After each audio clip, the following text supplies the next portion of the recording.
Chapter 1679. The majestic heavenly palace, the majestic immortal palace, sat on the white clouds.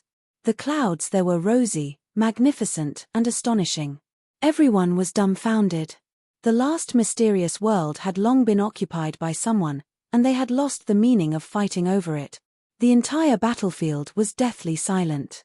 Only that dignified voice reverberated in the sky, as if the great ancient emperor had come to life and reigned over the world. The chaotic mountains moved away one after another, rumbling as they stood at the end of the world.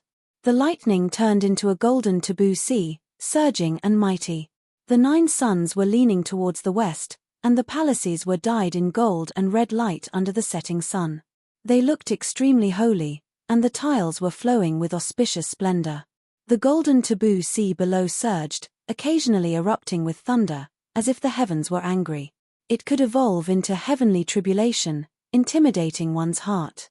The great bell rang out in a long and drawn-out manner, shaking the world. It's the celestial court.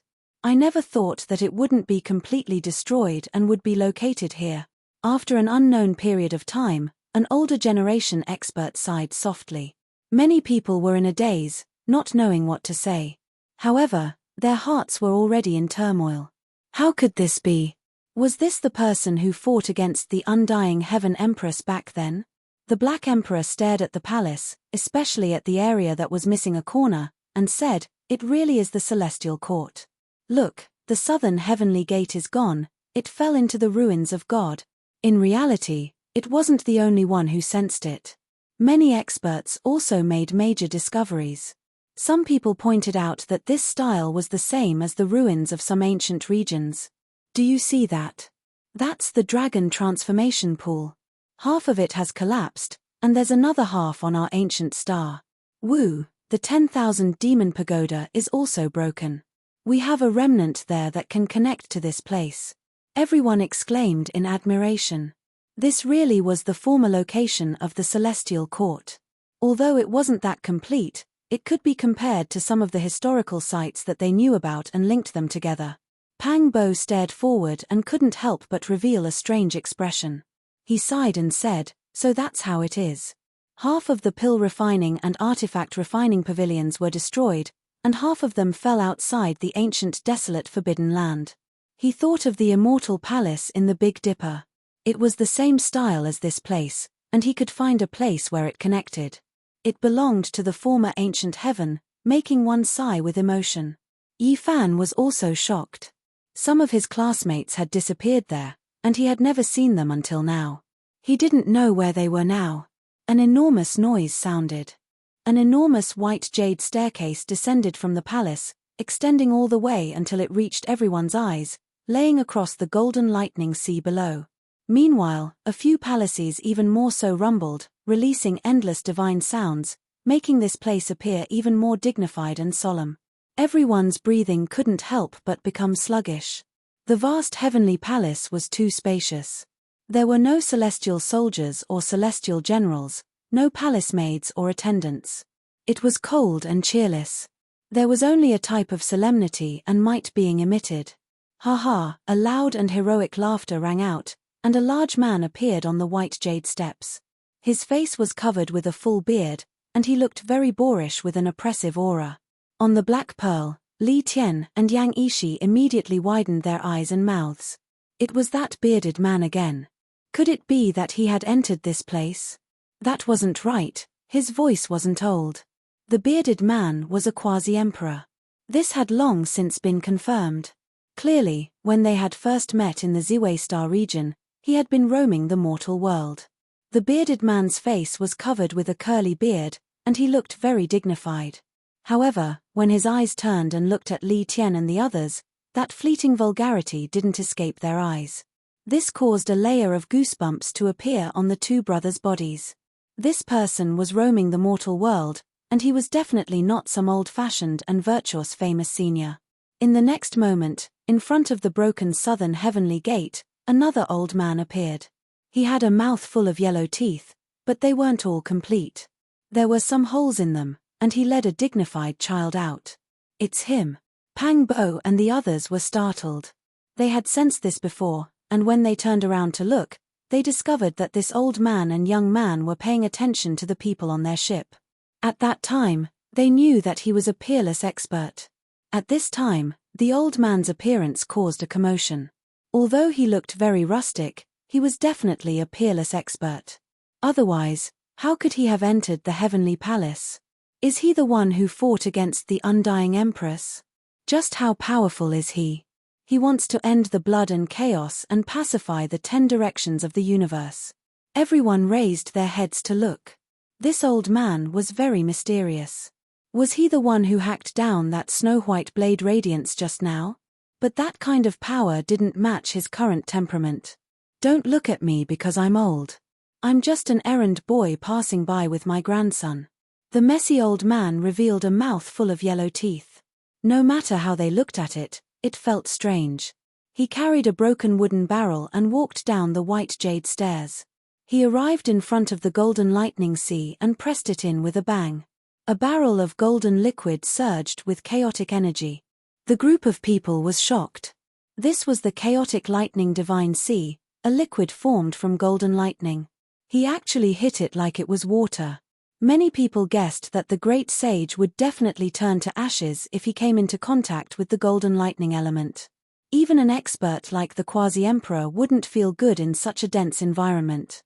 The disheveled old man was very calm as he led his grandson up the stairs once more. He poured a bucket of concentrated golden thunder element liquid into a withered ancient tree. Many people were startled. Their eyes flickered as they stared at the withered ancient tree without blinking. Was this the legendary immortal tree? Back then, when Di-Zun died and the celestial court collapsed, there was an ancient tree whose life dried up and never came back to life. Was this it? Rumor had it that Di-Zun had extended his peak emperor's mandate for 2,000 years for the longevity celestial being because he had refined a cauldron of great medicines. One of the main ingredients came from the fruit of this ancient tree and was supplemented by Di-Zun's supreme heaven art. One had to know that it wasn't an ordinary 2,000 years, but a true emperor's mandate. Moreover, longevity celestial being had used all the other methods at that time. He had already consumed ancient medicines and divine marrow, so it was useless to eat them again. Ordinary years couldn't be compared to this 2,000-year emperor's mandate. Is the old man watering the immortal tree with the golden lightning liquid in hopes of reviving it? Everyone's eyes lit up. The ruins of the celestial court really had good stuff. This ancient tree was actually still in this world. Many people had guessed that it was even more effective than the other immortal medicines. It didn't blot out the sky and was only as tall as a person. However, its branches were strong as if it had grown for millions of years. The tree was dry and cracked without the slightest bit of vitality left. It looks a bit like a human. Many people were astonished. This tree was very special and had a humanoid shape. However, it seemed to have been damaged and was now crooked. This tree is a treasure. Even if it's dead, if we dig it out and carve Emperor's runes on it, it will definitely become a great killing weapon. Maybe we can even comprehend the Tao with it. The effects won't be bad. The Black Emperor's eyes lit up. Many people swallowed their saliva. They all knew that this was a supreme immortal medicine tree. Even if it was withered, it would still have some effects. Rumble. The doors of the central heavenly palace opened. A Tao figure stood there unknowingly. It was as if he had existed since time immemorial. He was illusory, yet there was an invisible pressure being emitted. Everyone, please enter. He spoke to everyone. Many people were shocked. They felt a type of sharpness. It was as if a segment of the heavenly Tao took form, becoming a person. He stood there, leaving everyone confused. This person was extremely special. He's an artifact spirit. Someone cried out softly, guessing that he was a deity contained within a supreme weapon. The current heavenly palace's master's strength was definitely astonishing. Otherwise, how could he have a divine artifact following him? He was definitely matchless. Could it be that the snow-white blade radiance came from this artifact spirit? Let's go in and take a look. Everyone was extremely curious. Quite a few daring individuals naturally wanted to explore the legendary heavenly palace, using this to get to the bottom of things. When someone took the lead, there were others who followed. Streams of people surged majestically. They believed that with the master of this place's strength, killing them was as easy as flipping his palm. He wouldn't play any tricks. Yi Fan, Sacred Prince, Pang Bo, Black Emperor, and the others gathered together. They also entered this group of palaces, wishing to see what kind of person this was exactly. Streams of people surged. As soon as they approached, everyone sensed a type of great Tao concept. This place was unordinary after all. There was Tao resonating. Inside the central heavenly palace, every single enormous pillar had azure dragons, vermilion birds, kuan pengs, and others engraved on them. These weren't decorations, but rather a type of great Tao imprint. A few small dragons could be seen flying out from the pillars, flickering with azure radiance. There were also a few vermilion birds that broke free from their shackles as well, spitting out flames in the void, drawing out streak after streak of scarlet fiery light. This is the place where an emperor had previously resided. It truly is unordinary after all. This thought appeared in everyone's minds. Everyone shivered inwardly, avoiding these seemingly strange totem traces, not daring to come into contact with them out of fear of provoking some type of unforeseen event. No harm, this is an opportunity. If there really is someone who can merge with them, they can obtain their Tao and inheritance. An aged voice sounded from the center of the heavenly palace. Everyone was stupefied, and then their eyes revealed a look of shock. Was this left behind by an emperor? How heaven-defying was this? That was an unmatched Tao fruit. A light cry sounded. The little guy that was raised by Ji Ziue had a golden body as a flame phoenix. At this moment, it collided with a void phoenix, emitting blazing light. The two merged together, resonating with the great Tao. It was actually real. Everyone was stupefied, and then they went crazy. They all wanted to merge with those imprints. Unfortunately, this was an opportunity that couldn't be sought after. Even if they bumped into it, those void images would immediately disappear. They wouldn't truly enter their bodies, leaving them helpless. This place formed a world of its own. No matter how many people entered, the great palace could accommodate them all. White mist pervaded the air beneath everyone's feet, as if they were stepping on clouds. Many people looked forward, wanting to see what kind of person was there. At the center of the great palace, there weren't any extravagant decorations.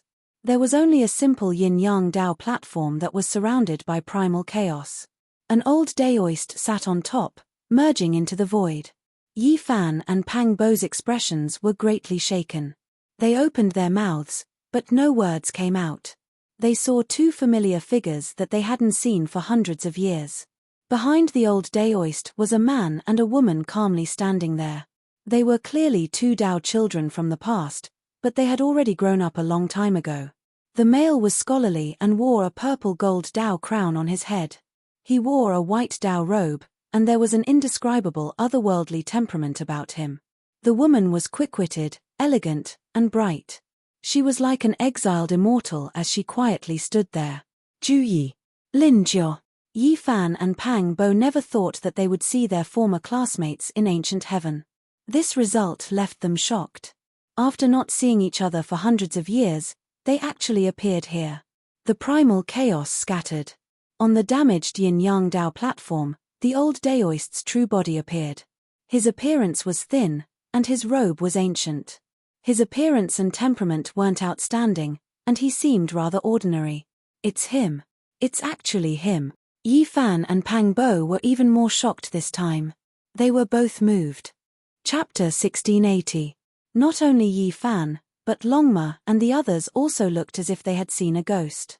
They had never thought that the person in the painting would actually appear in the real world. On the broken Tao platform, the old Daoist was very calm. His skin was lustrous and he did not look old. Was this the person who had fought against the undying Heaven Empress? Many cultivators looked at him. What era is he from? How did he appear here and become the master of the heavenly palace? Longma and the others were all more shocked than the last. The yin-yang fish rotated and the broken Tao platform was simple and unadorned. The old Daoist did not move at all. Behind him, Ju Yi and Lin Jiao clearly saw Yi Fan and Pang Bo.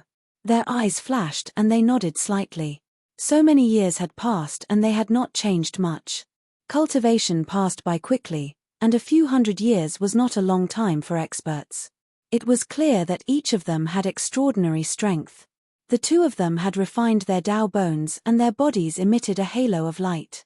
They were especially outstanding in the chaotic energy and were like a pair of jade lovers. Yi Fan nodded to them and then stared at the old Daoist. He looked carefully and confirmed that he was not wrong.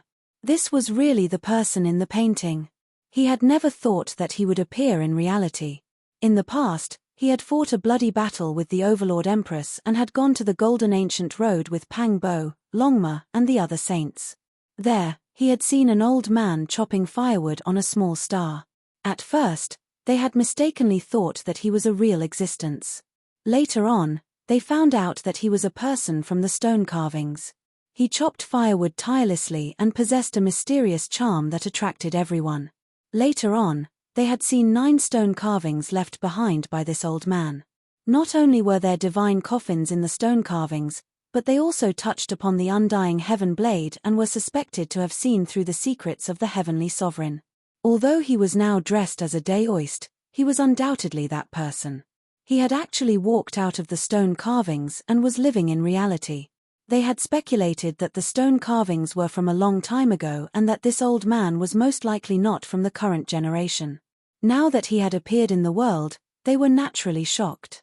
The woodcutter old man had come from the ancient era and appeared in this era. However, his clothes had changed and he was now wearing a Daoist robe. Perhaps this was his true identity. In the past, he had been comprehending the Tao and tempering himself in the mortal world. The old Daoist faced the crowd and sighed, "There have been too many battles in this world and many people have died. I want to quell the chaos and end all these troubles." "Do you really think you can quell the chaos just because you say you can? Do you really want to rule the world?" Someone in the dark said coldly. "Shua." A snow-white blade light rushed into the heavens from the back of the old Daoist. He was carrying a hatchet on his back and the light illuminated the heaven and earth, making people unable to open their eyes. "I won't even frown if I need to take action to quell the blood and chaos. If I can exchange it for a lifetime of peace, I'm willing to be a conqueror who only targets a small number of people." The old Taoist sighed. His voice was not loud, but it had a powerful deterrent force. It also made people feel his determination and sincerity, as if he was not fighting for himself, but to reduce the chaos of blood. The biting cold blade light rushed into the 9 heavens, vast and mighty in the celestial court. Everyone was shocked to find that this heavenly palace was not destroyed. The white blade light passed through the palace and into the heavens, causing everyone to be dumbstruck. With a chong sound, the illusory figure that appeared earlier, which was the weapon spirit, flew into the blade light. Then, everything disappeared. The waterfall-like light and the weapon spirit entered the hatchet together. This was a formless intimidation. Who dared to say they would win? Perhaps not a single person in this world. Not far away, a quasi-emperor coughed out blood and retreated.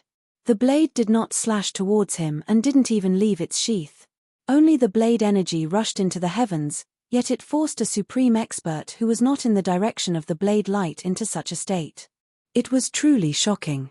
It was clear that the old Daoist did not kill him. He only made him cough out blood and appear, leaving him with a chance to live. This kind of method, this kind of divine might, caused everyone's heart to palpitate. Who could contend against him? This was a strange scene. An old Daoist sat cross-legged on the damaged Yin-Yang Dao platform, carrying a hatchet on his back. No matter how one looked at it, it was a bit strange. However, everyone was stunned, not daring to breathe too loudly. The ancient princes were the same. They knew that they were far from being able to compare. That kind of realm was truly too profound. The quasi-emperor was at the absolute peak, reaching the pinnacle and had already touched upon the laws of the Emperor Dao. In this realm, everything could be used as a weapon. A strand of hair could crush a river of stars, opening a world with a raise of one's hand, tearing apart the universe. This was not a problem. Yi Fan and Pang Bo looked at each other in dismay. This old man's appearance was unexpected. Today, The appearance of the ruins of the celestial court had truly caused the winds and clouds to change. "May I ask for Senior's name?" someone asked. "I forgot." The old Daoist raised his eyes and looked into the distance. He shook his head and then said, "You all can call me the woodcutter, old man." Everyone was suspicious. Such a powerful person definitely had a world-shaking past. It was clear that he didn't want to talk about it. At this moment, the bearded man walked over with a heroic look on his face. However, he secretly winked at Li Tian and Yang Ishi, causing their fine hairs to stand on end.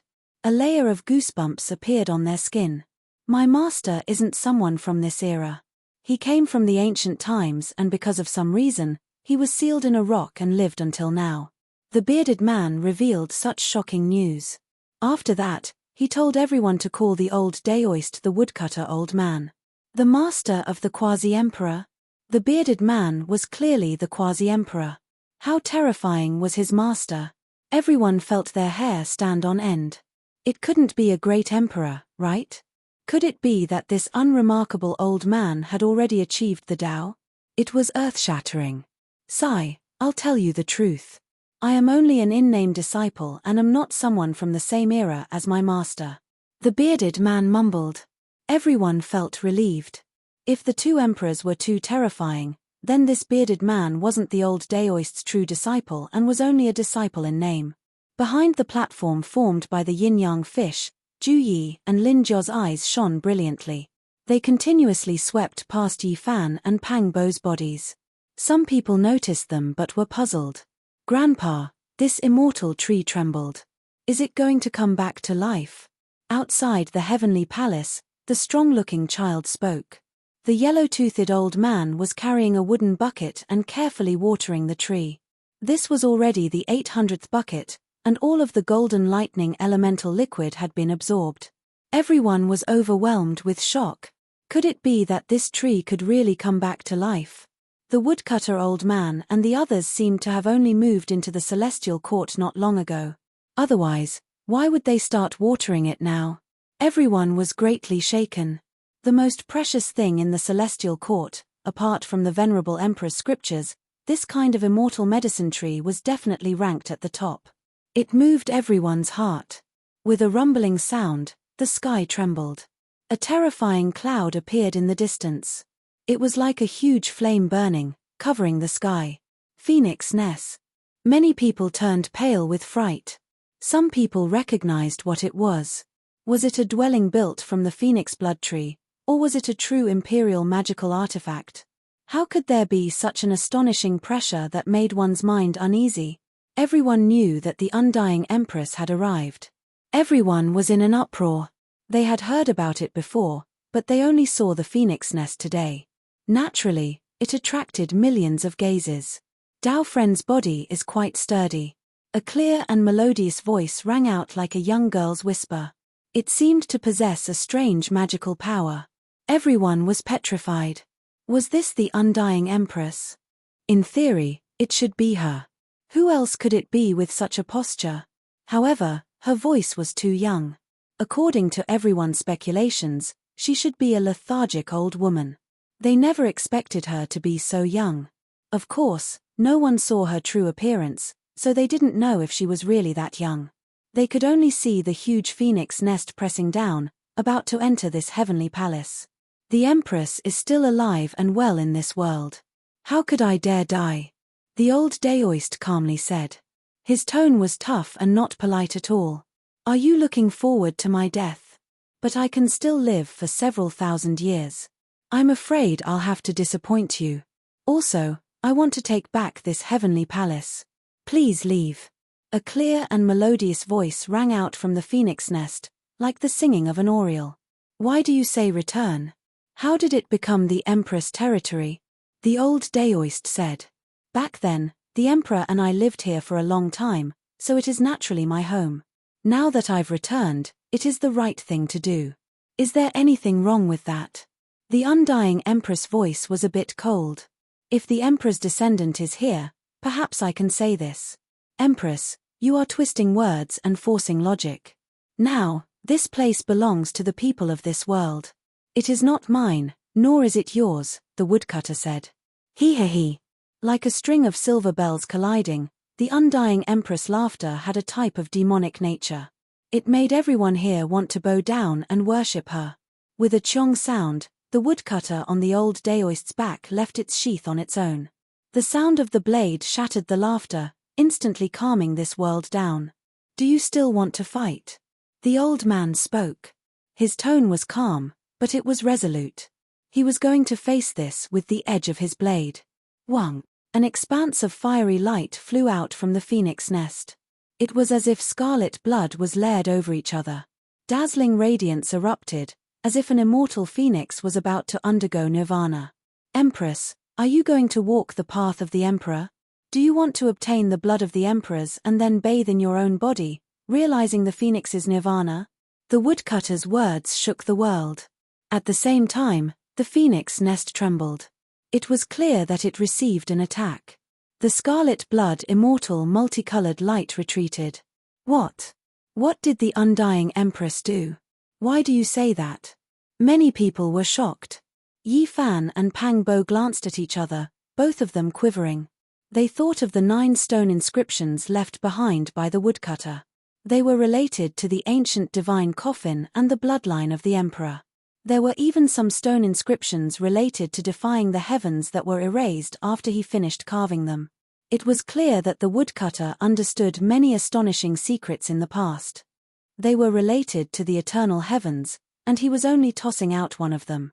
The undying empress was greatly shaken. Even she didn't think that the other party would know so much. In that instant, Yi Fan shivered.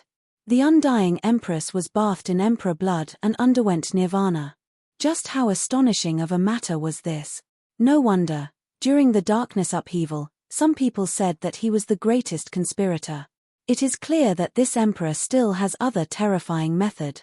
Yi Fan thought of many things.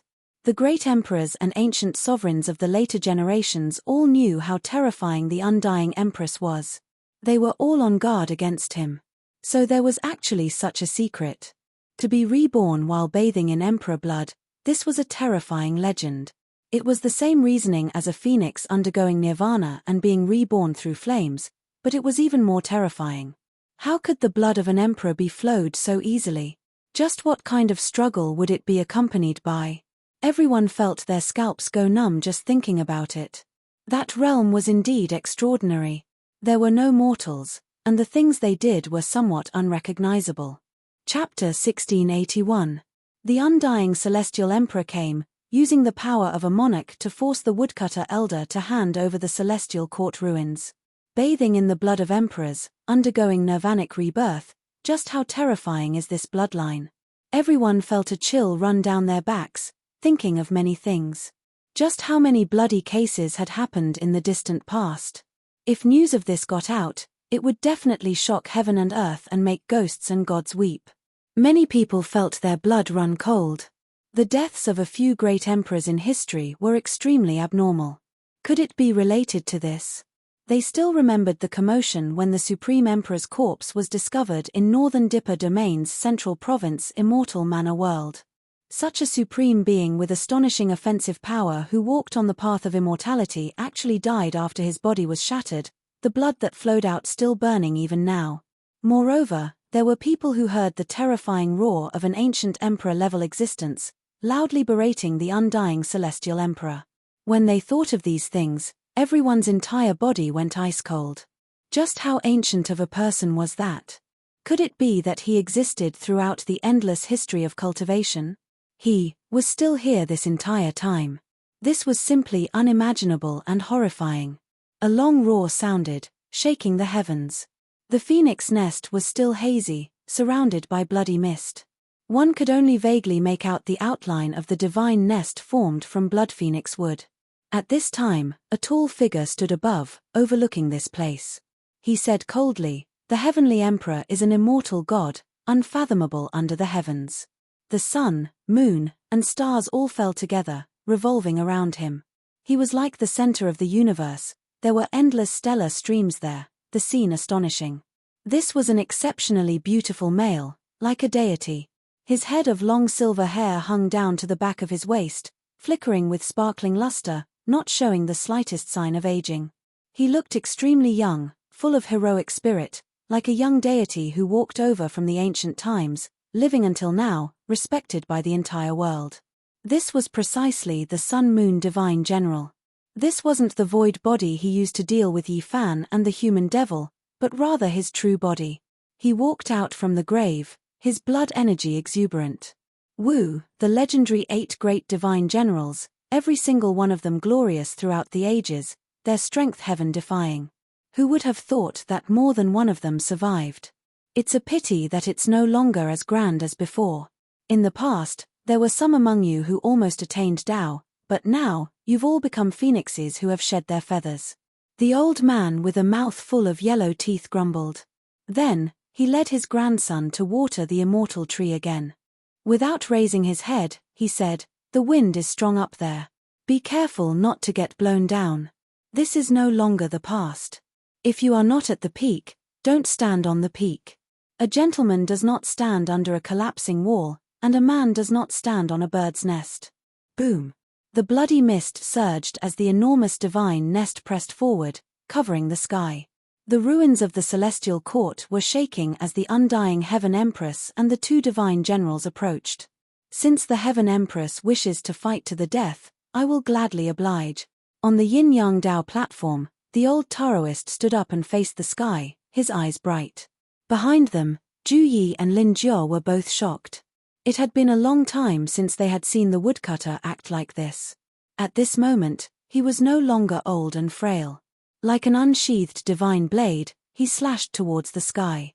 Crack!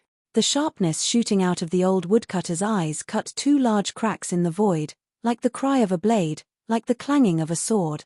"Can you still fight? None of us had it easy in the battle of the past.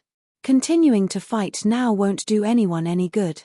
The phoenix nest approached, and the clear voice of the Heaven Empress came from within. Without a sound, Divine General Kuan Tian also appeared.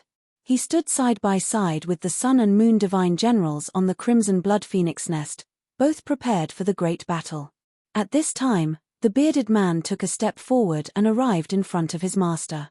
At the same time, the old man with a mouth full of yellow teeth threw down the wooden bucket in his hand and let go of his grandson.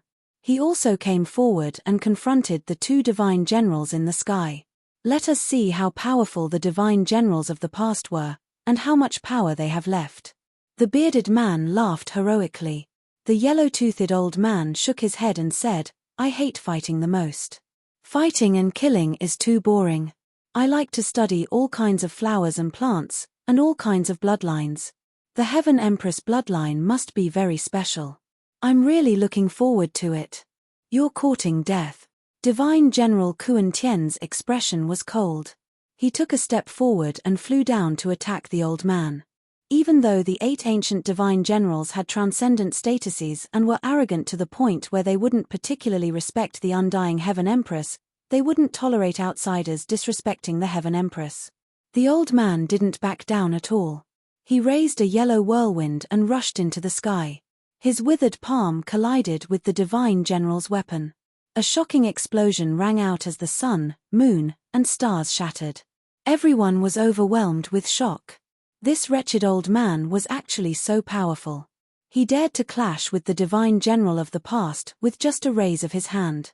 He was so crazy. Runes filled the sky, and a river of stars was shattered. Divine General Kuan Tian's divine ability allowed him to control the world and seize the origin of the universe for his own use.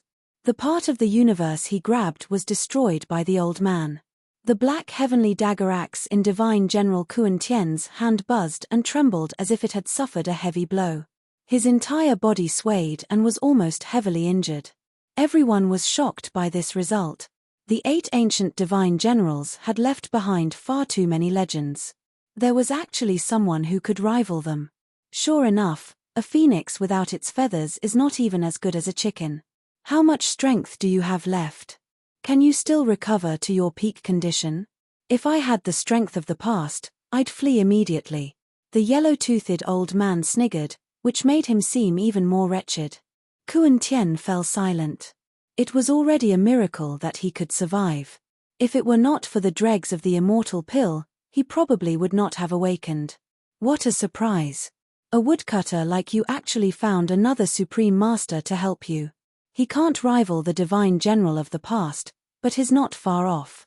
The undying Heaven Empress voice was clear and enchanting in the phoenix nest, like a young girl's anger. Empress, give me 100 liters of phoenix blood. I'll sell myself to you and pledge my loyalty to you, the horrible old man said shamelessly. Grandpa. Under the celestial tree, the child pouted unhappily. He found his grandfather to be far too embarrassing. Who am I doing this for?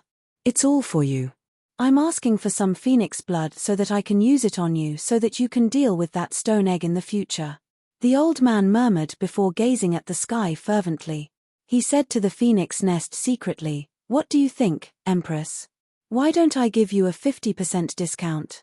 50 liters of phoenix blood will do." Everyone was surprised. They looked at the child and then at the horrible old man. Just what was his background? He wanted to deal with that stone? Was he referring to the one under the undying heaven blade?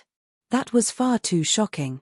The divine general Kuan Tian swooped down and attacked the horrible old man, while the divine general Sun Moon's silver-white hair danced in the wind as he charged towards the bearded old man.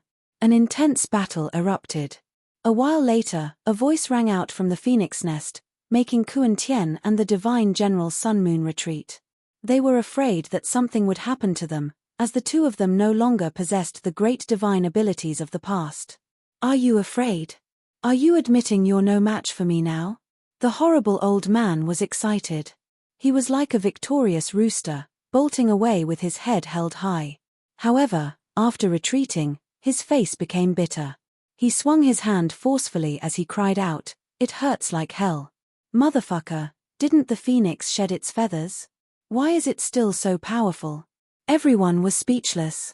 Earlier, the horrible old man had taken on the opponent's weapon with his bare hands, shattering the sun, moon, and stars with a single finger. Why was he crying out in pain now? Were his senses severely lagging? The child under the celestial tree covered his face, feeling embarrassed. He felt embarrassed for his grandfather's lack of moral integrity. If we fight again, both of us will definitely be in danger of losing our lives, so let's decide this in 3 strikes. The Empress' voice rang out from the phoenix nest. All right. For the sake of living a few more years, I'll fight a little less. The old Daoist priest raised his head before rushing towards the sky. In that instant, it was as if a raging sea had burst its dam. That place was covered in a vast expanse of whiteness. The tremendous divine sound and fluctuations shook many people until they fainted. Fortunately, there were unmatched restrictions in the ruins of Celestial Court, or else not only would everyone's blood splatter, it would also be more or less the same. The woodcutter old man and the phoenix nest were submerged. They couldn't see their battle, but everyone could feel the tremendous fluctuations. They directly slaughtered their way into the cosmos, breaking apart the rivers of stars. It was as if there were imperial laws bursting forth. How was this a promise of 3 strikes? Soon, 30 great clashes had already passed. That kind of collision made people tremble in fear. The strength of each clash was greater than the last, making people feel like they were suffocating. In the cosmos, that star system was shattered and completely destroyed. Everyone carefully counted and discovered to their horror that the battle had escalated. As time passed, 300 moves had already passed. This is a decisive battle to the death. Pang Bo sighed. Yi Fan, the monkey, the human devil, the Black Emperor, and the others all revealed serious expressions. A battle of this level had a great impact on them. Everyone was watching from afar, hoping to see everything clearly. In reality, the other ancient princes were like this as well. They opened their heavenly eyes and watched the battle in the starry sky. The stars shifted. This battle actually ended after 300 moves. The undying Heaven Empress Phoenix nest slowly moved and then left this star system. Before leaving, her cold voice spread through this place. Ancient imperial bloodline, follow me. In the future, there will be a true immortal realm waiting for you all to step into. Today, one matter after another was more shocking than the other. The undying Heaven Empress publicly recruited the ancient princes and directly revealed such news. Everyone's expression changed. Pu. The woodcutter old man didn't hide anything and continuously coughed out large mouthfuls of blood. His body was about to shatter, and even a bloody hole appeared between his eyebrows. He landed on the broken dhow platform. Everyone's faces paled. What kind of battle had he experienced? Ju Yi and Lin Jiao hurried forward. They took out an azure gourd and poured out a golden pill for the old daoist to consume. He was already injured to this extent, yet the undying Heaven Empress didn't chase after him. It could be seen that the peerless woman in the phoenix nest had also suffered heavy injuries, and she wouldn't be much better off than the woodcutter old man. Shio. A scarlet light rushed over. No one expected the undying Heaven Empress to leave. Just as everything calmed down, a scarlet dragon suddenly appeared and slashed down, aiming straight for the woodcutter old man. This fluctuation was too intense and terrifying. It caused all the runes in the ruins of the Celestial Court to light up and release their might. The Emperor Lord has arrived. He also wants to enter this place. Yi Fan, Pang Bo, and the others' expressions changed. The woodcutter old man lightly shouted. He spat out an immortal light from his mouth and slashed at the scarlet dragon. How dare you? On the other side, the messy old man with a mouth full of yellow teeth also shouted. Another scarlet light rushed over, wanting to seize that withered immortal tree. In reality, this light was the real thing. Even though the scarlet dragon that attacked the woodcutter old man was powerful, it was only an incarnation. Hong. The messy old man was forced back, unable to block the Emperor Lord. It's him, the master of the divine court, someone who will achieve the Tao. He is definitely not weaker than the undying Heaven Empress and the woodcutter old man. He is a peerless expert at the same level.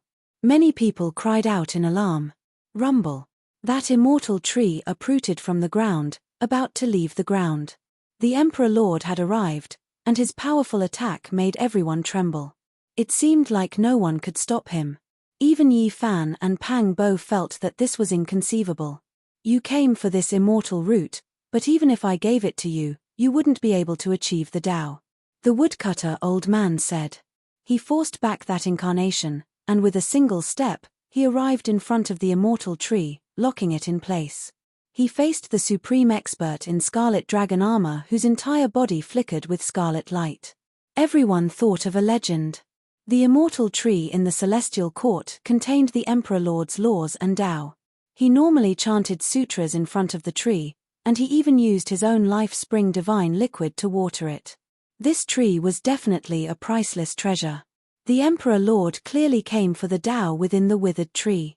He wanted to seize the Emperor Lord's great Tao fragment and search for the great secret of the final step of achieving the Tao. He had waited for too long. Chapter 1682. The Emperor Lord appeared, slaughtering his way over at this crucial moment. There was no need to doubt his strength, definitely comparable to the undying Empress and the wood-chopping elder. The wood-chopping elder's entire body was covered in blood, the space between his brows dripping with blood. His body's condition wasn't great, but right now, he was the only one who could stop the Emperor Lord. This place immediately became quiet. Everyone held their breaths, nervously watching. The 9 suns set in the west. Under the setting sun, the entire celestial court was dyed in a layer of pure and holy radiance, making this place appear even more dignified and solemn. Hand it over. The Emperor Lord spoke, reaching out a hand. His entire body was covered in scarlet dragon armor, his physique tall and sturdy, his palms and fingers powerful. With a casual wave of his hand, large amounts of Emperor Tao symbols appeared in the void. It's useless even if you want it. The wood-chopping elder shook his head. His eyes were deep, carrying a type of wise and far-sighted radiance. You've passed your days in regret, already losing your Tao heart. Even if you were given a true immortal scripture, you still wouldn't be able to achieve the Tao. Give it to me. The Emperor Lord's voice was cold, his aura immediately becoming several times stronger. The wood-chopping elder's words touched his reverse scale. That hand burned fiercely, releasing scarlet blood radiance. That immortal tree had already been uprooted, fixed in the void in front of the heavenly palace, sandwiched between the two. Its entire body was dim, its old bark cracked, lacking the slightest bit of luster. Was this the undying tree that the Emperor Lord had chanted and watered with divine spring liquid? Many people widened their eyes, feeling even more grief than before. For someone who was about to achieve the Tao to fight like this in itself was enough to explain the problem. The wood-chopping elder shook his head, not taking half a step back. In reality, a domain had long formed between the two. The immortal tree swayed between the two. It was difficult to say just how terrifying that level of divine might was. Once it lost balance, this undying medicine might turn into ashes. That was why neither of them dared to use force, treating this with caution. Then let's fight and make a decision, the Emperor Lord said. His head of hair danced about. His body was like a dragon as he soared into the sky. Auho! A great roar sounded. A giant scarlet dragon appeared in the cosmos, its entire body blood red, its scales dense, as if cast from phoenix blood. Apart from this, there was a vermilion bird standing on the dragon's head, overlooking everything below. A scarlet dragon coiled about, its supreme physique flickering with radiance. As it smashed down, the stellar river shattered. The old Daoist ascended into the sky and calmly pushed out his palm. There didn't seem to be any smoke or fire, and not even divine light appeared. However, something terrifying happened. The stars in front of him dimmed, and the entire starry sky turned dark. The blood dragon trembled violently, and its roar shook the 9 heavens. This palm was too terrifying. It was completely silent, destroying an expanse of stellar streams, making everyone tremble. Chong chong chong sounds rang out incessantly. 9 ancient characters appeared one after another beside Emperor Lord. They lit up one after another, as if 9 heavenly suns were shining in the sky, surrounding him below. Those were the 9 ancient characters from the Tao scriptures, able to suppress one's body, carry out eternity, possessing a type of undying power.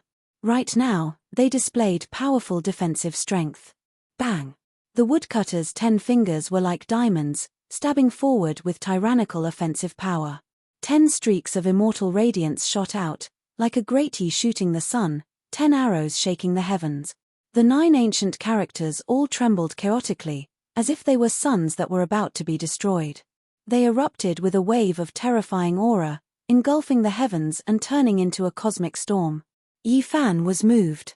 He was extremely familiar with the 9 ancient characters from the Tao scriptures, having used them many times before. He deeply understood its wonders and powerful mysterious power, but he never expected someone to break through it like this. That was a type of Emperor Tao technique. Of course, the most important thing was the woodcutter himself. He had a type of miraculous power, 10 streaks of immortal radiance splitting the heavens, the kang-chong noises deafening. Hu! The scarlet dragon soared into the sky, releasing a great roar. It opened its mouth and spat out an expanse of flames. The heaven and earth covering heat waves burned a few stars until they turned into liquid, and then into dust. Passively wasn't an option for Emperor Lord. He began to take action. The 9 ancient characters that had dimmed reappeared, flickering with even more resplendent radiance. Meanwhile, he himself also rushed forward murderously. The woodcutter moved his hand. A yin fish appeared, carrying great yin force as it suppressed forward, colliding with the scorching heat waves, making this place erupt with destruction. Kai! Suddenly, on that scarlet dragon's head, the seemingly small vermilion bird flapped its wings, dancing about in the 9 heavens, turning into a streak of blood-colored lightning as it hacked down. Emperor Lord had the vermilion bird's bloodline, and the reason why he revealed his scarlet dragon body was all because of the armor. Moreover, the bloodline's most fundamental power was the vermilion bird. This strike shocked past and present, far exceeding the understanding of the people of this world. Even though that fiery red little bird wasn't large, its divine force was matchless.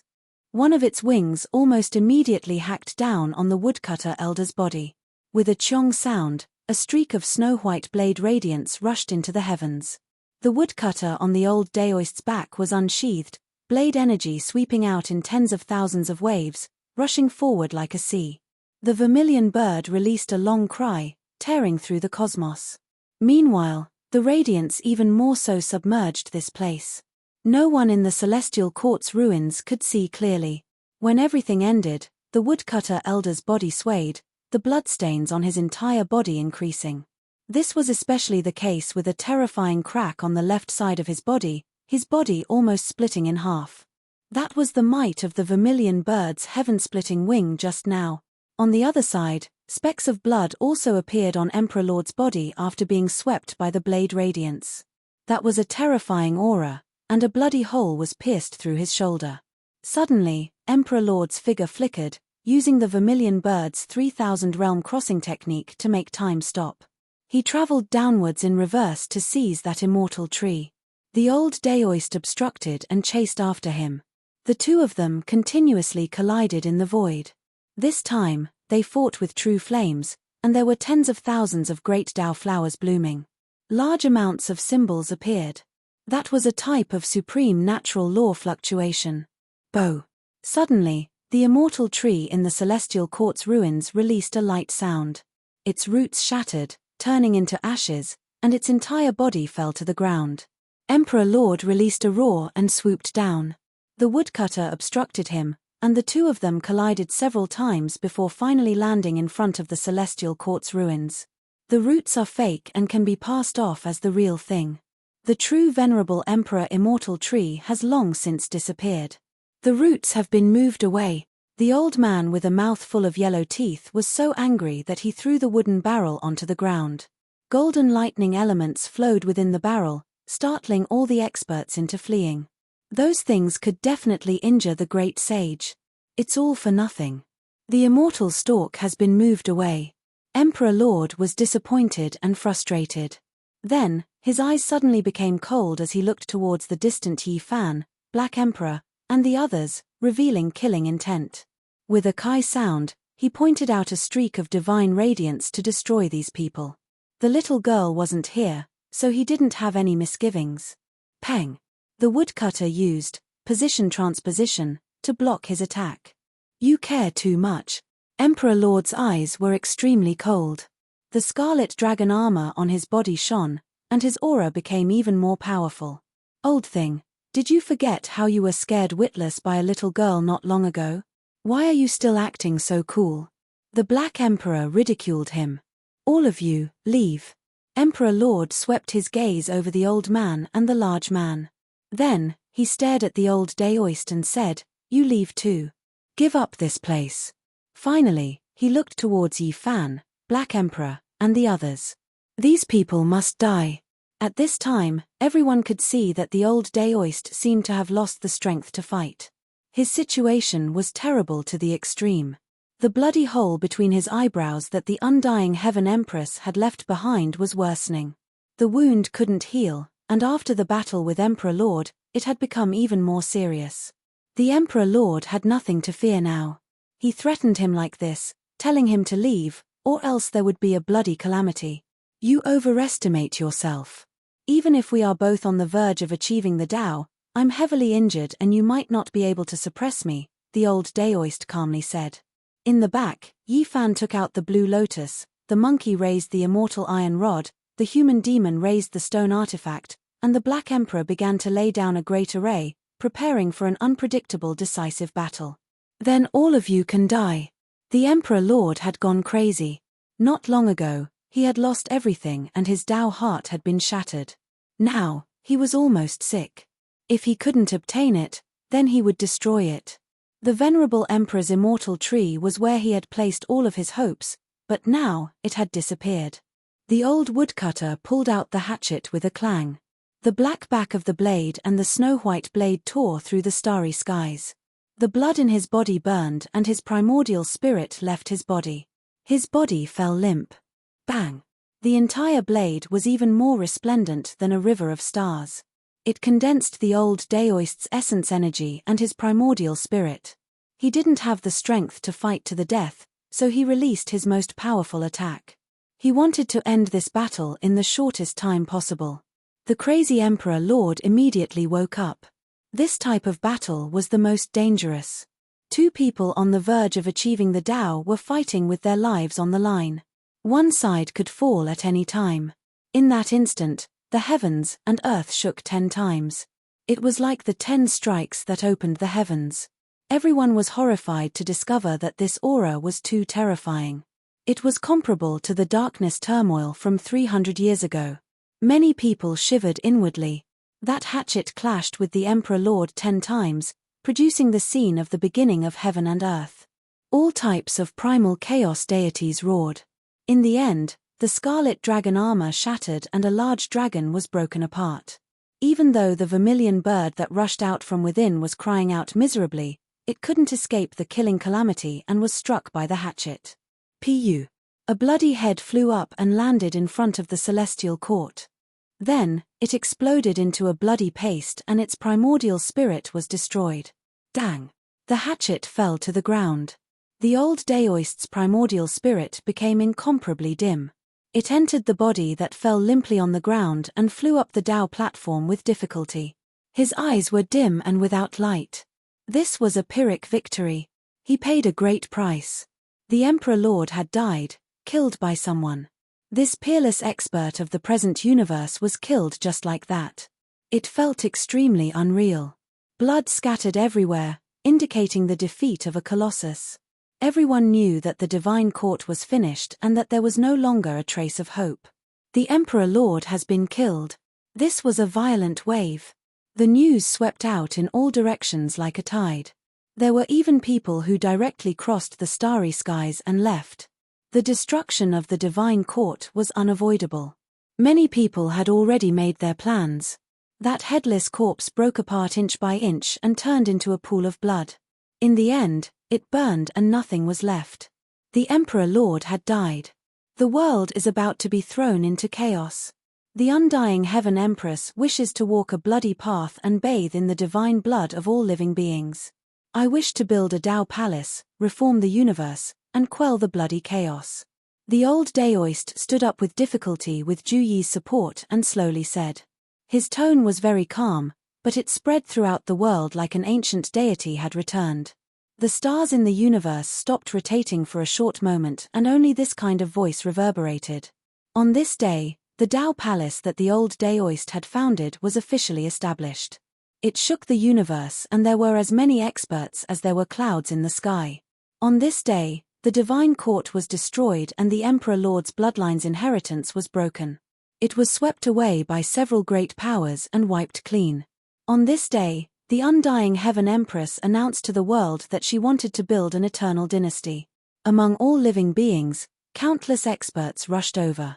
They were all races that had once regarded the undying Heaven Empress as the supreme deity. On this day, there were strange movements in the underworld. Many people saw many ghost soldiers from various starfields passing through the starry skies as if they were about to set off for the battlefield. On this day, God's organization also made a big move. Ancient divine statues in some regions suddenly lit up. Chapter 1683.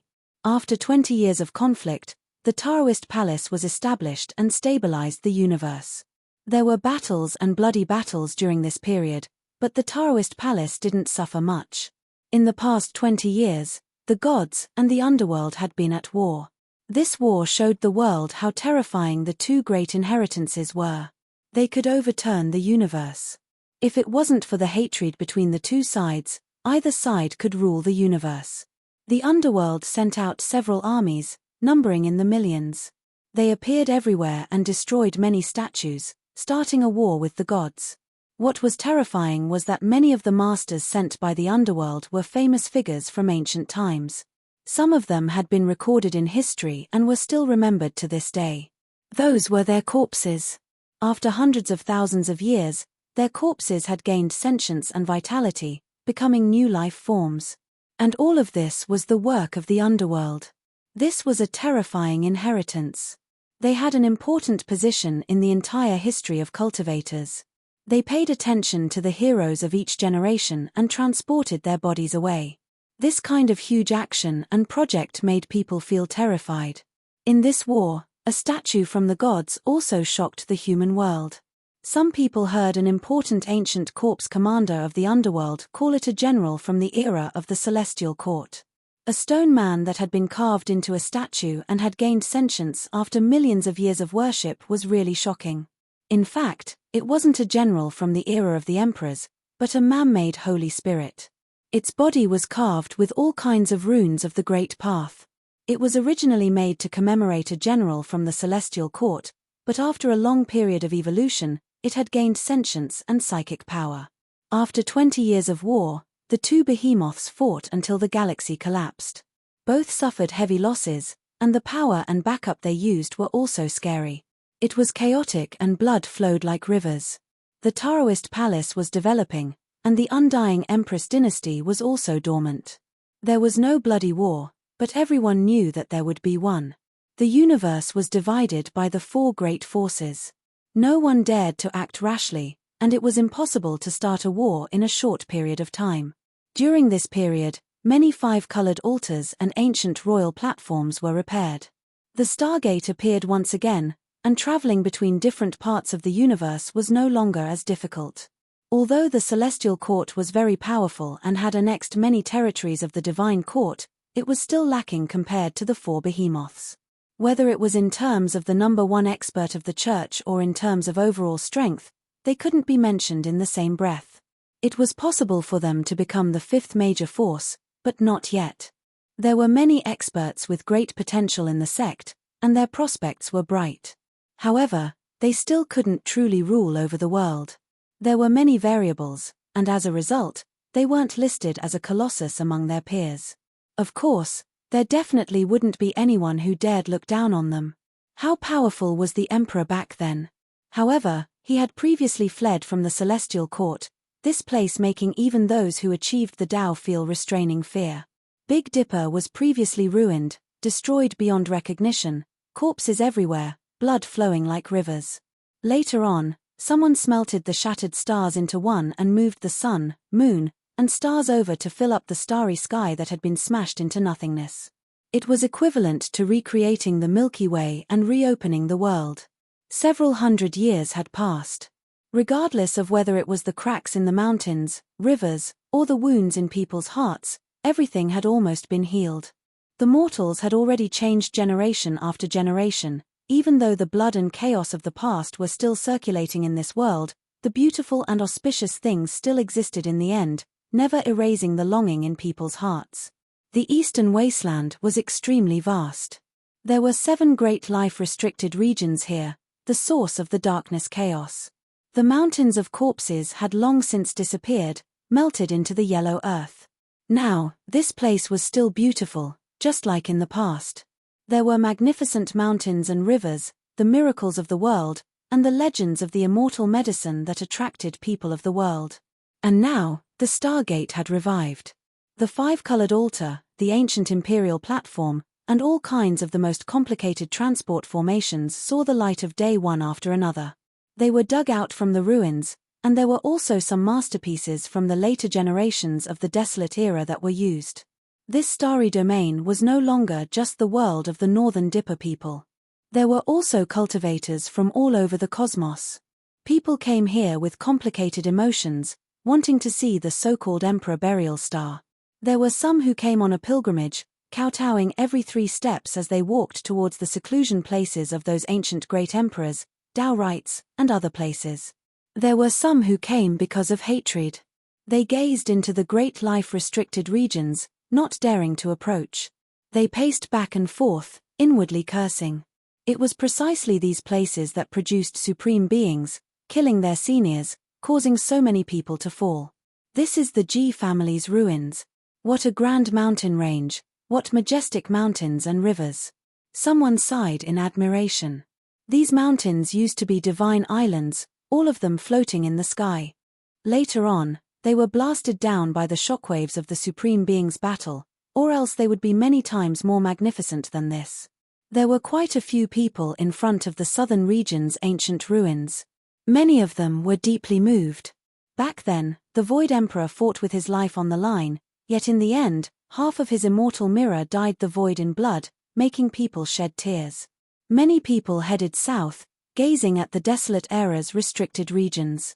This was perhaps the only restricted region that wasn't viewed as an enemy by others. It was rumored that the darkness chaos was quelled precisely by the existence of this place. The 9 sacred mountains had long been destroyed, the whereabouts of the divine medicines unknown, only leaving behind remains in the abyss. Only, no one knew if the Empress was still there, so no one dared to enter. It was because the aura of seizing time was still there, as if it was foretelling something. I heard that back then, the human race's Yi-Fan prospered precisely here. I wonder if this is true or false. An expert from the heavenly horse race said. Of course it's true.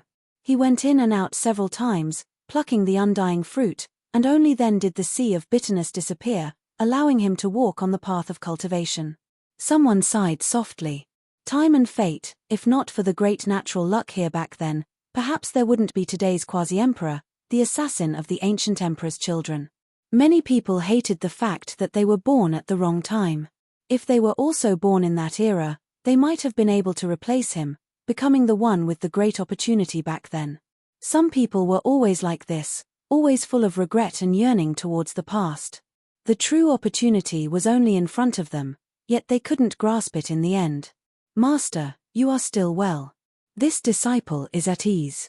Outside the crowd, a figure stood there, silently gazing into the horizon, seemingly thinking about many things. Yi, isn't that Long Yuxuan? One of the few experts in the Northern Dipper race. Someone noticed him, revealing a strange expression. Long Yuxuan didn't say anything, walking into the distance. I heard that he is the disciple of the divine physique Yi-Fan. I wonder if it's true. Back then, he was adopted by the old Peng king. He did his best to open the heavenly gate of the Sky Peng bloodline, passing on the secret technique to him. It's a pity that the old Peng king failed his closed-door cultivation, otherwise the Dipper race would definitely have produced another great sage. The people sighed. Hearing this, Long Yuxuan revealed a sad expression, and left without looking back. It's time to meet up with my junior. He sighed softly. A Daoist priest was walking in the mortal world, treating each and every believer seriously. His name was Zhong Qingyang, and he had returned from the outer realms after the dark chaos ended. He was like an ascetic monk, not using magic power or divine arts, preaching the Tao in the mortal world. In these years, his research on faith had reached a level that could shake the heavens and the earth. It had to be said that his talent in this aspect was rarely seen since ancient times.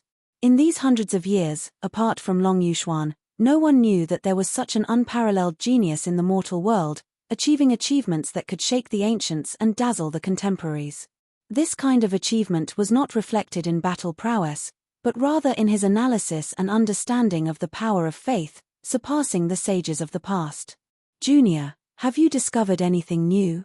Long Yuxuan asked. There is an astonishing discovery. We have to tell Master immediately. I discovered that the power of faith can allow one to live in the hearts of all living beings. It really is a kind of direction for longevity. Zhong Qingyang bade farewell to the mortal world.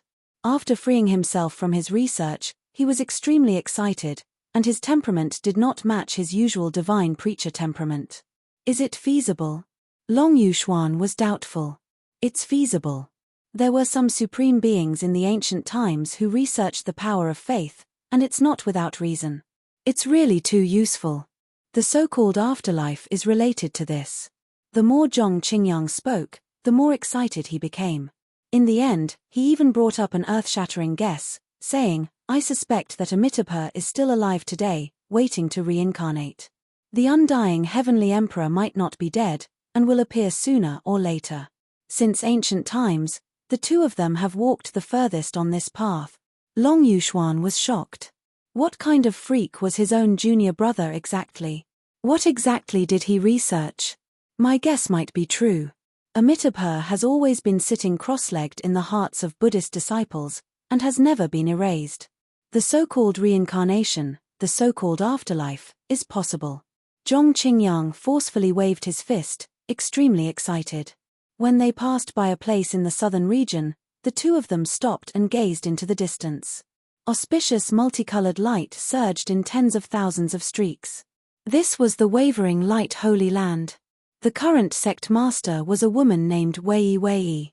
Not only was she unparalleled in the Wavering Light realm, but she also had the power of the #1 expert of the Big Dipper. Her strength was unfathomable. This woman is too special. She didn't say anything, but I heard that she is already the quasi-emperor. Oh, that's right, the The people from the humble peak have returned a long time ago. Let's bring that martial uncle to see master. When Long Yuxuan mentioned that martial uncle, a strange expression appeared on his face. The humble peak had long been destroyed and no longer existed. Now, it was merely a new peak. Zhong Wenchang was very peaceful now, no longer feeling sad about the past. He had completely embarked on the path of cultivation.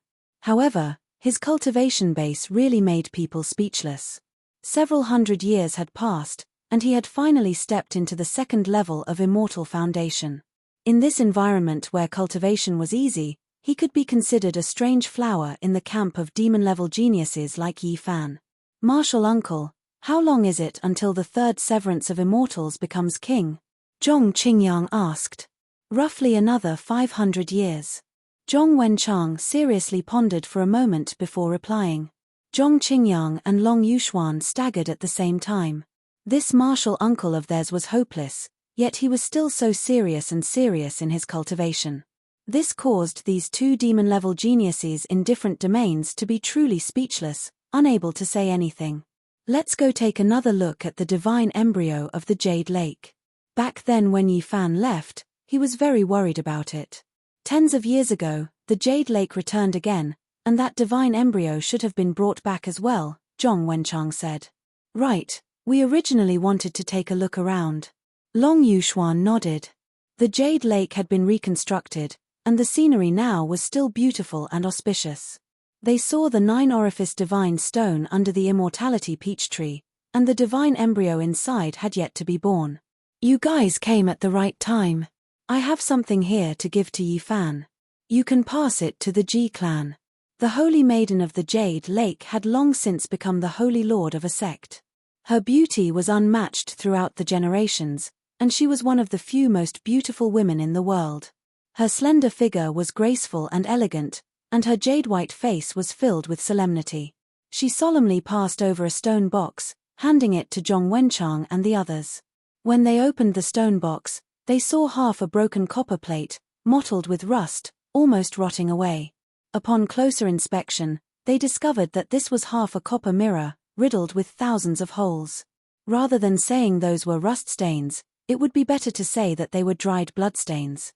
They were all shocked. The three of them left the Jade Lake with complicated emotions, their minds unsettled.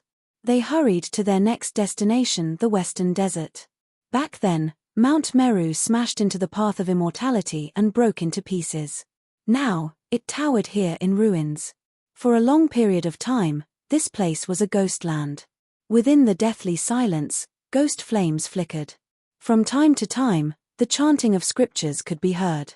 Several hundred years had passed. Body trees could be seen everywhere, and Mount Meru no longer lacked vitality. There were a few palaces that shone, and grand chanting of scriptures could be heard from time to time. We don't have any other intentions. We just want to know if Bodhisattva and Miaoyi is still alive. This is already the 17th time we have come to inquire. Please tell us the truth. Chapter 1684. Body trees covered the ground. The broken Mount Meru no longer had the boundless power of faith. It was no longer shining like a golden waterfall. Instead, there was only greenery and vitality. Body trees covered the entire mountain range. It was less flashy and more plain.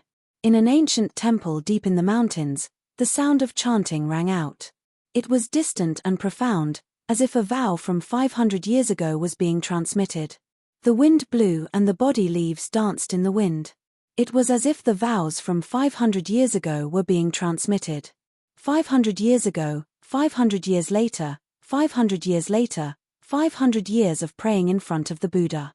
The last lamp, the stone Buddha, and the lonely figure accompanied each other. It was drizzling, and the raindrops fell. The body leaves drifted down, drenching the temple and stirring up the dust of time. A pure white hand picked up one body leaf after another in the drizzle, and carefully carved every word that was filled with the power of will. The leaves drifted away with the wind. The sky was filled with pure white and sparkling raindrops. The body trees covered the mountain, green and green. The sound of chanting carried with it the silence of Mount Meru. After 500 years, This was a reincarnation that lingered over the mountains and rivers, moving the hearts of the people. What fell was a lifetime of loneliness, listening to the silence of a single person in the depths of Mount Meru. One body leaf after another flew into the air, riding the wind into the distance. The mountain was quiet. Apart from the faintly discernible chanting, there was nothing else. Long Yuxuan and Zhong Wenqing helplessly turned to descend the mountain. Forget it. Master has been to Big Dipper, so he must have been to the Western Desert. He should know better than us. What is this? Zhong Wenqing was shocked. At the foot of the mountain, one body leaf after another fell down. Each leaf had a single word on it, but they could not recognize it. How come I don't recognize it? Long Yuxuan asked. Oh, it has something to do with the power of faith I'm researching. It contains the power of the next life. Zhong Qingyang was shocked. He felt a pure power of faith. He closed his eyes and sensed it with his heart. He was greatly stimulated. Carving was an instinct, and he had risen to the forefront of theory to sublimate and comprehend. To him, this was a great harvest. He was touched and enlightened. Buddhism is as deep as the sea. Perhaps even the Buddhas themselves have not realized what kind of achievement this is. The past, present, and future are full of mysteries and mysteries. Zhong Qingyang studied it seriously and was enlightened. However, he could not read these words accurately. He could only vaguely understand the words meet again in the next life. This kind of wish could only be read by certain people. They took a deep look at Mount Meru, then left with the body leaves. The three of them hurried towards Central Continent. There was a 5-colored altar there that led to the depths of the distant outer space. They needed to borrow that path to leave. 5-colored divine light flickered. They left this place and crossed the starry sky. In the blink of an eye, they passed through star seas one after another, traveling at extreme speed. This was a wonderful process. Occasionally, one could see the shining starry sky outside through the space-time barrier, as well as the various sceneries in the universe. Who is that? It's too terrifying, so powerful. When they passed by a sea of stars, they saw a white-robed man covered in blood. However, it was definitely not his own blood. Instead, it was the result of him killing all sorts of primeval divine beasts. How could there be so many divine beasts? It really was inconceivable. Those were white tigers, every single one of them larger than a giant peak, their roars shattering the cosmos. Their entire bodies erupted with silvery white holy radiance as they fled. Those azure dragons were all tens of thousands of li in length, but now, they were fleeing in a panic. From snakes to vermilion birds, everything that should be there was there, every single one of them divine birds and ancient beasts from the archaic savage era. They were being driven away by this person, their blood splashing everywhere. This didn't seem real, leaving them in disbelief. Something's not right, he is facing tribulation, just that it is too terrifying. That type of tribulation imitates immortal domains' great realms, producing immortal auspicious creatures that seem to truly exist. This is at least a great tribulation of quasi-emperor's third great heaven or higher. Master has a great enemy. The three of them were moved, feeling incomparably shocked. Someone who could make the heavens send down this type of great tribulation was definitely someone extraordinary. When Yi Fan faced the quasi-emperor tribulation, there was also an immortal domain that descended, all types of divine beasts and auspicious birds appearing. However, others had never heard of them before. Remember his appearance. Unfortunately, they were too far away, and they couldn't see clearly. Moreover, that person's back was facing them. Suddenly, that person turned around, as if he had sensed something. A pair of eyes pierced through the space-time passageway, turning into 2 streaks of divine radiance as they rushed over. How terrifying. The three of their expressions changed. What kind of person was this exactly? His spiritual senses were too sharp, and they had never heard of anyone with such terrifying instincts, able to see through heaven and earth, even able to detect those who were traversing the void. The white-clothed person rushed over, his steps making heaven and earth collapse. The sun, moon, and stars in the surroundings fell with rustling sounds, as if a deity from the barbaric era had descended into the lower realm. The most shocking thing was that his face was shrouded in chaotic energy, and then it spread towards his body, making it hard for others to see clearly. It shouldn't be a chaotic body, right? Long Yuxuan said in shock. There had always been rumors in the world that this type of physique was unrivaled under the heavens. In the legendary era, even the celestial being feared it, and those who had achieved the Tao had shed blood because of it. The only thing that made people rejoice was that Zhong Wenchang and the others were traversing the starry sky. They only stopped for a moment, and then they immediately left. The person who came was very fast, but it was impossible to intercept them. If he goes up another level, he will most likely be able to intercept the teleportation power of the five-colored altar. What kind of person is this? The three of them all revealed worried expressions. Behind them, the chaotic energy surged, and then it began to transform into a divine object of the great Tao. In the end, it collapsed and reforged into a chaotic cauldron, suspending above the person's head. His eyes were incomparably deep. However, it was impossible for the three of them to see all of this. Traveling through the starry sky, one could sometimes see many dazzling things, and other times, they could only see darkness and loneliness. Each person's experience was different. The three of them had not yet recovered from the shock just now, and their expressions changed greatly again because they saw a strange scene. The space-time passageway passed through a star. There was a blue sea in this ancient land of life, and the shadows of the sun, moon, and stars were sinking in it. The most shocking thing was that there were endless green lotuses growing in the sea, flickering and blotting out the sky. Each one was like a giant ancient tree. Yang Ruyu, Zhong Qingyang cried out in surprise. They had been in the Big Dipper for many years, so they naturally knew and had seen the statue of this woman.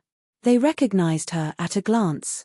This was one of the most outstanding figures of the demon race in the entire universe in the last 10,000 years. What is she doing? The three of them were all stunned. In the center of the sea, there was a special green lotus that emitted chaotic energy. It towered into the clouds, and the lotus was as white as snow. Within the petals, there was a heart that was beating loudly. And Yang Ruyu was sitting cross-legged on a green leaf opposite it, as if she was guarding this green lotus of chaos, and also as if she was using this ruber-like heart to cultivate and comprehend the way. That lotus of chaos is the Qing Emperor's weapon, right? Rumor has it that it was forged from his body. It is very special. It can't be. They stared at the blue sea and were deeply shocked. They suddenly thought of many things. Yang Ruyu, who had disappeared for many years, was actually on such an ancient star, guarding a green lotus and cultivating. It was really strange. Obviously, Yang Ruyu had fallen into a deep state of enlightenment. She would not wake up for a few years, and she would not be able to sense anything. And they also could not stay for too long. They turned into flowing light and disappeared, rushing into the depths of the universe and into the starry sky. Mother Star was a small planet with life, but it was an important town in the universe. Because of its special geographical location, whether it was going to the underworld, the Tao Palace, or the Imperial Court, they had to pass through here. On this star, there was an ancient divine platform that was used as a transit point, so many cultivators would come here to borrow the way. The five-colored altar did not cross the void endlessly. After Zhong Qingyang and the others came out, they had to change their route and continue to go to the Celestial Court, but it was not far. Line up, come in order. First, report the coordinates, and then pay the fee. This was no longer the five-colored altar, but the divine platform left by the Archean Emperor. It could also be used for directional teleportation. It was simple, fast, and very convenient. However, there were powerful soldiers in front of the divine platform. All of them were holding heavenly dagger axes, wearing armor, and full of murderous intent. You want to go to the Tao Palace? You need to pay 1,000 sets of Vulcan bronze armor, a soldier said to the people who stepped onto the divine platform. So expensive? The few of them jumped. They had already filled the divine platform with divine power and could activate it. They never thought they would have to pay such a high toll. Is it expensive? If you go to the sector where God's organization is, 10,000 sets of Vulcan bronze armor wouldn't even be considered a lot. A soldier laughed coldly, stabbing the metal dagger axes in his hands into the ground. The few of them were angry but did not dare to say anything. Now that this place had fallen into the hands of the underworld, the toll was shockingly high. However, not many dared to go against such a colossus. The people in front all swallowed their anger and paid the corresponding amount of Vulcan bronze essence to buy the way, and then they left. When it was Zhong Qingyang, Long Yuxuan, and the others' turn, they reported the territory where the celestial court was. The soldier immediately looked them up and down for a long time, then said, 5 kilograms of Deluo silver essence. What? Are you robbing us? We're just borrowing the way and you want this kind of divine material? Long Yuxuan was enraged. Pauper, if you don't have anything, then stand to the side. Going to the celestial court is worth this price. The soldier walked over and said coldly, staring at them carefully, "Isn't your attitude a little too vile?" Zhong Wenchang said, What did I see? A second-level immortal foundation bro. What a weirdo. With this kind of cultivation, he wants to travel the universe. Ha ha ha. The soldier from the underworld laughed wantonly, stabbing the metal dagger axes in his hands into the ground, full of mockery. Zhong Wenchang did not care. Zhong Qingyang had long been tempered in the world of mortals, so he was no longer shocked by honor or disgrace. Long Yuxuan shook his head and said, "We don't have Deluo silver essence. Why don't we put it on credit first? If you don't have it, then scram. Don't look for trouble." "You can't go to the celestial court," the soldier said with a cold expression. "Who is it that has such big words? Aren't you afraid of the wind cutting your tongue?" The void split open and a few people walked out. One of them had a shiny bald head and said, "The underworld is really bold, sealing the celestial court in all directions and secretly dispatching Yin soldiers and Yin generals. Are they trying to deal with us before the final battle between the four powers? Let's fight then. Who's afraid of who?" Chapter 1685. So it's an esteemed guest of the celestial court. Apologies for not coming out to welcome you. A man walked out from behind the soldiers. Although he had yin qi on him, he was not much different from a normal person. Everyone was shocked. This was the reincarnation of a corpse, and his body had given birth to a new spiritual consciousness. Such a person was definitely an expert.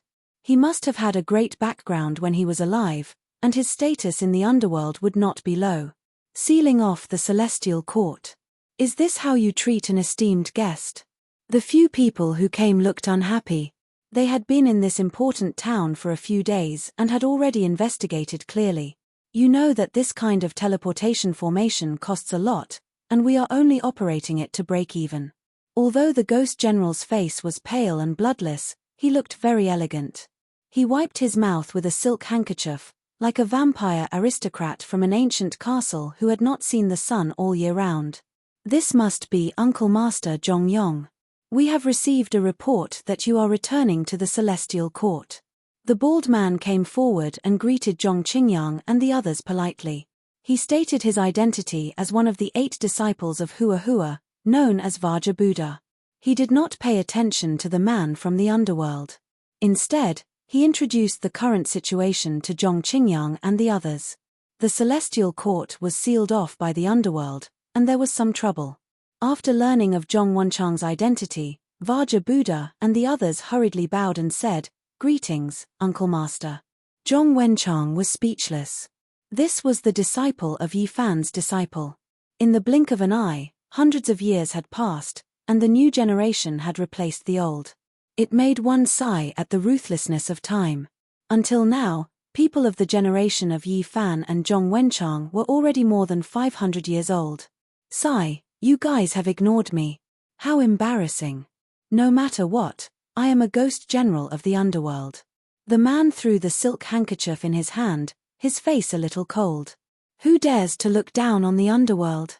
We are returning to the celestial court, and we would like to borrow your path. Can you open the teleportation formation? Vajra Buddha asked. "Oh, 100 kilograms of Deluo silver essence will do," the pale ghost general said with a gentle smile on his lips. "You've gone too far." A monk at the back shook his shovel and frowned. "Let's talk things out. We're all people of status, and we need to be reasonable.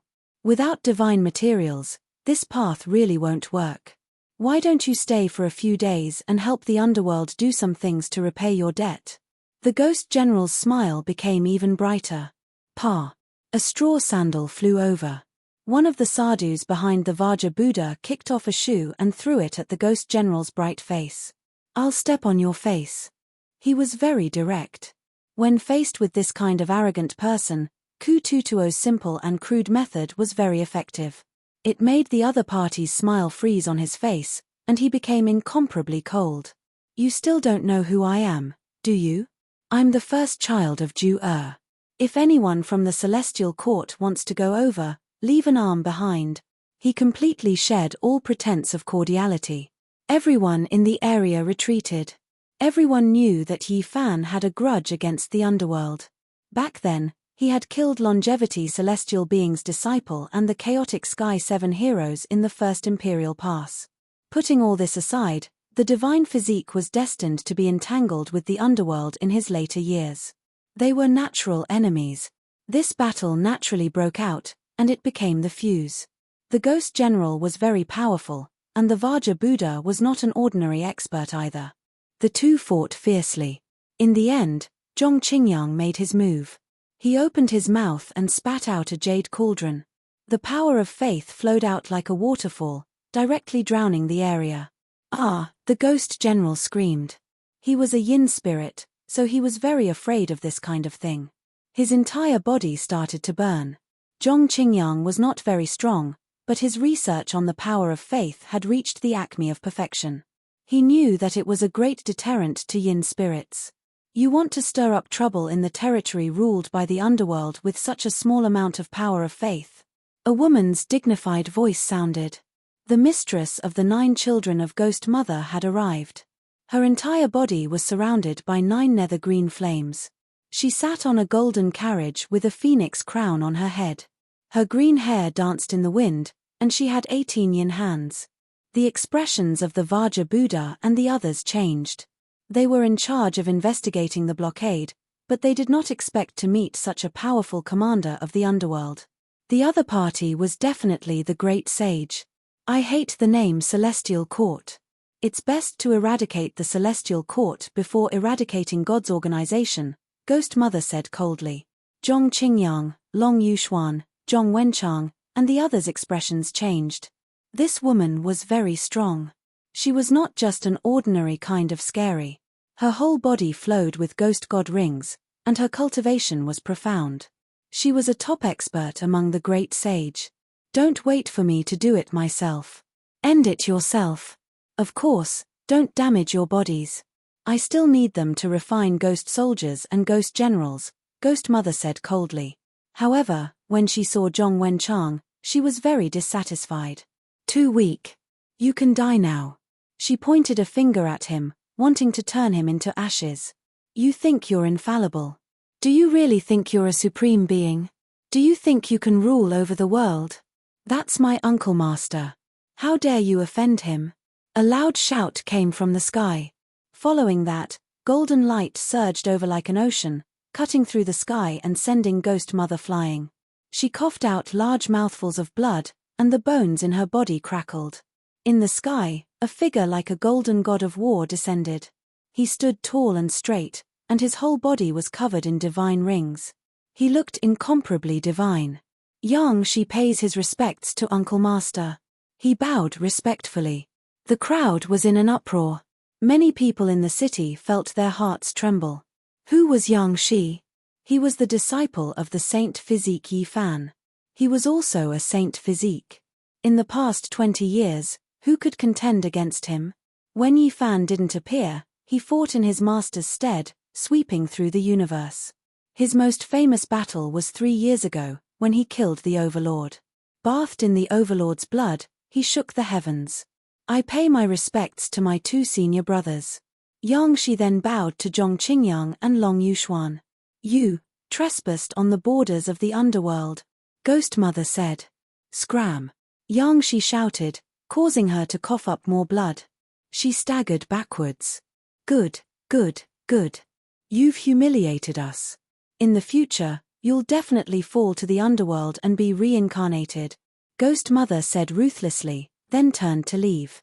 She knew that no matter what, she wasn't Yang Shi's match. One had to know that Yang Shi had killed the overlord, who had shaken the heavens. He was invincible under the quasi-emperor. Moreover, it was rumored that this saint physique wasn't far from breaking through to the quasi-emperor level. He could take that step at any time. I hate it when people threaten me. Yang Shi raised his hand and pressed forward. No. Ghost Mother shouted. However, she was completely powerless to resist. A huge golden palm pressed down, directly smashing her into a bloody mist.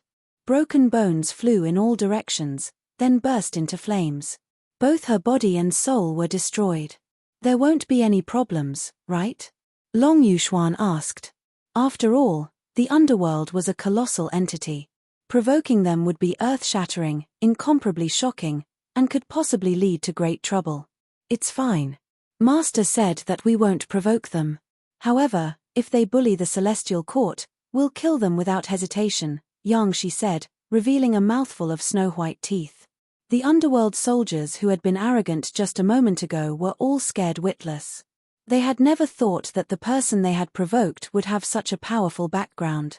It turned out to be Yi Fan's disciple, and that the weirdo they had made fun of was actually a friend of Yi Fan's. Just thinking about it made their scalps go numb. Some of the soldiers trembled. They were directly suppressed by Yang Shi's powerful aura and collapsed to the ground, their bodies trembling uncontrollably. It looked like a small battle, but a big storm was about to blow. In the celestial court, Yi Fan looked at the body leaves one after another, silent. The jade-green leaf on his fingertip was very heavy. It was engraved with 500 years of prayers, 500 years of reflection, and recorded the power of time. In the end, the body leaf turned into a rain of light and disappeared from his hand, leaving him in a daze. After an unknown amount of time, he turned around and walked towards the deepest part of the celestial court. There was a body tree there, which was now more than 10 jong tall and glistening with emerald green. Father! A little girl with a childish voice called out. She staggered as she ran over. She looked to be about 1 year old, and was a delicate little girl. Slow down, little Violet. Don't worry. Little Nan Nan was also only 2 or 3 years old, but she was like a little adult, guarding by the side, taking care of the charmingly naive little girl. The night was dark, and the body tree was glowing. Yi Fan turned around and revealed a doting smile. He squatted down and scratched little Violet's nose, then patted little Nan Nan's head. Father! Hug! Little Violet was struggling to walk, and her speech was not very clear. She looked very young and tender. When she was born, she was very special. She could run and jump, but she was sealed by Yi Fan. He was afraid that if she cultivated too quickly in the future, there would be some hidden dangers. Yi Fan picked up the naughty little girl, who was climbing up his body, and patted her gently, letting her fall asleep. Not long after, Ji Ziue walked over and took the little girl from his arms dotingly. Then, she walked towards the palace in the distance. Under the body tree, Yi Fan was lost in thought as he looked at the starry sky. Little Nan Nan sat obediently at the side and said softly, "Big brother, what are you thinking about?" "I'm thinking about how to become stronger." "Nan Nan, help big brother. Those bad guys won't dare to come. Don't be afraid." The little girl said innocently. She already knew what she meant to the celestial court. Even if she didn't do anything, she could intimidate the most terrifying person like the emperor. Big brother's heart is very uncomfortable. Someone used the power of hope to leave a letter for me in the human world. Finally, I know her whereabouts. I want to go to the underworld. Yi Fan said softly.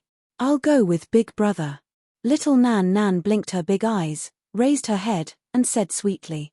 No, you can't leave the celestial court. Many eyes are watching.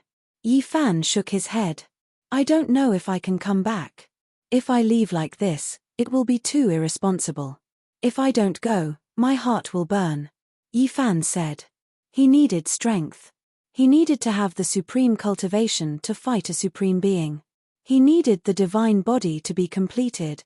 I want to create a new technique and complete it in the shortest time possible.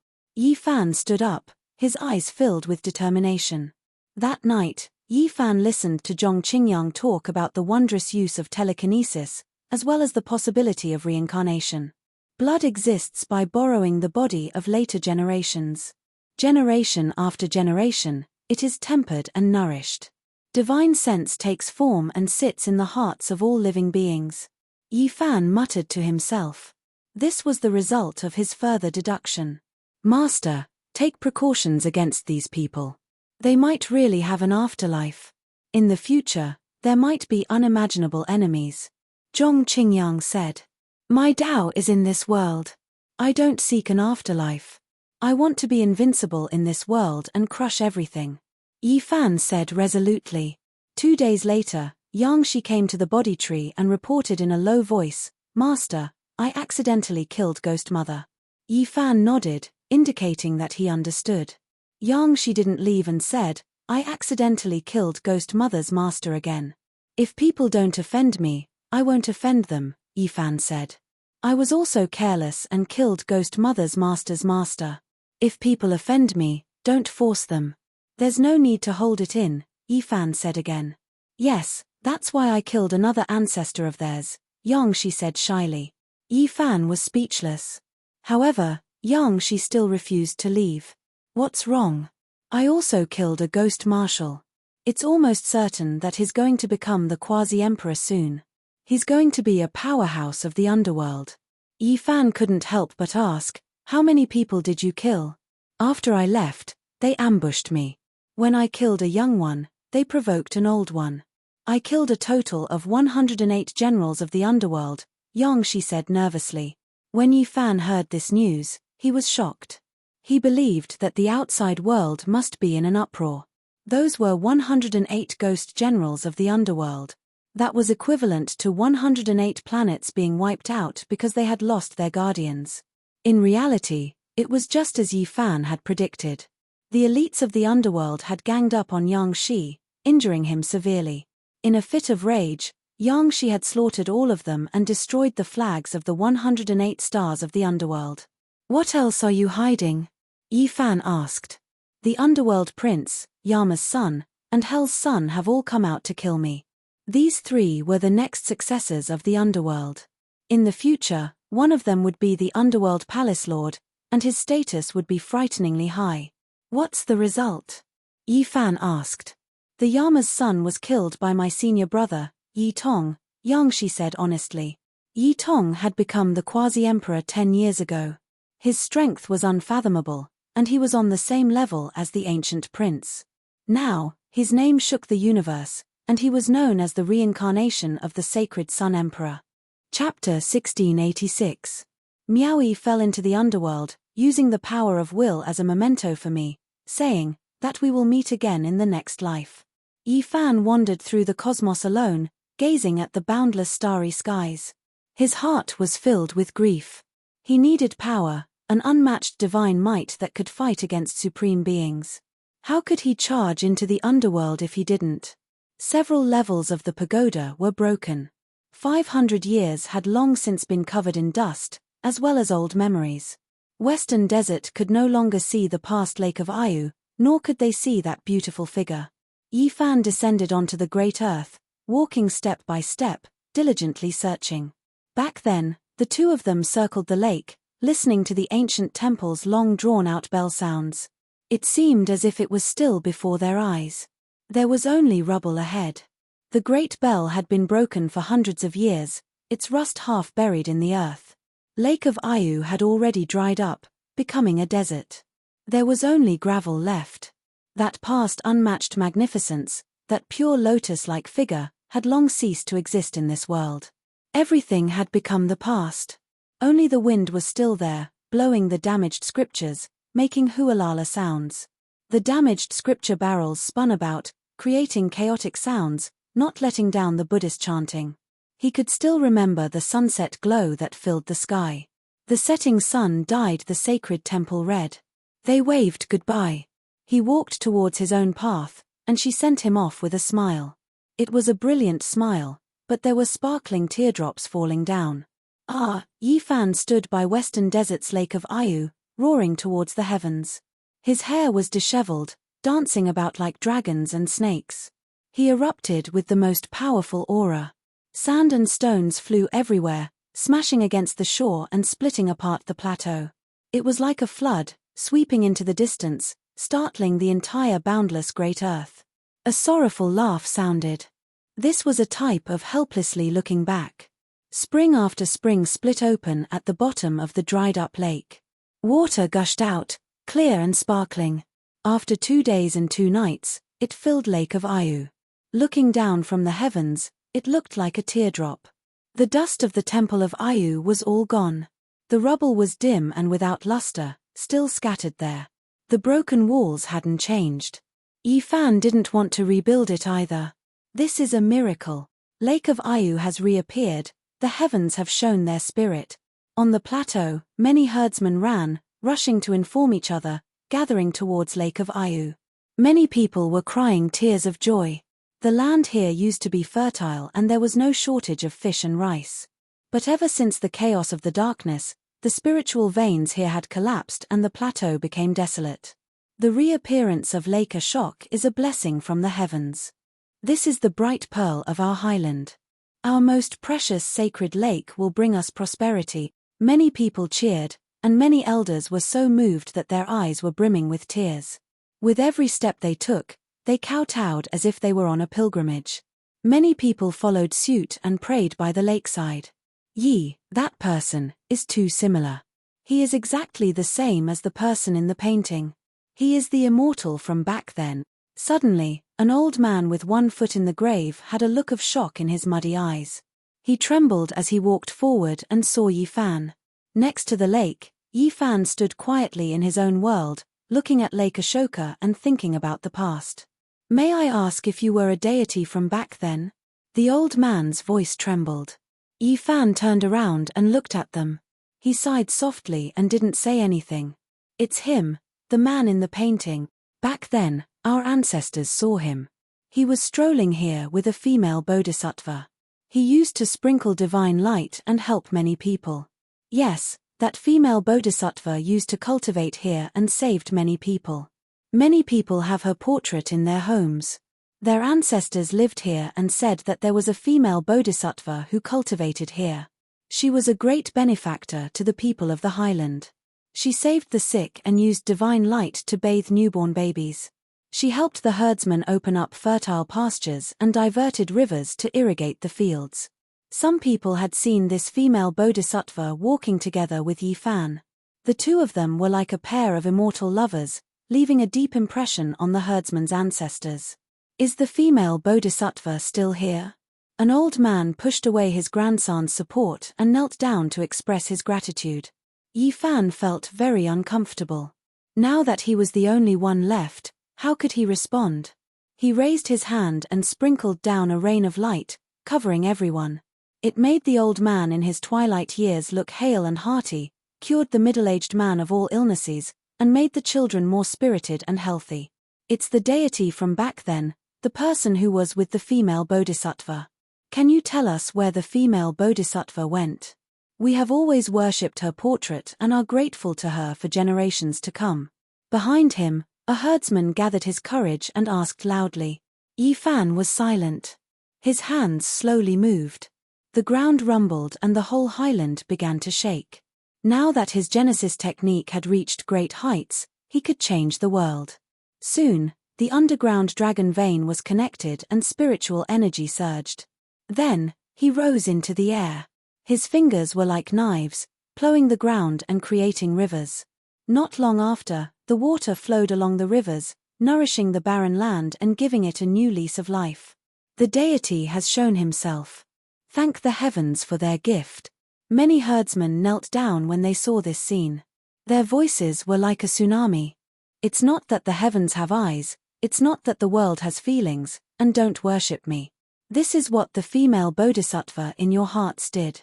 I believe that if she were still alive, she would do the same. If you want to worship, please worship her. Remember her name and Miaui. In the sky, Yifan's figure faded. In the era when Mount Meru had been torn apart, the Great Thunder Temple had collapsed, Buddhism had declined, and there was a lack of faith, but the people on the Ayu Highland had never forgotten this female bodhisattva. It was clear how deeply she had penetrated into their hearts. From that day on, the collapsed Ahama temple was rebuilt. The ancient temple was once again dyed with a divine luster by the setting sun.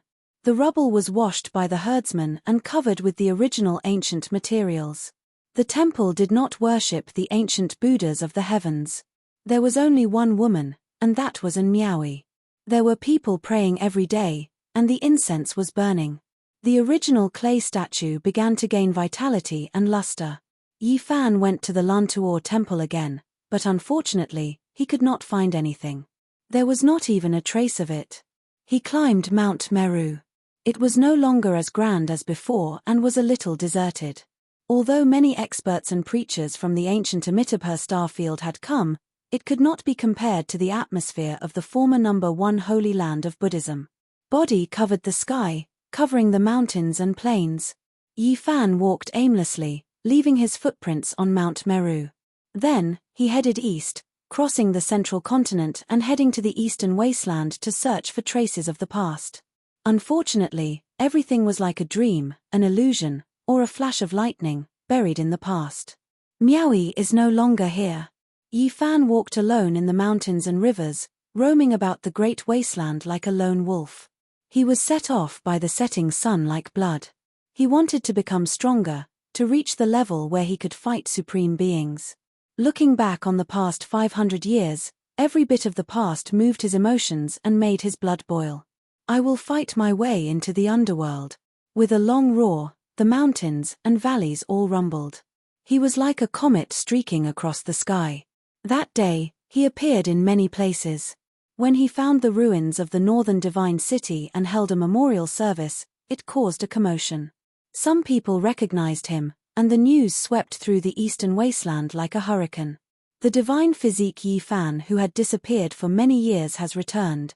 Heavens, it's him. The current peerless expert has killed 6 or 7 ancient princes. Who can contend against him? The eastern wasteland was shaken. Countless experts rushed over.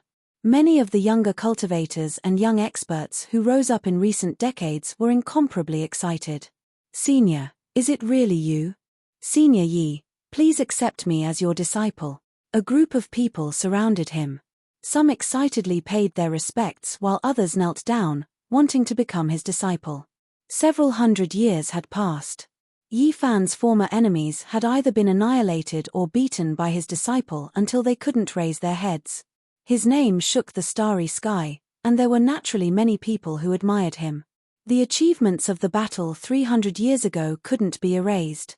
He sacrificed himself for the Tao, his blood splashing across the starry sky.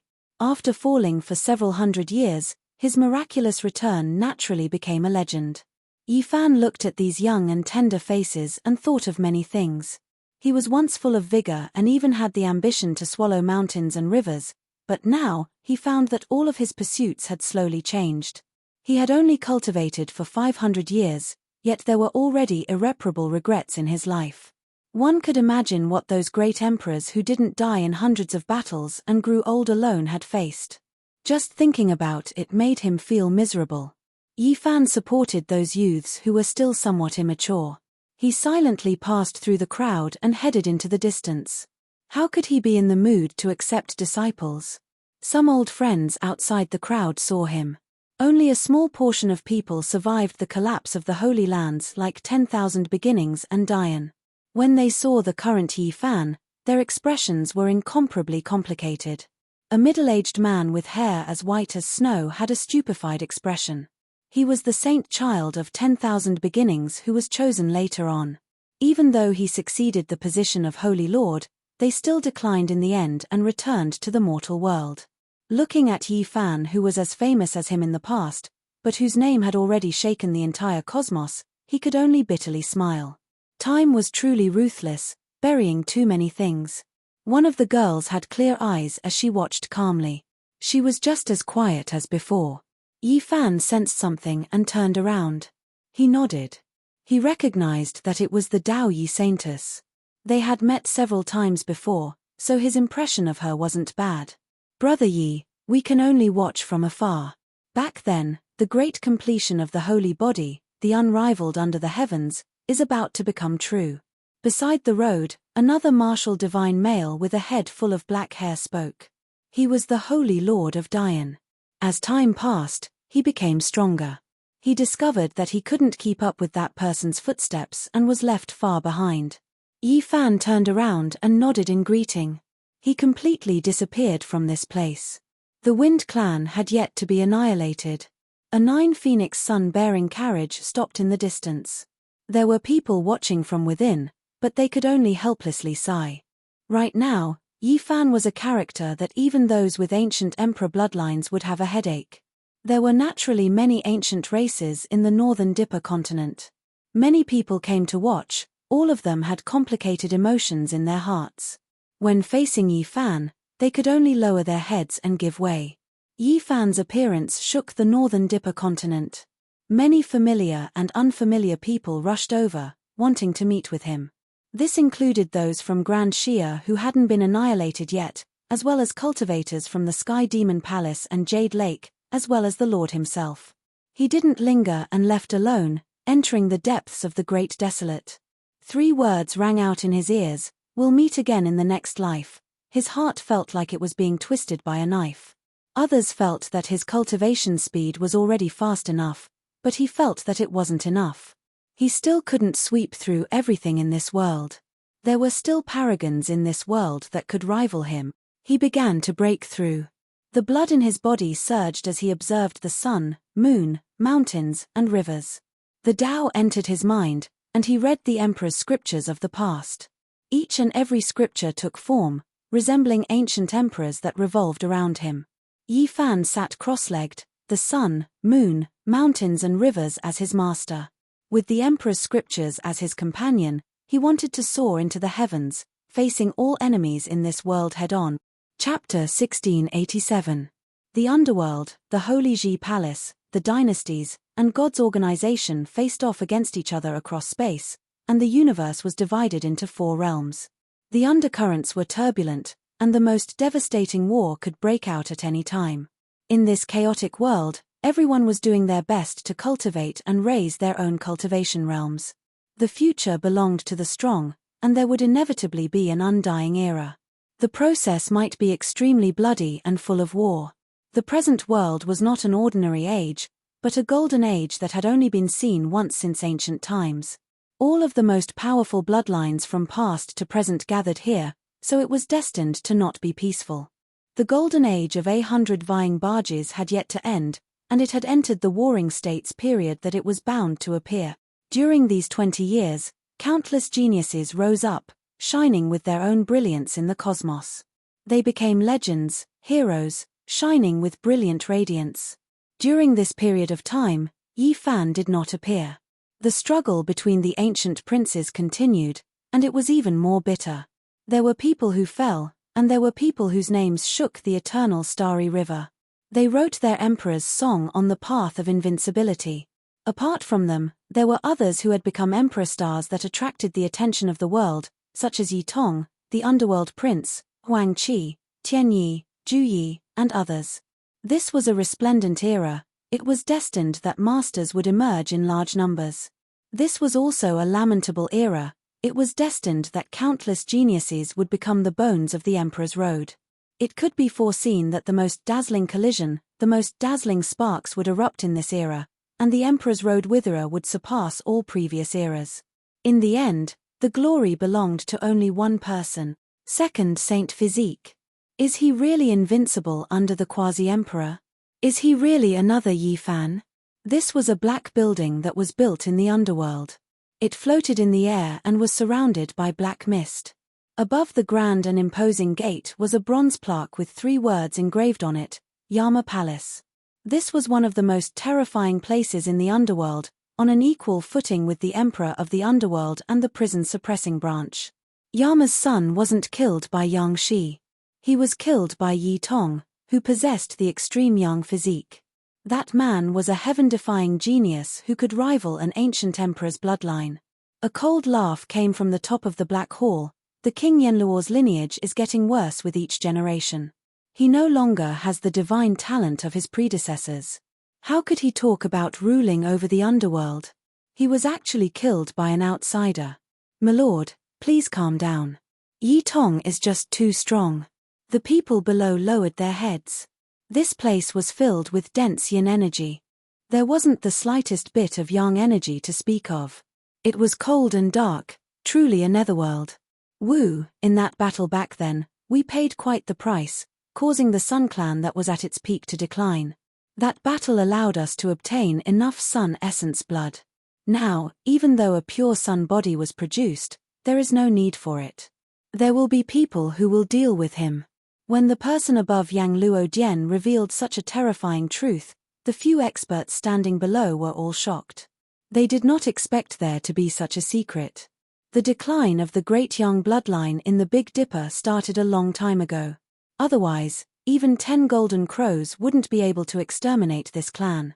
However, very few people knew that in the distant past, it was the Yama bloodline of the underworld that slaughtered the Sun Quasi-Emperor who was at the height of his power. He slaughtered countless people of this race and refined the Sun blood that he needed. The descendants of King Yang Luo are really unworthy. The person sitting at the top of the hall sighed and said, "What we lack the most is the saint's blood. Yi Tong can kill Cheng Chen, but Yang Shi's blood must be brought back." Report. Someone rushed into the hall and knelt on one knee. His entire body was shrouded in yin energy, and his face was extremely pale. It was obvious that he was a powerful corpse that had gained sentience. What happened? The Prince of Hell was killed by the sun body Yi Tong in the starry sky. Not even his bones were left. The Yang Luo Dian was completely silent. In this generation of the underworld prince, the Prince of Hell, and the son of King Yang Luo had died.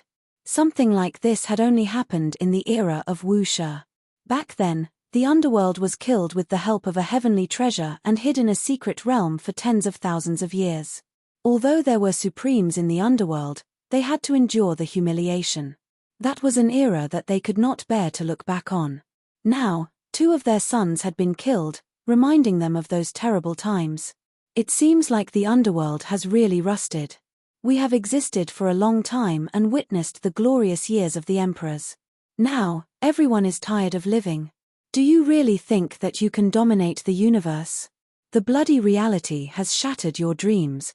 Above the hall, a huge creature was roaring. It was not a human. Half of its body was revealed in the darkness, and its green claws were as big as dustpans. It shone with a cold light and smashed the table made of divine materials into pieces. The Prince of Hell has also declined. The underworld is getting worse with each generation. In the past, the ancestors of the underworld went on a crusade. Once the Yin army appeared, even the celestial court was about to collapse. They left behind their glorious name. At the end of reincarnation, the underworld is the final destination of all living beings. This is not just talk. How can the underworld be so useless?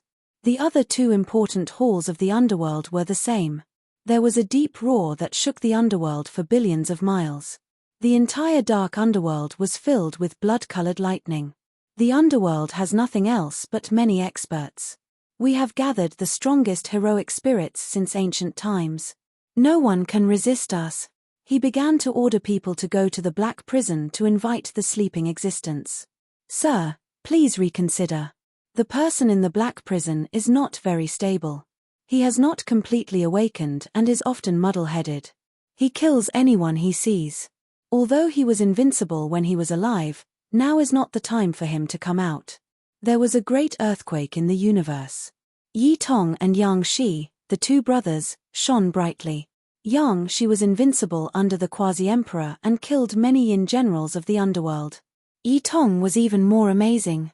He had the pure bloodline of the sun and was known as the 2nd Holy Emperor of the Sun. He killed the future successors of the underworld and stirred up the universe. The world was shocked. The dynasty, the Dao Palace, and the underworld had not yet shed all pretense of cordiality, but the celestial court had already started a conflict with the underworld. Everyone sighed. Yi Fan had accepted a few good disciples. They could already stir up the heavenly wind and cause chaos in the universe. 2 of the successors of the underworld had been killed. How could such a thing not be shocking? This is only the beginning. The underworld prince is going to fight Yi Tong to restore the dignity of the underworld. Someone sighed. If the underworld was defeated, that would be the most terrifying thing. Because it meant that countless Yin soldiers would be born. The strongest ancient experts would return one by one and their corpses would return to fight fiercely. Since ancient times, countless supreme experts had been born.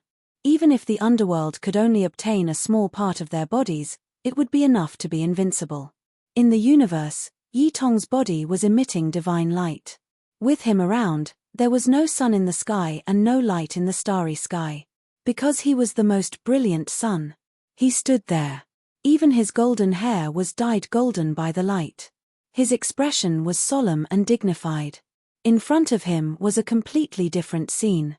Boundless darkness, the underworld fog rolled, and the power of death was vast. A man in black armor was like the god of death. This battle had erupted.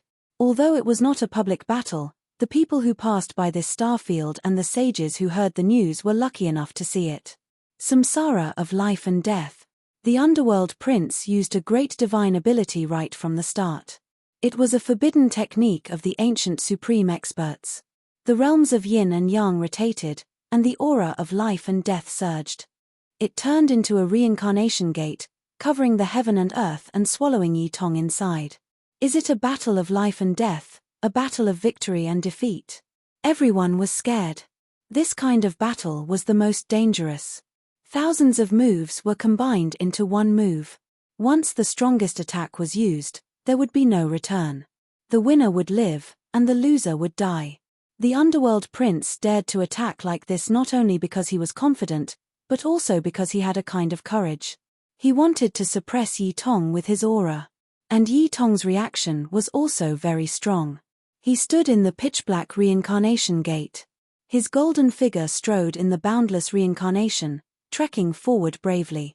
The end of reincarnation is your final destination, the underworld prince murmured. His expression was solemn. He didn't underestimate his opponent and fought seriously. The fact that he could use this move also showed his courage. Senior brother, Yang Shi was worried. He saw blood dripping from Yi Tong's body. Every step he took dyed the void red. He was under great pressure in the reincarnation. Open. In the next moment, not only did the divine light of the sun rush into the heavens from Yi Tong's body, there was also extreme yin energy bursting forth. There were a total of 18 ancient characters facing each other. They intertwined and rotated, becoming one. Vaguely, there was chaotic energy bursting forth. His body contains the true meaning of extreme yin. This generation's extreme yang physique is not simple. Many people exclaimed in admiration. They were completely subdued. Catcher. The reincarnation gate shattered. The underworld prince's body shook violently as blood flowed out from his body. Yi Tong rushed out like a heavenly flame. Multicolored light shone for tens of thousands of zhong. At this moment, he was a true sun god, looking down on the mortal world. The wounds on his body healed. With a slash of his palm, the half-destroyed underworld prince was cut into pieces and turned into a bloody mist. The universe was deathly silent. None of the three great successors of the underworld were left alive. They were all killed by Yi Tong alone. This was a world-shocking thunderclap, and the effects were too great. Senior brother, are you all right? Yang Shi frowned. It's fine. I'll recover after a few days of rest. Yi Tong wiped away the bloodstain at the corner of his mouth and revealed a sunny smile. The two of them left, but the starry sky was in an uproar. Soon, the entire universe was shaken. Everyone knew that the terrifying aspect of the underworld was about to be revealed to the world. Just what kind of monsters did Yi Fan teach? His disciples are already so divine. Just how strong is he himself? He hasn't made a move in 20 years. Right now, the entire universe was discussing the celestial court. This lineage was a miracle. People couldn't help but sigh in admiration. Although the celestial court was inferior to the four great realms, its potential was limitless. In the future, it might even surpass them and be respected by the entire world. I'm really disappointed. The successors of this generation of the underworld are each weaker than the last. The three yin physique, which was known as the strongest in 100,000 years, was nurtured in the underworld for 100,000 years. Yet, they couldn't even withstand a single blow. They were all killed by a single person. The underworld royal palace, Yama Hall, and prison suppression hall trembled at the same time. A cold voice transmitted over, causing the entire underworld to shake. It's not that the 3 children of the underworld aren't strong. It's just that this generation's extreme young physique is too terrifying. Go to the black prison and release that person's shackles. Let him go on a killing spree. A dignified voice roared with great anger. On this day, the gates of the underworld opened. Hundreds of thousands of Yin soldiers came out and escorted a prison carriage. It rumbled as it moved towards the depths of the starry sky. Everyone was horrified. Those who were well informed knew that the underworld was furious. They were going to sweep through the celestial court and wash the starry sky with blood. A somewhat frail youth stepped into the starry sky. He was full of hope and his eyes were filled with longing. He observed the sun, moon, and stars as he moved. He was very curious about everything. It had to be said that this was a very cute child. He looked to be only 15 or 16 years old.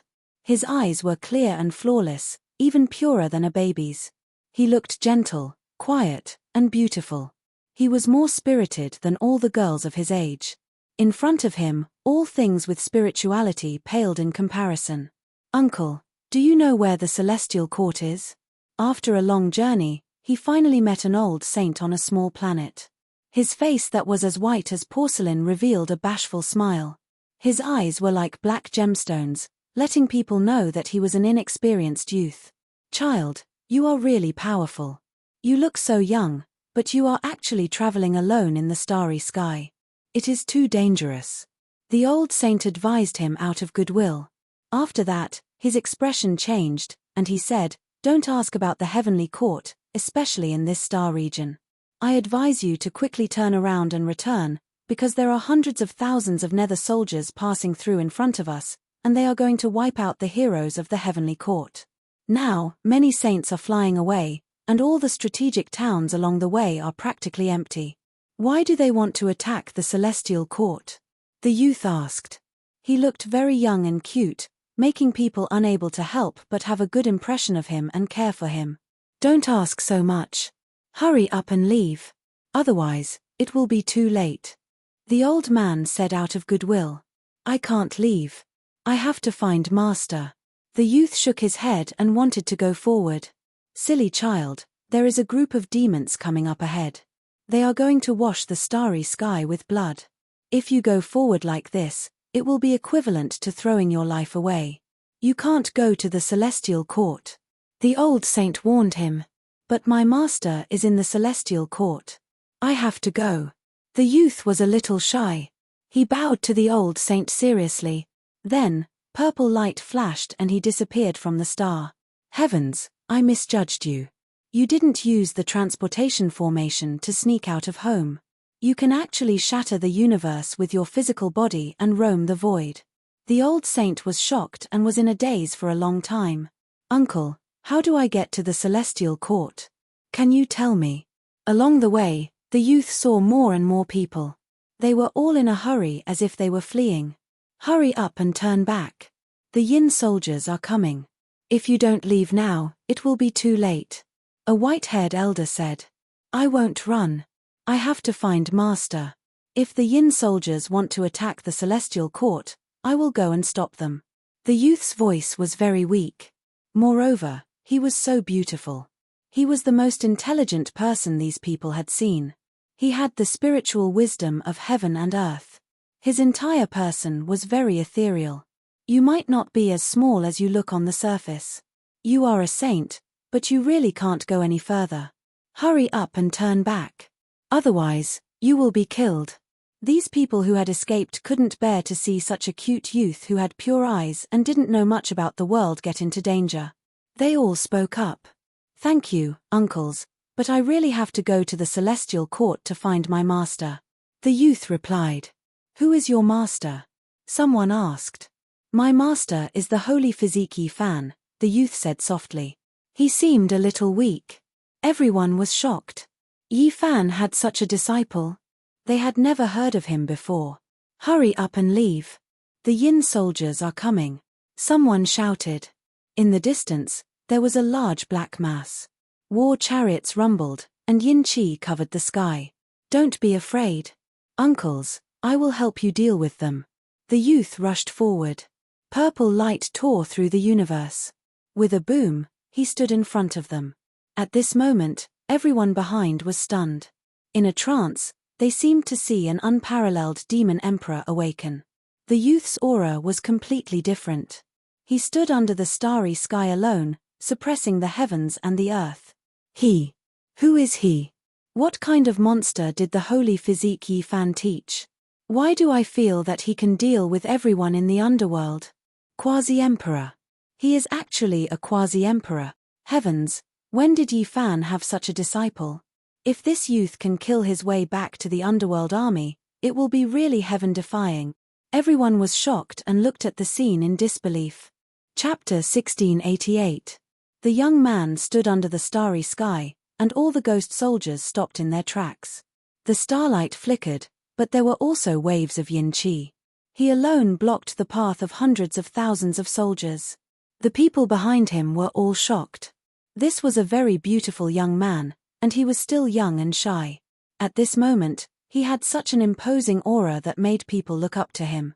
A Yin marshal at the front waved his hand, and all the ghost soldiers behind him raised their bronze dagger axes and pointed them forward.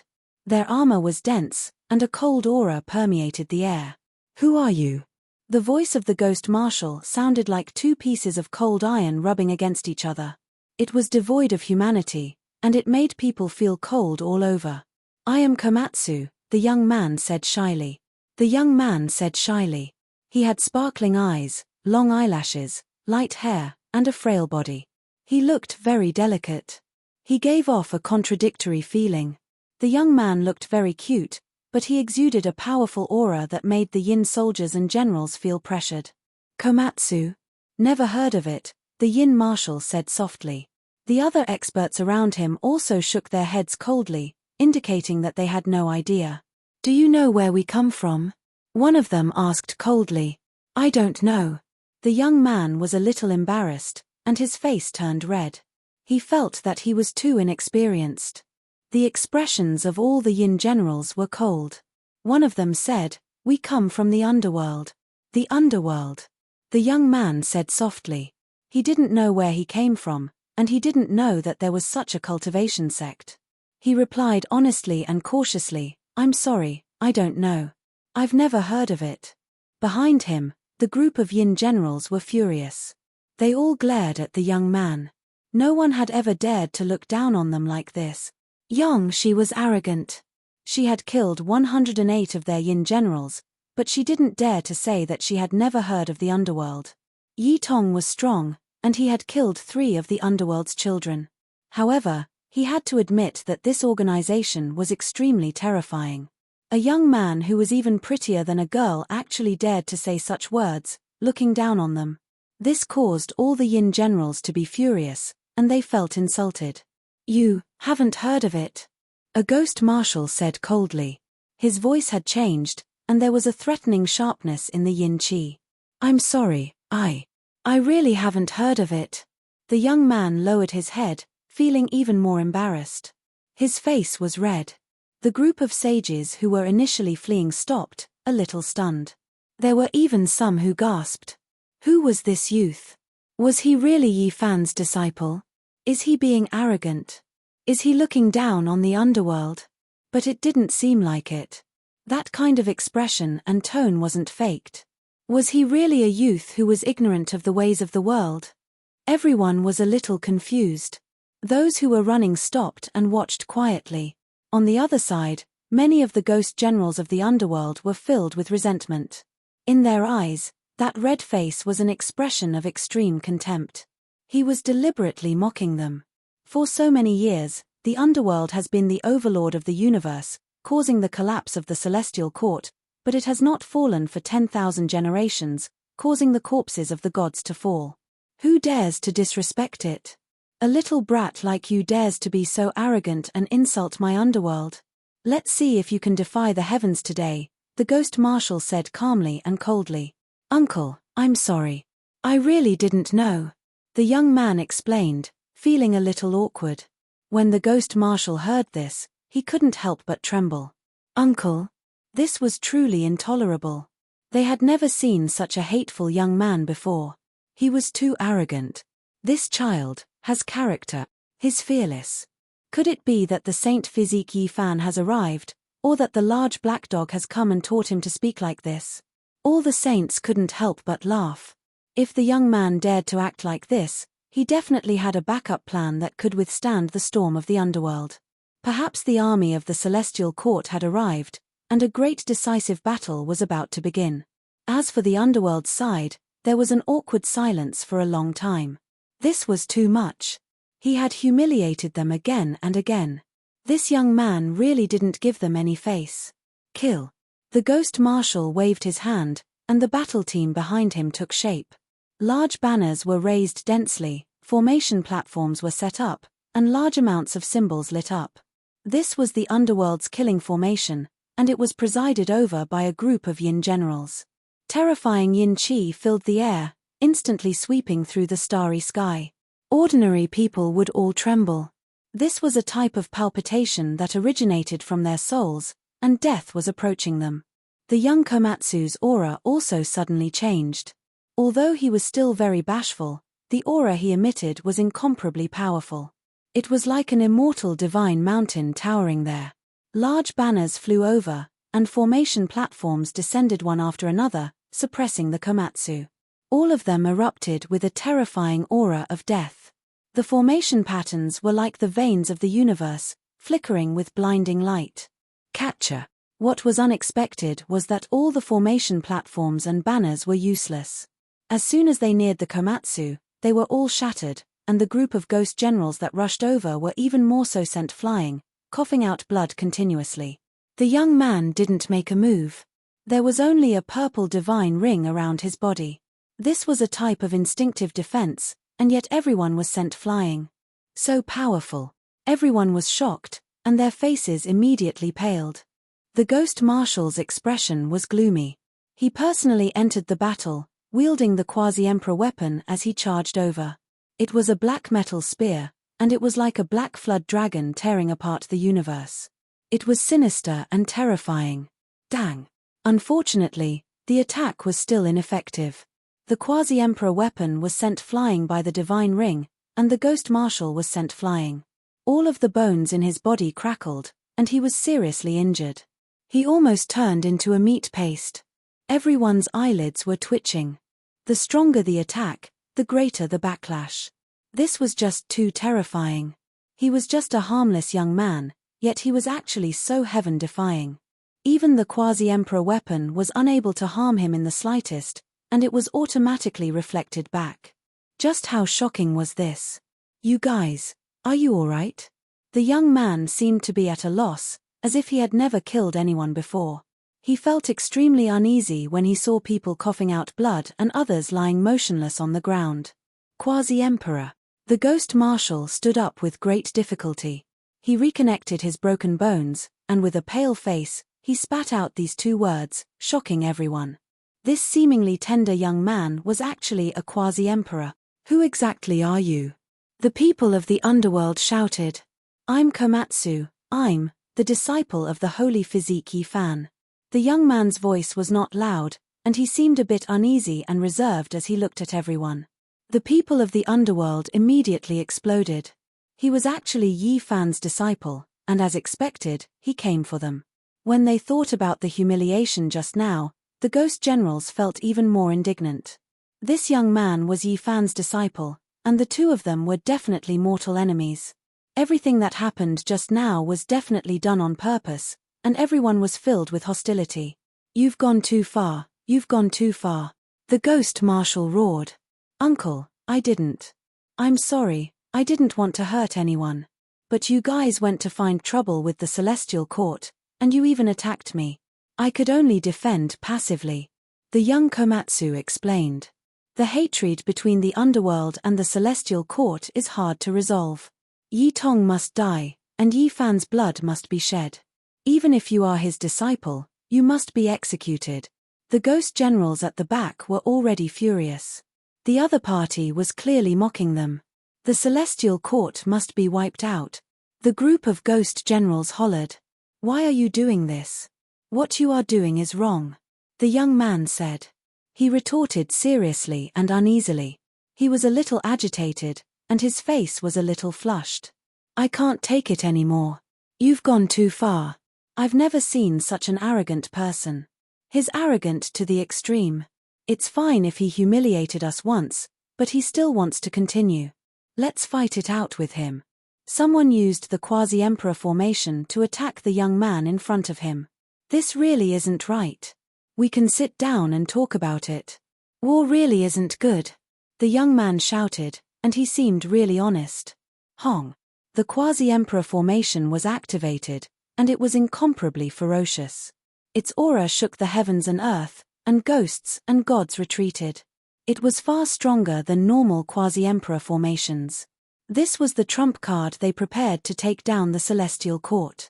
Purple light flickered above the young man's head.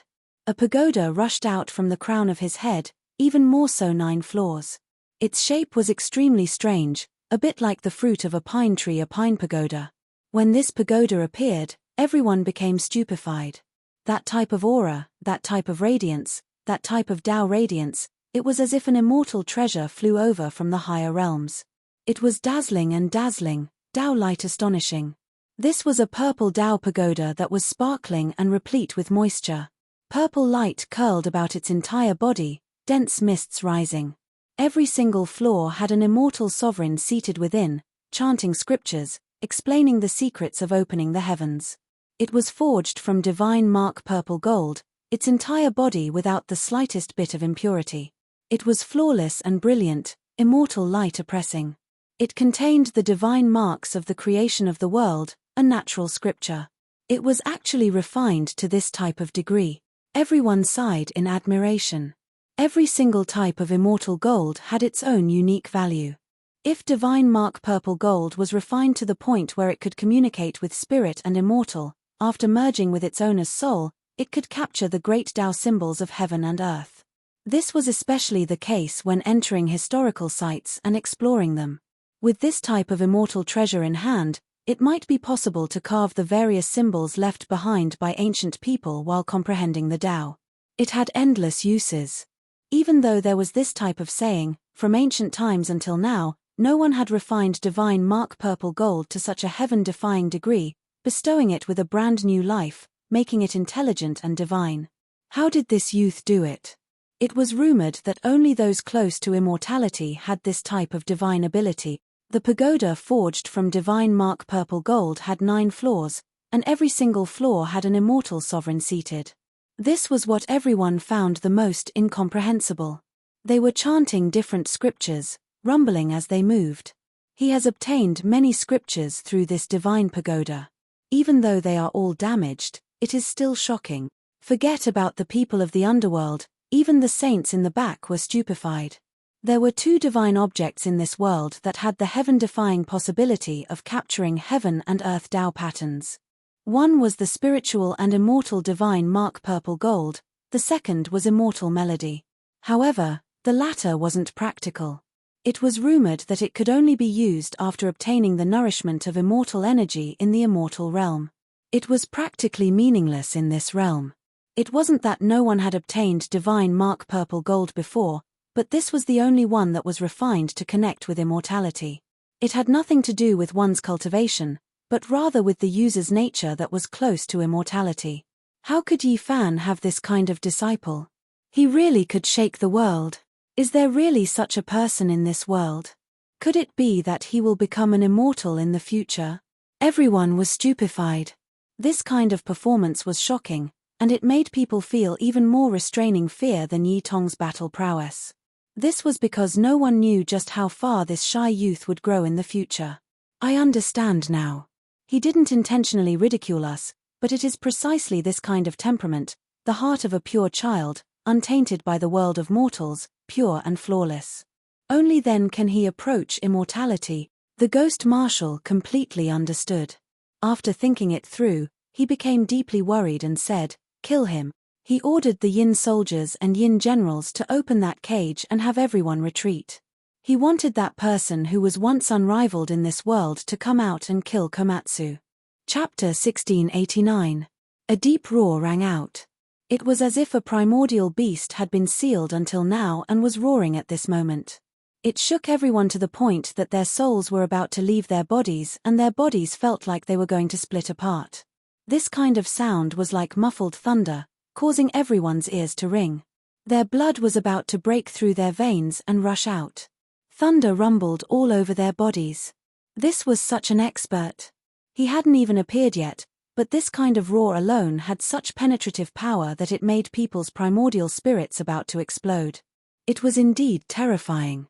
All the saints retreated, not daring to watch the battle from a close distance. As for the Yin soldiers and generals, they retreated like the tide, opening up a huge space. There was a war chariot under the starry sky with a cage on it. It was bright red like blood and seemed to be cast from phoenix blood gold.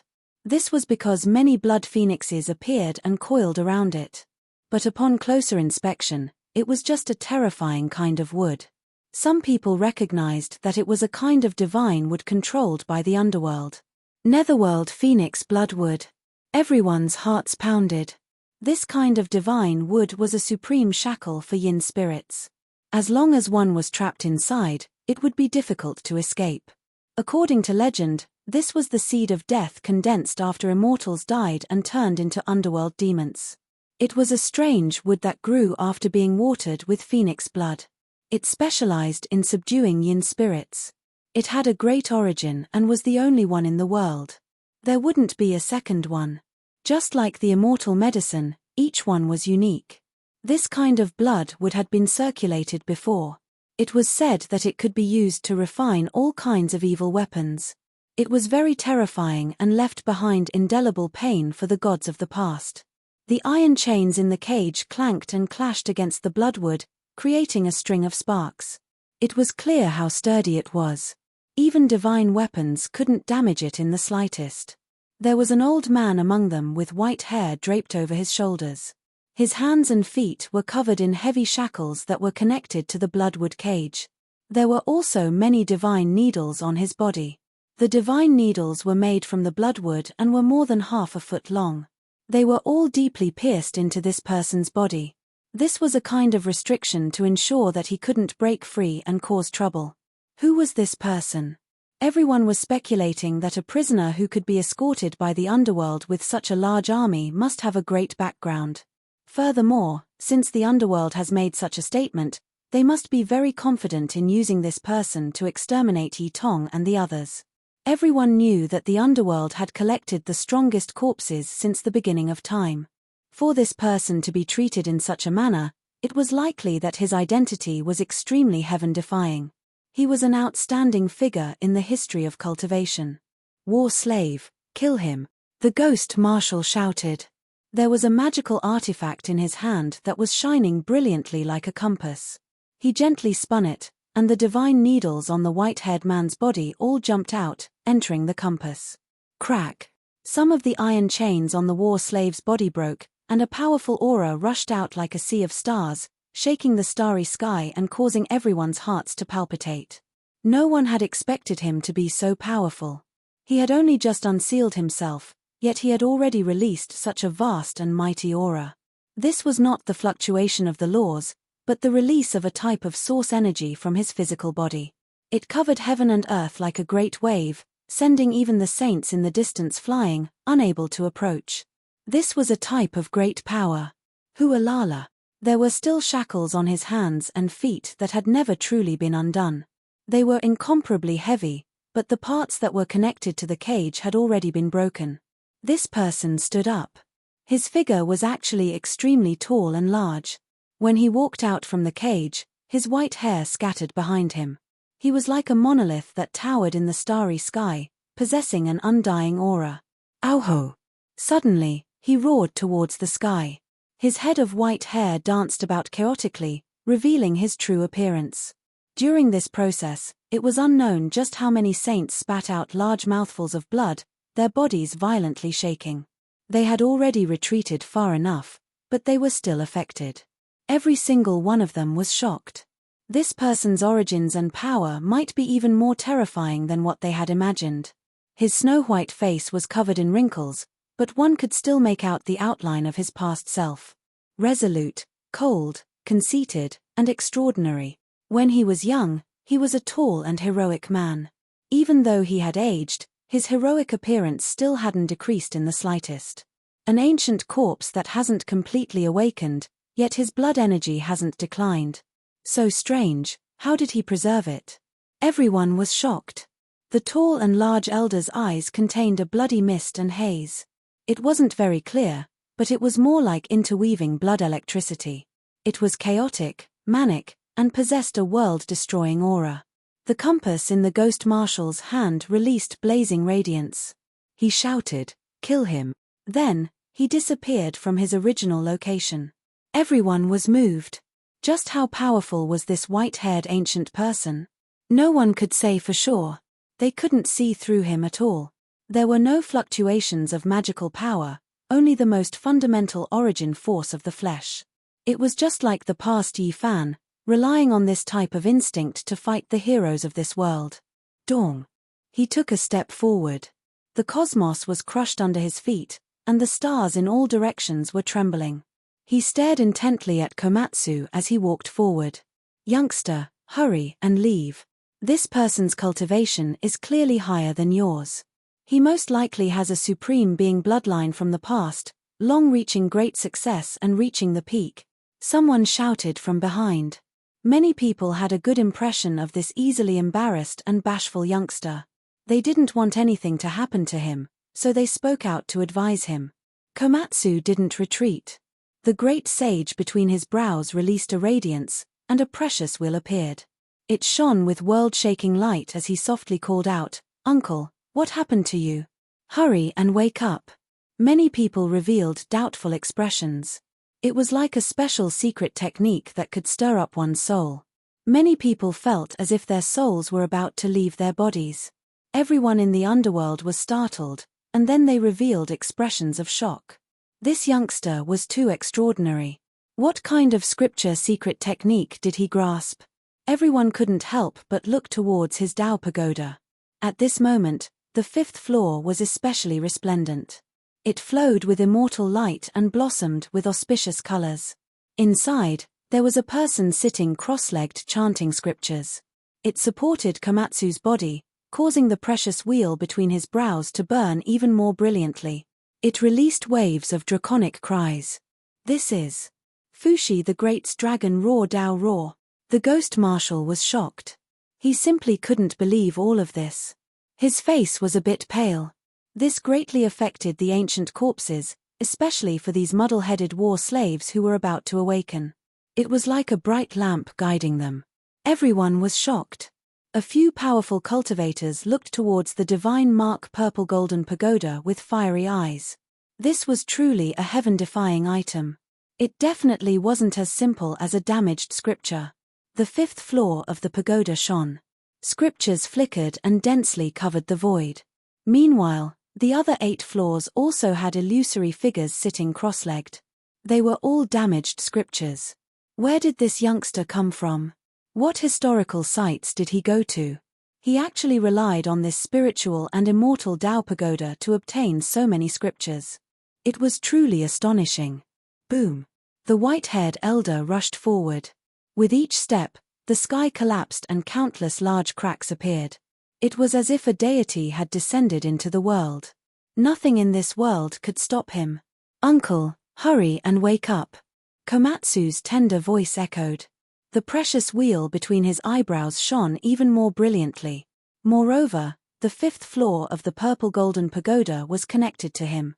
The light that descended turned into a flowing multicolored light, making the space between his eyebrows even more resplendent. The blood lightning in the elder's eyes receded a bit. His steps slowed down and his face was a bit vacant. He revealed a trace of doubt and then couldn't help but roar towards the sky. The pagoda sensed something. The 9 floors simultaneously ignited and purple energy rose. It trembled, wailed, and called out. It seemed to have an indescribable connection with the elder in front of it. My pagoda. Suddenly, the elder spat out these 3 words. Even though his words were unclear, they were still heard by others. Everyone couldn't help but be horrified. Even the Yin soldiers and generals felt that the situation was far from reassuring. They retreated like the tide. Who exactly was this person? Komatsu chanted scriptures. A dragon roar came from his mouth, and it was even mixed with Buddhist chanting. The ancient pagoda's floors all shone. He used all kinds of world-shocking divine abilities to awaken the elder. There was not a bit of killing intent, not a bit of fierceness. There was only a pure heart that was filled with sincerity. A pure and flawless state of mind spread out like the silent spring rain. Specks of light scattered down and entered the elder's head. His irritation and viciousness all dissipated, and he gradually regained his calmness.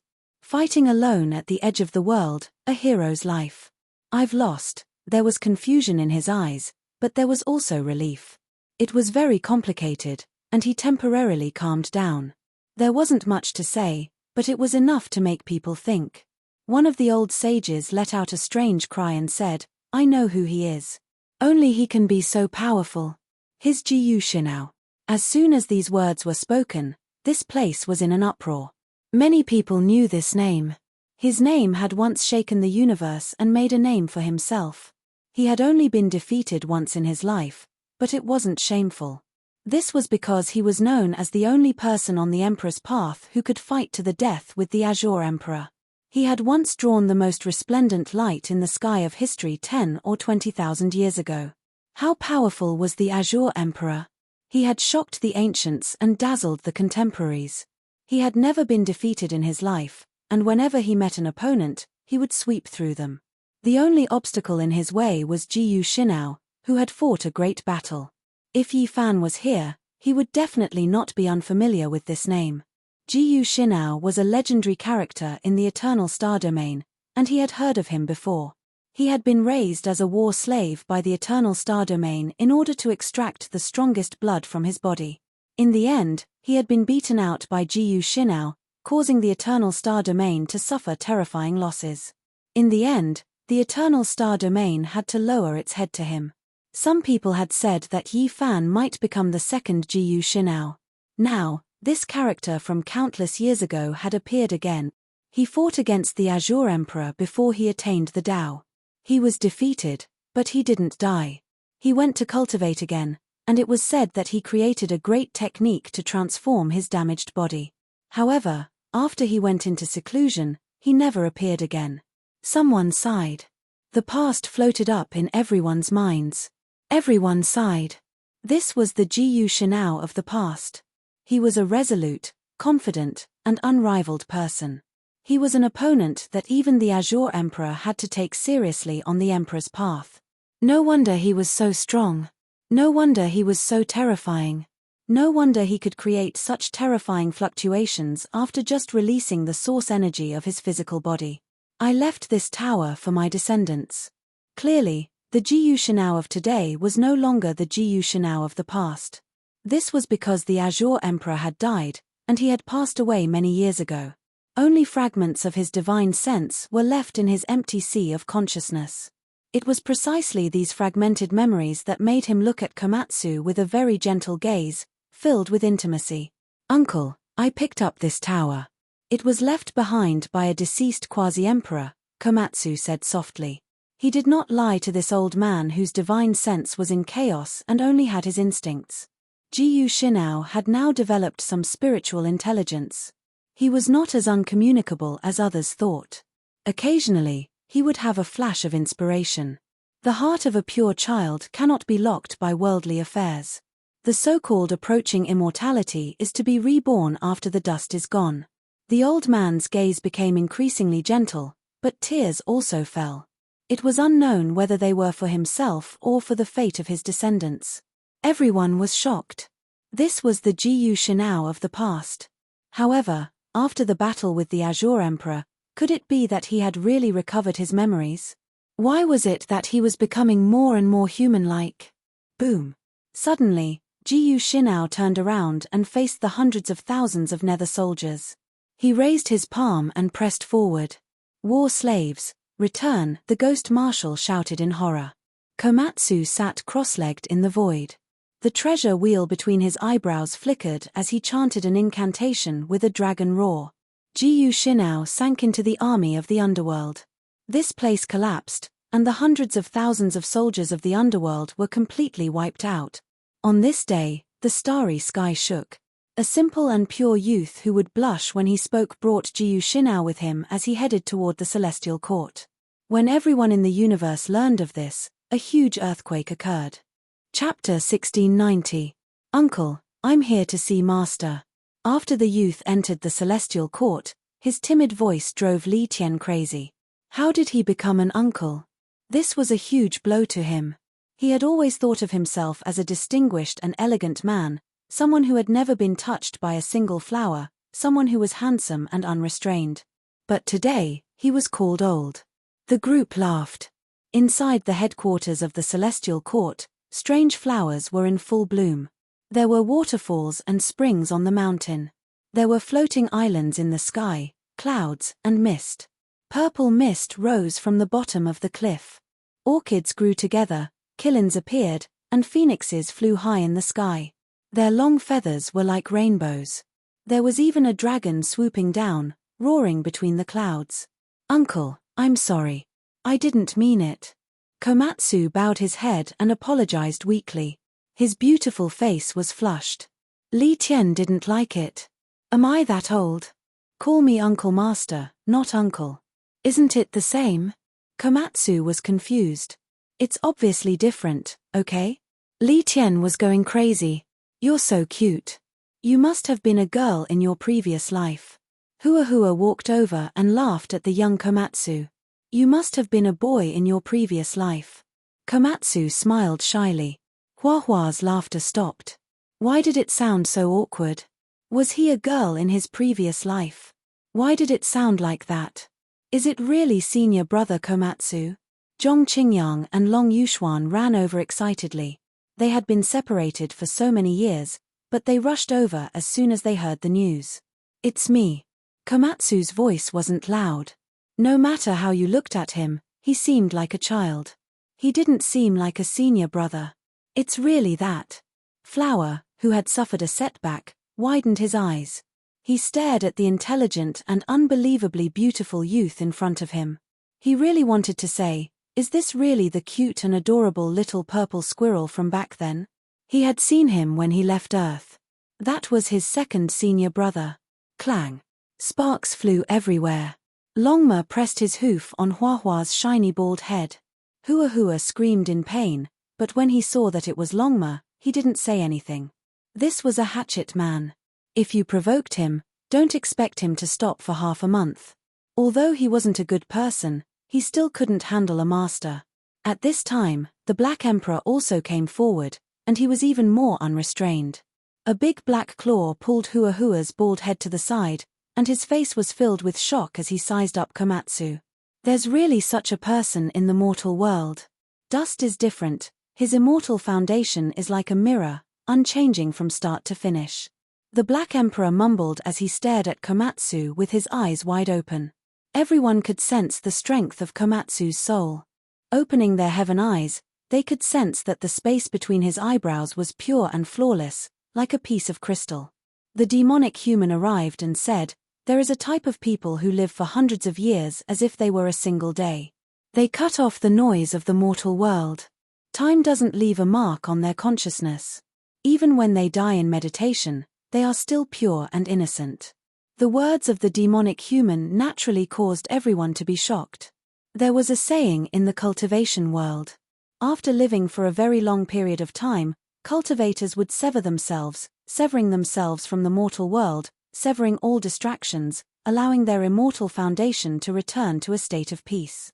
Their Tao heart would be as one, returning to the state of a pure and innocent child. This way, they would be able to prolong their lifespan and resolve the corrosion of time. That wasn't a transformation of the fleshly body.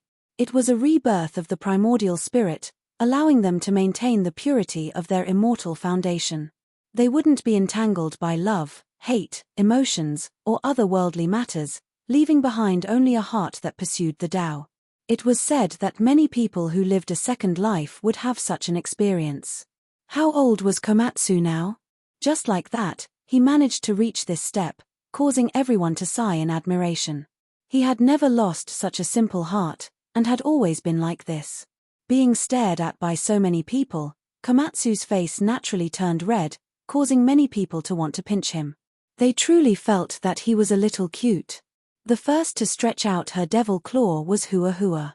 She was very unlucky and was trampled by Longma. "Call me senior brother, you are just a mistress."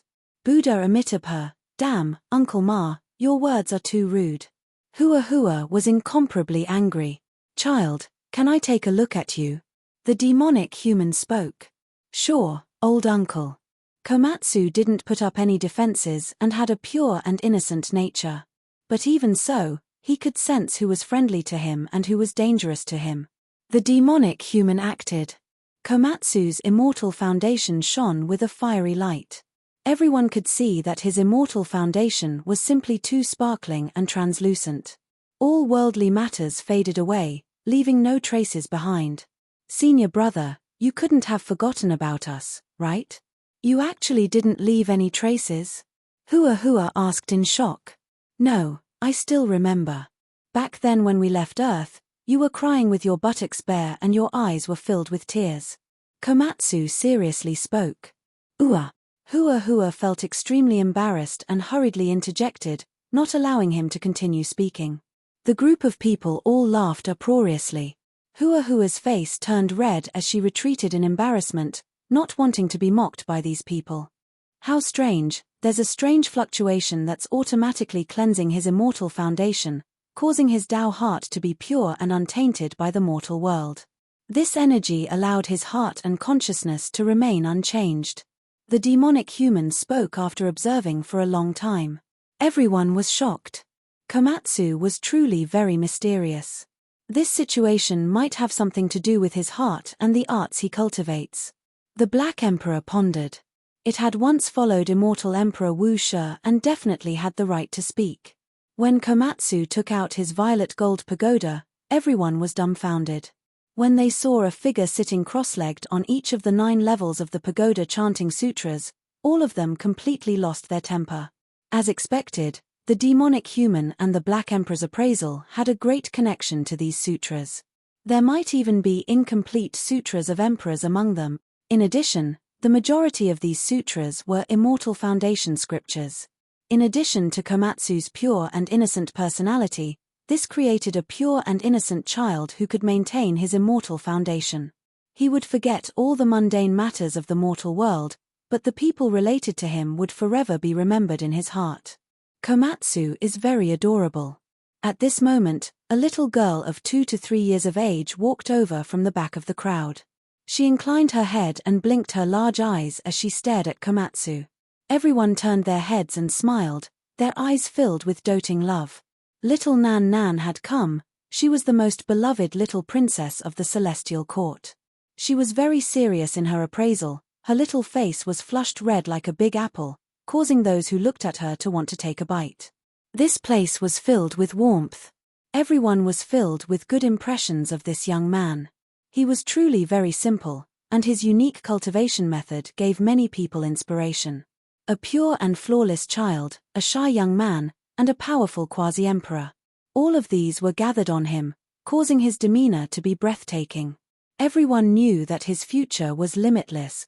This was a piece of unpolished gold and unpolished jade. The Black Emperor was drooling, but no matter how he tried to swindle and deceive Komatsu, he wouldn't be able to move Komatsu's heart. The sincere words of the young man would cause the Black Emperor's face to turn red every time. This was the first time he felt that he couldn't bring himself to do it. Komatsu's arrival was a great boost to the morale of the celestial court. This was especially so since he had brought a supreme expert with him. Even though the experts of the celestial court were as common as the clouds, they were still incomparably fearful of this person. Even the human devil old man paced back and forth, circling around him. It was rare that he didn't have an appetite for an entire day, so he turned around and went hunting in the starry skies. When they understood this person's origins, The heavenly court was silent, and then it immediately erupted with commotion. This was a genius who could fight against Qing Di in the past, the only unparalleled expert who could fight against Qing Di on the emperor's path back then. Just the thought alone was enough to shock everyone. The passage of time hadn't completely obliterated him, leaving behind a corpse. Although he was no longer the person he used to be, his unparalleled physical body still existed. The current him was muddle-headed. He had developed a bit of spiritual intelligence, but he still couldn't see his true self. Only by following at Xiao Song's side could he calm down. Otherwise, he would become a killing machine, an unrivaled death god. Komatsu is too powerful. He actually managed to attract such a talent. I think the underworld will definitely be in an uproar. They'll go crazy from heartache. Carefree laughter rang out in the celestial court. Everyone was incomparably excited and happy. The news naturally shocked the entire universe. All the cultivators in the universe were discussing it. Now, many people knew that another child with heavenly talent had appeared in the celestial court. He was the second disciple of Yi Fan, a quasi-emperor. One sect had 3 quasi-emperors. In the future, there might be 4 quasi-emperor, 5 quasi-emperor. Everyone was astonished. It was comparable to the era when the great emperor and the primordial emperor were alive. Only when their children lived with their father would it be like this. One sect had several quasi-emperor. And when such a thing happened, it was destined to be the most glorious peak of this clan. Now, the celestial court had already stepped on this path. In the future, it might be in their hands. As long as a peerless expert appeared, able to rival the undying empress and the woodcutter old man, then no one would dare to offend the celestial court. The general trend would be formed. Jiyu Shinao, the strongest war slave that could fight against Emperor Qing, is leaving just like that. A terrifying roar came from the underworld. Not only Yang Luo Dian, but Underworld Emperor Palace and Prison Suppression Hall were also like this. It was full of violent storms. The leaders of the underworld were furious. Jiyu Shinao was the strongest war slave they had obtained in the past tens of thousands of years. Once he awakened, he could be nurtured into an unrivaled butcher's knife. No one could compete with him. The underworld is really getting worse with each generation.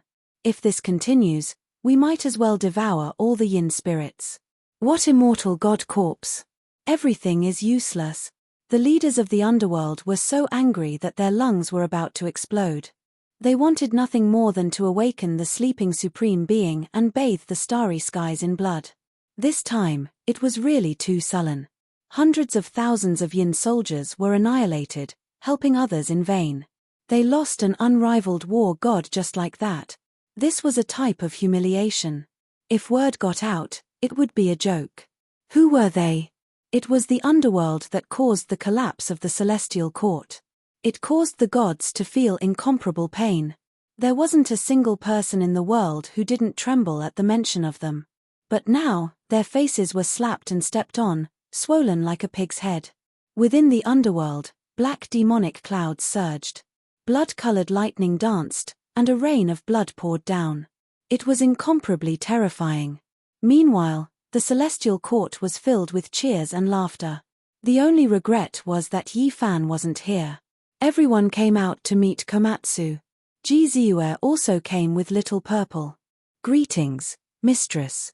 Komatsu bowed solemnly. I've always heard your master talk about you, but he didn't dare to go over. He was afraid that the flames of war would burn his hometown. Finally, I've met you. Ji Ziyue also liked Komatsu a lot. She smiled and helped him up. Little brother, wear purple. I'm called Little Purple. It's the same. Little Purple, who was only 1 year old, woke up. Her speech was unclear, like a porcelain doll. She stretched out a pair of small hands and said to Komatsu, "Hug me. Senior brother, you're really fated with children." I wanted to hug Little Purple back then, but she refused no matter what. She kept scratching my bald head. Hua Hua said indignantly. When Komatsu carried Little Purple, the little girl wasn't shy at all. She stretched out her arms and legs like she was climbing a tree. She shouted, "Little brother seems to smell good." Moreover, with a smack, she bit Komatsu, leaving a lot of saliva. Her pink and tender appearance immediately caused everyone to laugh together. Chapter 1691. A giant phoenix nest floated in the cosmos. It was shrouded in mist and full of pressure. A clear but dignified voice reverberated inside. Have you found the first divine general? Empress, we have not found him yet. We have already gone to his hometown to see if there are any traces of him there. However, his tomb is empty. Someone knelt down and reported. Did the underworld dig up his corpse? Or perhaps he has already transformed into the Tao. The woman's voice was a bit tired. After the battle with the woodcutter, she had recuperated for many years. Her Tao injuries had yet to recover. The person below reported seriously, the underworld is extinct there and seems to be quite fearful of it.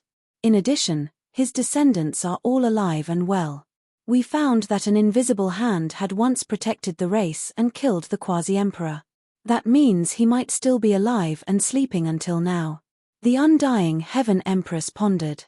In the Phoenix Nest, the other two thrones were occupied by the Sun-Moon Divine General and Kuan-Tien Divine General. They had recovered quite a bit and were even stronger than 20 years ago. The glory of the archaic era was reappearing. The first Divine General has the bearing of an ancient emperor. If not for the Heavenly Emperor achieving the Tao, ruling over the world and suppressing the myriad Taos, he might have taken that step. The Sun-Moon Divine General said. In his opinion, even if all of them had died, the first Divine General shouldn't have passed away quietly. He understood that person very well, so how could he be willing? This person would definitely take a gamble and take that step. Whether it was a success or failure, it would be world-shaking. Yes, the first Divine General is too powerful. There are also rumors that after he went into seclusion, he might have been reborn and underwent an incomprehensible transformation. He wanted to fight against the Heavenly Emperor, Kuan-Tien Divine General said. All of them suspected that the first Divine General might still be alive. Even the undying Heaven Emperor couldn't completely overshadow such a person. It was impossible for him to die an ordinary death. That was because he was too powerful. His radiance was resplendent and peerless. Compared to him, the sun was like a firefly. In that era, he was the #1 god under the undying Heaven Emperor. When he went into seclusion, he still had half of his lifespan left. He wasn't past his prime. He had the time, energy, and ability to take a gamble in life. The undying Heaven Empress faintly sighed and didn't say anything.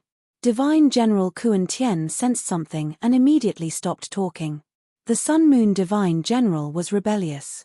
He had a head full of silver hair and looked very young. However, he did not say much at this moment and chose to remain silent. Because they were people of that era, they had heard some legends. The Empress of Heaven seemed to have a past with the first godly general.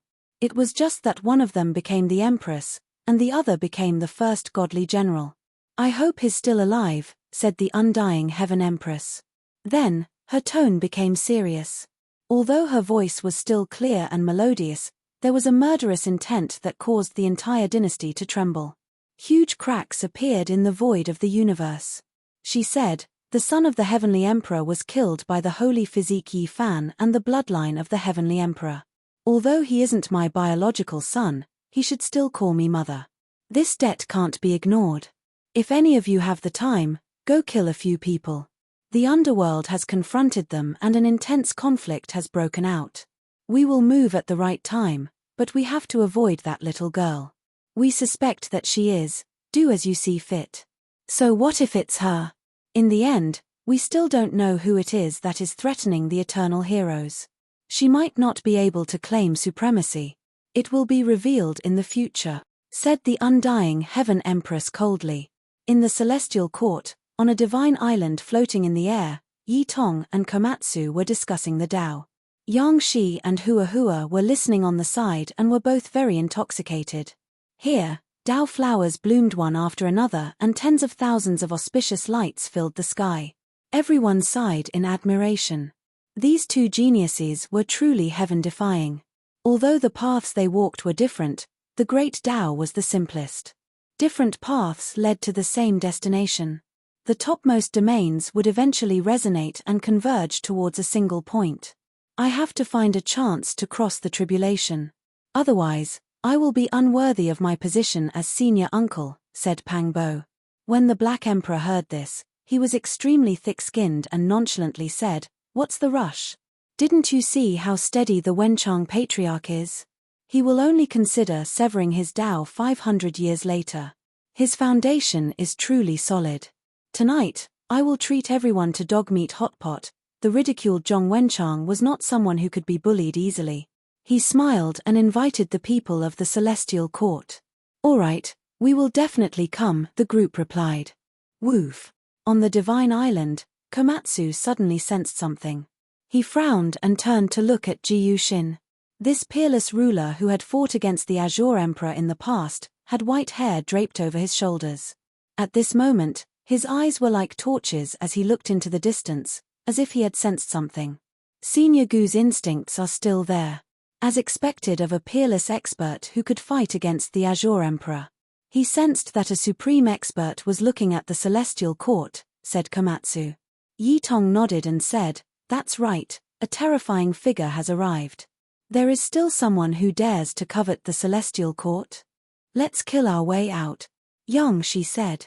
He was a battle-hungry madman. Now that his sacred bloodline had awakened, he was filled with pride. He was never afraid of challenges. The Black Emperor and the others flew over. With a wave of his hand, they took Ji Yuxin with them. Afterwards, the space there ripped open silently, opened with the chessboard formation, and they immediately entered the battlefield in the distance. Boom! On this day, a great battle erupted outside the Celestial Court. The unknown expert from the underworld was extremely terrifying, but in the end, his body exploded. He was cornered by Yi Fan's disciples. At the same time, Ji Yuxin struck out, but he did not target the people of the underworld. Instead, he pressed his palm towards the space there and destroyed a region of stars. What? Kuan Tian is injured. The white-haired battle slave of the Celestial Court is actually so powerful. The divine general of the sun and moon was surprised in the phoenix nest. I've been careless. If he still has the senses of his soul, he's no weaker than us when we were at our peak. He's very terrifying. Kuan Tian coughed up a few large mouthfuls of blood. It was very difficult for him to return alive. Obviously, there was no such thing as an airtight wall. The revenge of the underworld and the assassination of the Celestial Court in the Phoenix Nest all suffered terrifying counterattacks, throwing the outer space into an uproar once again. The universe became more and more tense. The underworld, God's organization, the Tao Palace, and the Empire stood side by side, and now there was the possible rise of the Celestial Court. The 5 great organizations enveloped the entire universe, filling it with far too many variables. This was a special period of time. It was suffocatingly heavy, as if a storm was about to come, and this was only the moment of peace before the storm. Once it erupted, there would definitely be a rain of blood and lightning that would shatter the universe. Everyone could already foresee a terrifying, chaotic war. Perhaps even the universe would be destroyed. Everyone was waiting for the darkness before them, waiting for a storm. A few large organizations began to migrate, avoiding their homelands and venturing into the desolate border. In this chaotic world, survival was the most important task. There was no need to talk about hegemony or longevity. If they were killed in the chaos, everything would be a joke. The oppressive atmosphere was so tense that it could make people faint. A great war was about to begin, and the most eye-catching were naturally the peerless experts. There was no need to mention the underworld. It was rumored that there was an ancient supreme being in hibernation. God's organization was a remnant of the ancient heaven, so there was bound to be a supreme being overseeing it. Otherwise, how could they oppose the underworld? And the undying empress, the woodcutter old man, and the others were even more peerless. If they really fought to the death, who could compete with them?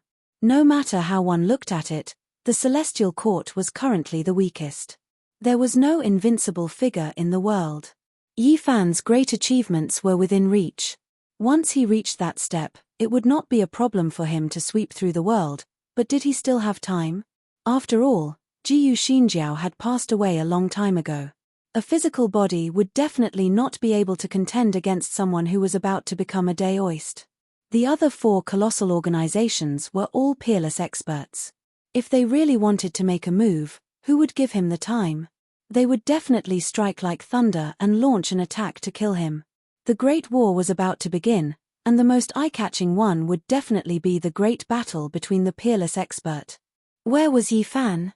Would he still be able to reach great achievements in time? All the great powers of the universe were speculating and paying attention. This was a legendary era, and it was inevitable that the heavens would be torn apart. In the depths of the universe, Yi Fan let out a long roar. He cultivated along the way and traveled through the heavens. He observed the sun, moon, mountains, and rivers, comprehended the laws of nature, and comprehended the mysteries of all things at the beginning. He read the ancient scriptures of various emperors, and with the Void Emperor and Nai Huang as companions, many figures walked out from the scriptures to fight against him. Even though he had gained a lot along the way and his strength advanced by leaps and bounds, it was easier said than done to reach the heavens in a single step and touch the edge of the Emperor's Tao. It was even harder than creating a clear sky. This was a divine sea. It was unknown how it was left behind, but it was completely golden and boundless. The sun, moon, and stars would fall into the sea from time to time. This kind of miraculous scene was truly rare. Yi Fan was moved. There was a powerful energy fluctuation in this divine sea. He stopped here and treated it as an ideal place for seclusion. I want to become stronger. I want to become even stronger. Even though he was traveling and comprehending his own Tao, he still knew what was happening in the outside world. He understood that the celestial court needed an exceptional expert to come into being. It wasn't for the sake of saving An Miaoyi, but rather to protect the celestial court. He had to break through as well. No one knew what kind of terrifying things would happen in this world. My Tao, my laws, my path. Yi Fan sat in front of the golden divine sea, close to going crazy. Time wouldn't wait for him, and he needed to immediately become stronger. An Miaoyi had fallen into the underworld, and only heaven knew what would happen there. He didn't ask for anything else. He only wished to save her. The celestial court had so many loved ones and friends, so they needed him to become stronger even more. Otherwise, those 4 colossal existences could crush over at any time. If a supreme being truly appeared, even the little girl wouldn't be able to be saved. However, the more anxious he was, the more difficult it was for Yi Fan to break through. He sat here for 3 days, and his head directly turned white. His grey hair scattered about, as if he had aged 10,000 years in an instant. Why can't I break through? Why can't I take another great step forward? Yi Fan opened his mouth and spat out a large mouthful of blood. He was too impatient for success, messing up his state of mind, stirring up a heart demon, injuring himself. I have to calm down, not lose my original heart. My Tao is on guard. Yi Fan calmed his state of mind. Many ancient scriptures in his body resonated, several great secret realms shining, emptying his mind.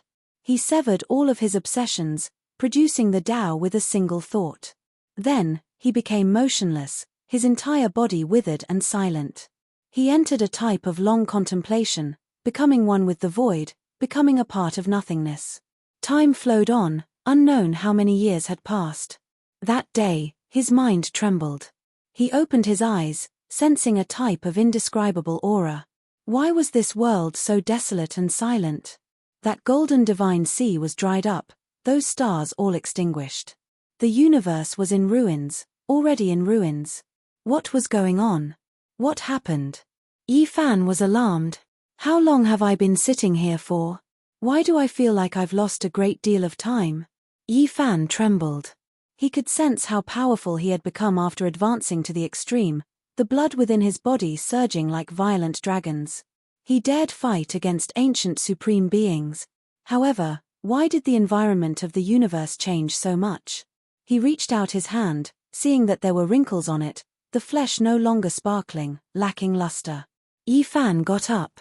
He moved through the void, and then a precious mirror appeared, reflecting his true appearance. White hair scattered over his shoulders, the passage of time engraved streak after streak of traces on his face. He was no longer young, already aging. There was sea-like power within his body, able to contain the endless blue skies, able to fight a decisive battle against supreme beings, the Tao covering the heavens.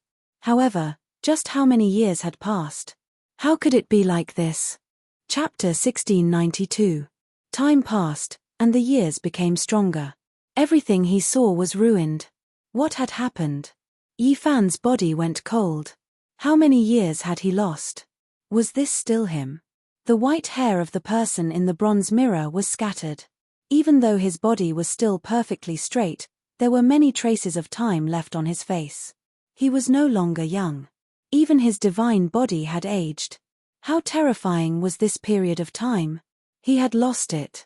I don't believe it. Yifan believed that this was a dream and not a real scene. Otherwise, it would be too terrifying. The world was vast and boundless. The divine body had aged for 10,000 years. Who else could he see in this world? His right hand's finger slid across his left wrist. Blood flowed and pain spread through his body. This was not a dream. Everything was real. Yifan's primordial spirit left his body. The fist-sized golden figure instantly broke through the barriers of time and space. He gazed into the boundless void of the universe. Everything he saw was desolation and destruction. The cold universe seemed to have died. There was nothing left. Nothing could be seen. The stars were forever dim and completely extinguished. He didn't know what kind of terrifying battle had happened in these 10,000 years. The universe had actually become like this. Yifan's heart was in pain. He still couldn't believe this result. How could it be like this? How could it be like this? This was unimaginable. Looking at the wrinkled face of the old man in the mirror, his heart was pounding. If so many years had passed, then all of his family and friends would no longer be here.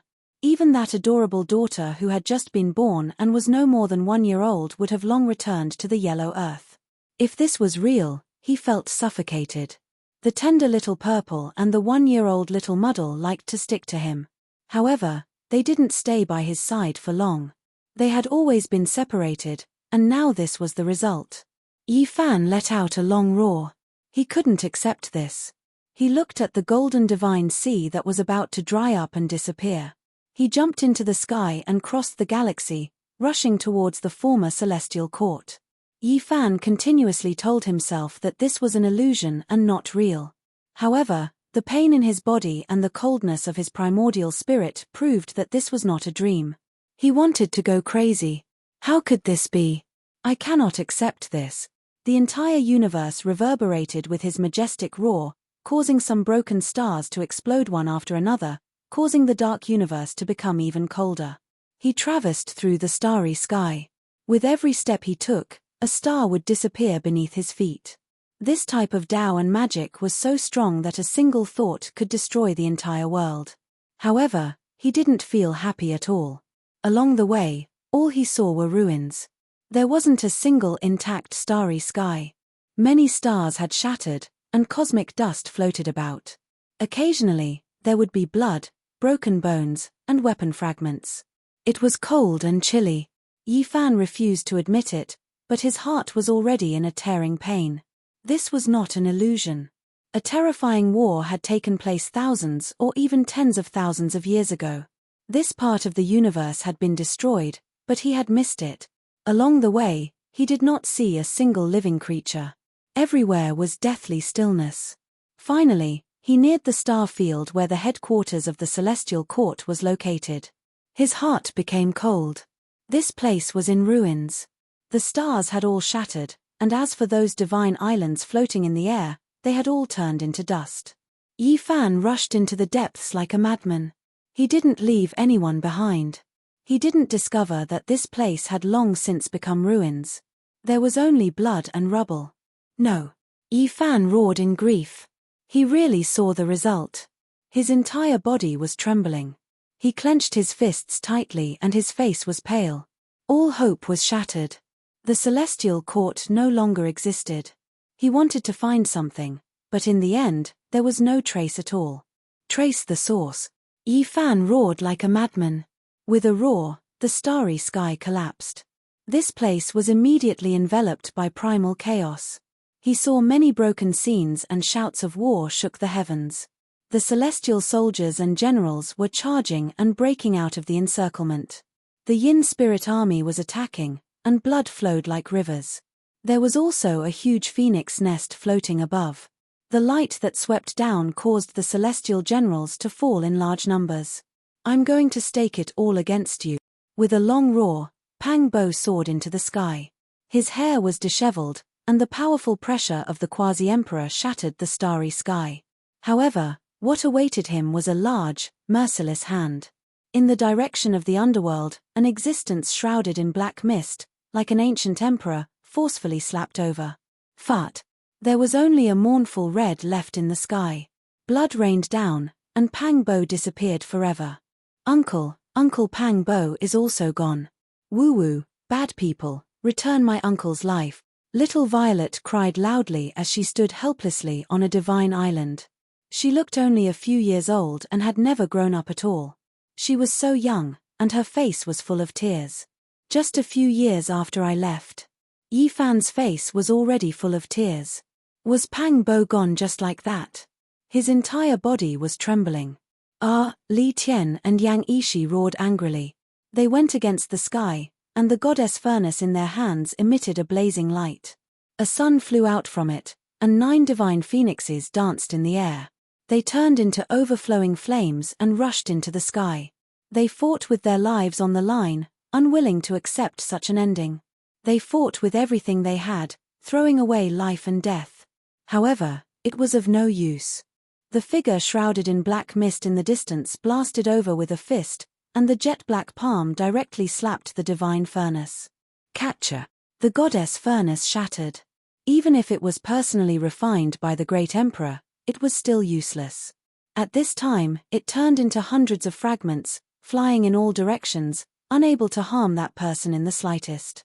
At the same time, Li Tian and Yang Ishi both cried out sorrowfully. The black hand pressed down, and inch by inch, they were crushed from head to toe. Their flesh and bones turned into bloody mist, and they were erased from this world. Don't kill my uncle. 2 more people are gone. Little Violet knelt on the ground and cried loudly. This was a tragic scene. Yi Fan felt like a knife was twisting in his heart. He clenched his fists, and his whole body was trembling. His good brothers had died in battle just like this. How many years ago was this scene? It was probably 10,000 years ago. He roared in sorrow, and he hated that he couldn't tear open the void and return to that era to participate in the war. Yi Fan bit his mouth full of blood, and his fingers were clenched so tightly that they turned blue. His whole body was trembling. He had once gone through life and death with his brothers, and now he had to watch them die 10,000 years apart. His heart was in extreme pain and despair. Woo-woo. Little Violet cried loudly. She knelt there, and while shouting those familiar names from the celestial court, she used her little hands to dig up the ruins on the island. Yi Fan's heart trembled. There was a ruin beside Little Violet, and there was no trace of Ji Ziue there. However, there was a bit of blood and a piece of purple clothing in the ruins. Yi Fan's body shook violently. Although he had already guessed the ending, he still couldn't help but feel his ears ringing. His heart was in extreme pain, and he staggered while crying sorrowfully. Ziue, how could this be? The woman who once loved to laugh, the woman who waited for him under the starry sky for a long time, had left just like that. He didn't see the scene of her withering. There was only a corner of purple clothing and a bit of blood. This was even more cruel than seeing it. This was a tragic ending that was difficult to accept. This emperor will fight it out with you. A big black dog with blood dripping from its vertical eye between its eyebrows emitted a terrifying aura as it charged in the direction of the underworld.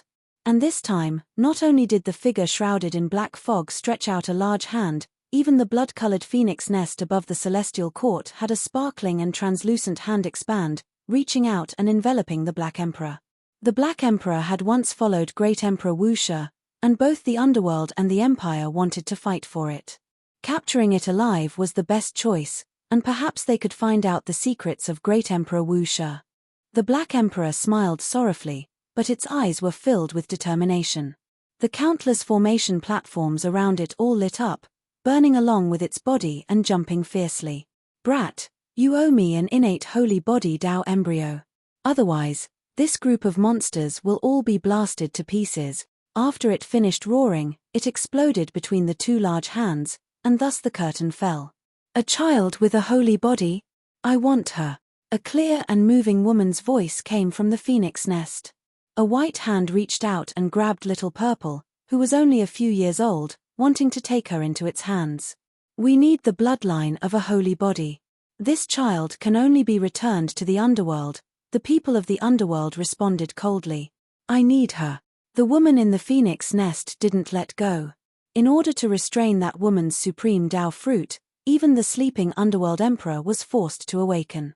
The underworld has paid so much, how can we allow others to pick the spoils of war?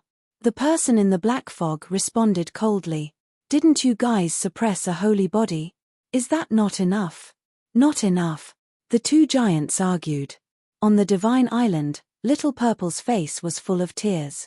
She cried loudly and laboriously moved the rubble on the ruins. Her little hands were bleeding from the friction. She kept calling out, "Mother, come back." Yifan's heart was bleeding. He growled in a low voice as hot tears rolled down his face. He didn't know how many years it had been since he last cried. Now, he was so sorrowful. His family and friends were separated from them by 10,000 years. He wanted to take action, but he wasn't in that space-time. He howled in grief, unable to return to the past. He could only watch from a distance, hating but powerless. Boom! The heaven and earth exploded. The Empress in the phoenix nest and the giants of the underworld fought over Little Purple. They both wanted to take her. The waves were incomparably huge, shattering countless divine islands. Some stars even left their original trajectories, exploded, or cracked. Two people with incomplete bodies crawled out from the ruins. One was covered in dazzling sunlight. He had lost the lower half of his body a long time ago and was bleeding. It was Yi Tong. He protected Little Purple behind him and rushed into the sky. The other had lost his right arm. Although his heart was bitter, his face was still peaceful. He used his only arm to carry Little Purple, coaxing her not to cry as he rushed into the distance. The sun exploded and a golden rain of light scattered.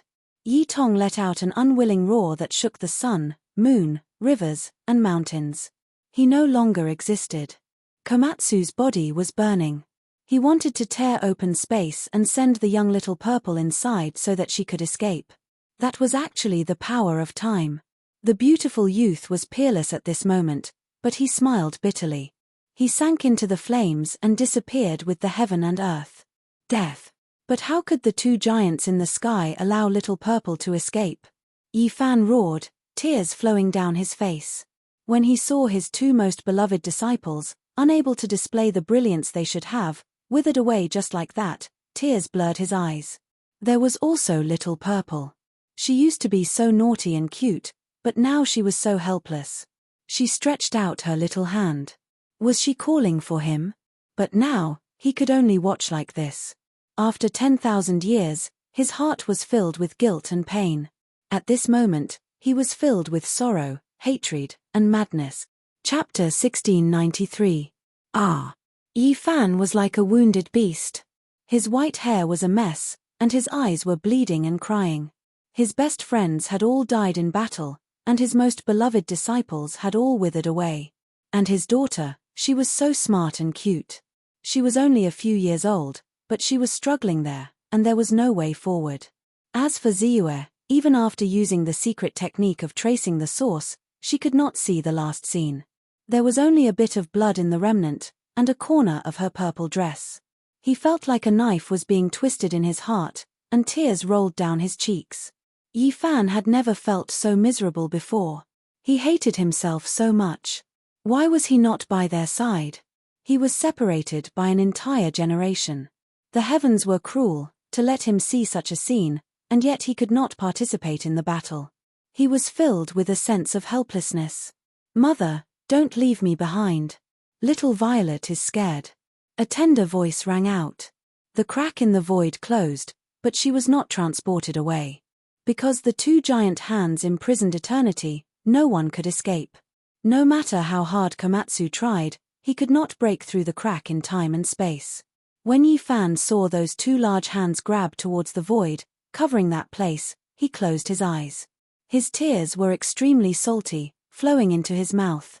Ever since he started cultivating, this was the first time he was so tired. He could not help but cry. In the past, he had been sad and regretful, but he had never felt despair like this. "Father, where are you? Little Violet is scared. Mother is not here anymore. Woo." These tender words stabbed into Yi Fan's heart like a sharp knife. His whole body trembled, and he clenched his fists. "Ah!" Yi Fan roared in grief. He angrily attacked the sky, facing the two giant hands. He wanted to stop all of this. He could not tolerate anyone hurting his daughter. His fist shattered the sky, causing the two giant hands to shatter and disappear. But this was only the shattering of the scene, and not a battle that had transcended thousands of years. The final scene was fixed there. Little Violet was sobbing, her eyes wide and helpless, looking up at the sky. Just like that, everything shattered and disappeared. The future could not be seen, and the results could not be seen. Yi Fan could not bear to look at little Z for a second time. His heart was riddled with holes, and he had long been hurt to the point that he could not control himself. His fists were bleeding, and blue veins were bursting out of his skin.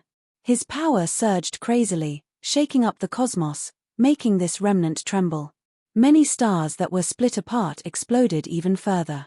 Yi Fan sang a sad song, filled with hatred and madness. He forcefully endured the pain, walking step by step towards the depths of the ruins. This was the pure land that he had once protected and lived in, but now there was nothing left. The rubble, broken weapons, and bloodstains all showed how tragic the battle was back then, and how miserable it was now. There was a mace under his feet that had been severed. Sadness flashed in his eyes. This was the weapon of the barbarians. This result was not surprising and was within his expectations. Since the celestial court had been destroyed, not many could survive. The friends who had once fought side by side, who had gone through thick and thin together, were all gone forever. Yi Fan was like a lonely soul, walking in the silent ruins. Hot tears rolled down his cheeks. He did not speak, nor did he make a sound. He did not want to stop, and only wanted to keep walking. Why? He could not participate in the battle back then, and this regret could not be made up for. He wanted to cry, but it was choked in his throat. He wanted to roar, but when he opened his mouth, it was so hoarse. At this moment, he could only look at the ruins, silently bearing the pain as if his heart was being cut by a knife. How could this be? Yi Fan grabbed his hair. He began to hate himself. Why did he have to leave? Why did he go into seclusion for 10,000 years? Walking in the cold starry sky, he could not find the warmth of the past. Yi Fan was like a soulless person. He was muddle-headed, and his whole body was cold. This kind of injury was difficult to heal. He fell into deep self-blame. Why did he not accompany them? Why did he miss that battle? This was unforgivable. Yi Fan was in a daze. He tasted the bitterness in the loneliness, the torment in the silence. He kept walking forward, not wanting to stop. His heart was in pain, and his spirit was hurt. If he cried out loud, perhaps he would feel a bit better, but he could not do it. There were so many people, and they were all gone. Purple Moon's brilliant smile was buried under the ruins, leaving only bloodstains. Little Purple sobbed loudly, losing all of its playfulness. Pang Bo's majestic body could not withstand a strike from the underworld giant. All that was left was a patch of red. Yi Fan was like a puppet, walking forward mechanically. Tears silently rolled down his cheeks. His heart was in such pain and discomfort. He could only watch helplessly, but he could not return to the past. He was like a ghost, lingering here for many days. There was no sun, no moon, only darkness, because everything had been shattered. In the end, Yi Fan was like a child. He knelt here and cried loudly. He was no longer young. His white hair was scattered, and his wrinkles were like knife scars. Time had left behind indelible scars on his body. He sat here for 10,000 years, and when he looked back, how much love, hate, sorrow, joy, and hatred had all been cast into the river of time. How could he accept this? How could he endure this? Yi Fan raised his head towards the heavens and howled in grief. He was like a lone wolf, howling alone in this blood-colored desolation. His white hair whistled about crazily, endless melancholy, endless sorrow. What kind of sorrow was this? After parting in the past, they could never meet again. They could only watch through time and space as the curtain of blood fell, powerless to do anything. Yi Fan sat here alone for many days. There were no tears, no words. Only after many days did he stand up. He used his great magical power to move stars from the depths of the starry sky, refining them, condensing them to a very small size. Then he piled them up, building a star tomb here, burying everything in the celestial court. Ruins, blood, broken bones, he did not know which belonged to his daughter, which belonged to Purple Moon, which belonged to his friends. There was only endless pain in his heart. Since the celestial court was destroyed and everyone died together in battle, then he would build a giant tomb so that everyone could forever be buried together under the endless starry sky. Then, Yi Fan resolutely turned around and walked towards the starry sky. He was going to fight. Where was the underworld? Where was the phoenix nest? The blood in Yi Fan's body rumbled and his battle intent surged. He wanted nothing more than to fight against the heavens and redeem everything from the past. Only, he walked under the starry sky, yet he couldn't see a single person. Did all of the creatures die in battle? Many ancient stars were destroyed, including many ancient lands with life he had visited before. Could he not find a single person? In this boundless cosmos and endless star systems, there were only broken places and not complete ones. He wanted to find the underworld and the phoenix nest for revenge, but there was no gate to enter. Finally, he found an ancient land with life, but he didn't see a single expert. They could almost all be considered mortals.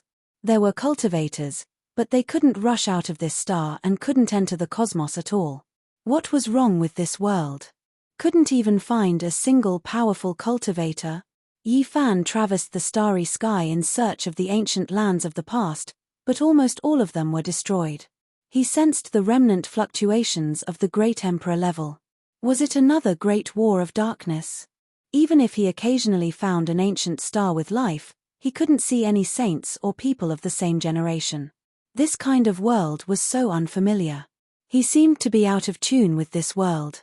The white-haired Yi Fan's aged face was filled with sadness. The end of an era. Did that mean that the previous era had become him? Yi Fan followed his memories and advanced towards the territory once ruled by the underworld. After an endless trek, he saw desolation and a large expanse of ruins.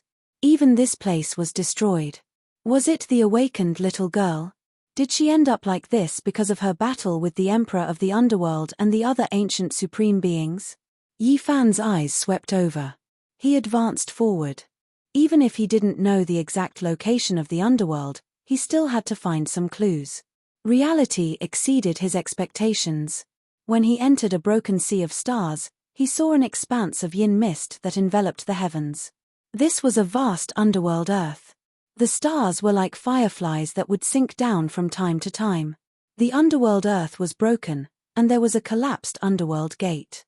A broken bronze plaque soaked in the terrifying blood of an ancient emperor was half covered in dust. The two words underworld were written on it. It's here, but it's empty. After seeing this scene, Yi Fan didn't feel joy or excitement. There was only endless melancholy. Could he not even personally take revenge? All of his friends and loved ones had passed away. What meaning was there left for him to continue living? What supported him was only a wave of grief and indignation. He wanted to kill his way to the end and destroy the underworld and the phoenix nest. He walked alone, stepping over underworld earth, passing through it. This place had become ruins. He walked towards the starry sky again, treading on the heavenly path. Several decades later, he found the phoenix nest, but this nest had long been destroyed by someone. Everything is gone. Yi Fan didn't feel the joy of revenge. There was only endless sadness. How many past events could he forget? How many people could he never meet again after he missed them? He couldn't help but roar out. Everything had ended just like that. He couldn't see his old friends or enemies. At this moment, the entire world was boundless. He couldn't find a home to return to and felt extremely lonely. They're all gone. You all left me. Yi Fan laughed sorrowfully. He faced the heavens. His aged face was full of bitterness and pain. It was just a single seclusion, but it was even worse than the ancient legends. 7 days in the cave was already 1,000 years in the world. This saying was far from enough. 10,000 years had passed in an instant. His love and hatred, his joys and sorrows, his hatred and lust, they were all buried in the past. In this world, there was no longer a single person he knew. He went to the Big Dipper and entered the forbidden region of life. Yi Fan rushed towards the Big Dipper and arrived here. Unfortunately, it was still a remnant. The starry river here had long collapsed, and nothing could be seen. He was a lonely traveler. He walked for 100 years, and his body aged day by day. Even the underworld had disappeared, but his curse never appeared. He was aimless, without a future. It was difficult to see his old friends, and even his enemies had all died. These were the things he feared the most in the depths of his heart. Now, it really happened. Is my life going to end here? Yi Fan was already completely disheartened. He felt that there was no meaning in living anymore. I can't accept this. I can't even protect Little Purple. I can't even protect my good friends and wife. What kind of man am I? Yi Fan roared. He was originally already at a loss. His eyes were originally lifeless, but at this moment, his eyes suddenly became fierce. They flickered with a beam of light that could burn the 9 heavens. My life definitely shouldn't end here. My children, my friends, they shouldn't die like this. I want to break through the immortality, the end of longevity, and ask the heavens for an explanation. Chapter 1694. Yi Fan couldn't accept this, finding it hard to accept this reality. How could he forget those years? The brothers who risked life and death together, their blood and sweat dried up, fighting Big Dipper side by side, ascending the path to heaven, those who went through life and death together, establishing the celestial court, yet now, they left him one after another, 10,000 years separating them. How could he let this go? Little Purple still hadn't grown up, she was just that cute, young and weak, yet she withered away so early. There was also Purple Moon, she let him down too much. Even before her death, only a corner of her clothes could be seen, specks of blood covering the ruins. Lives that shouldn't have withered away, faces that were full of life, disappeared just like that, disappearing. The radiance in Yi Fan's eyes were like 2 sharp swords. His fighting spirit burned like a flame, wishing to make the heavens collapse, make the earth explode. He was going to ask the heavens above on the path of long life. I am going to shatter the undying, reverse the past and present, turn into the world, reverse everything. Even though he was already old, feeling that his blood energy was lacking, he still had this type of conviction. He already stood at this height. If he took another step forward, he would reach the next level, he would be able to control everything. Yi Fan cut down all of the great waves, suppressing his sentimental mood, making himself calm and resolute, full of fighting spirit. Who can fight against me?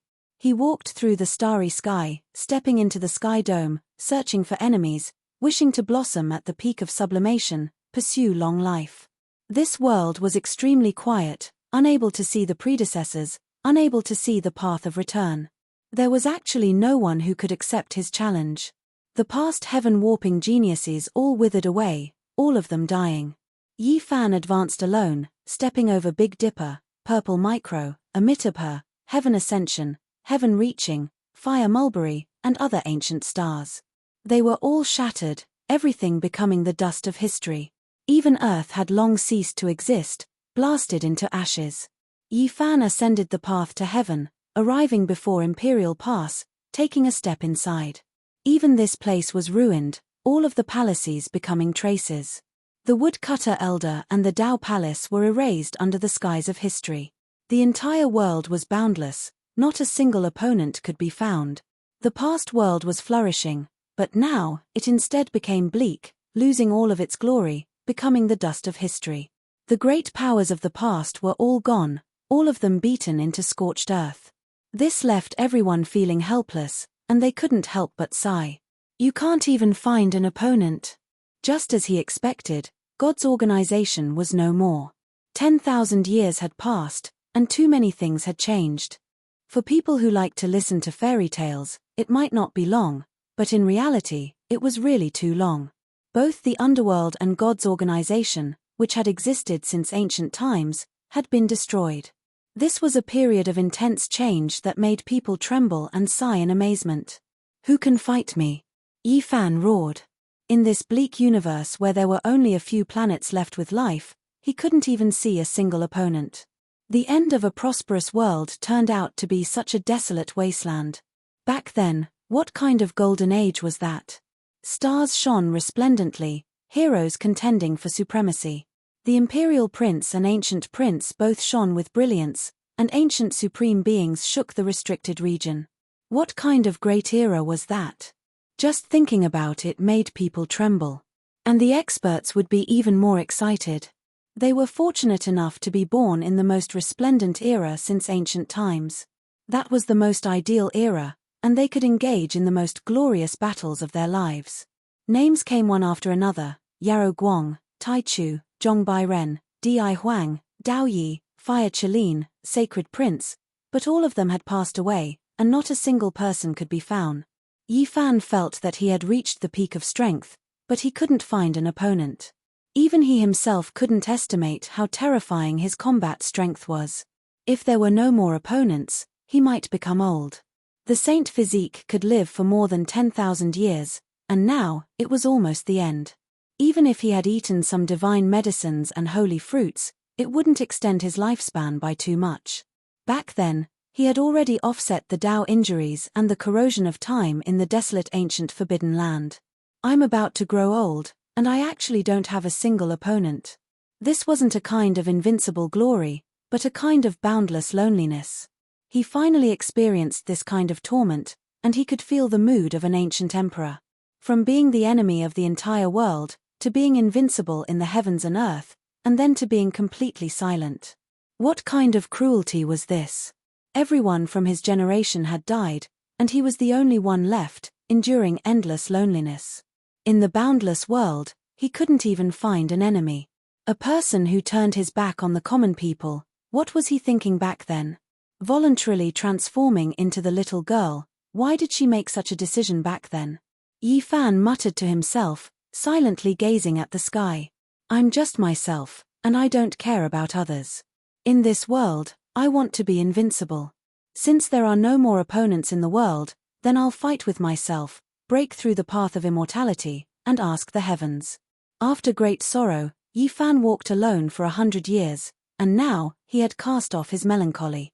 Like an unsheathed treasured sword, he released the most resplendent brilliance, and his aura shot into the 9 heavens. He turned into an invincible god of war, looking down on the sun, moon, mountains, and rivers. With a single thought, he moved the world, and everything in the universe was within his grasp.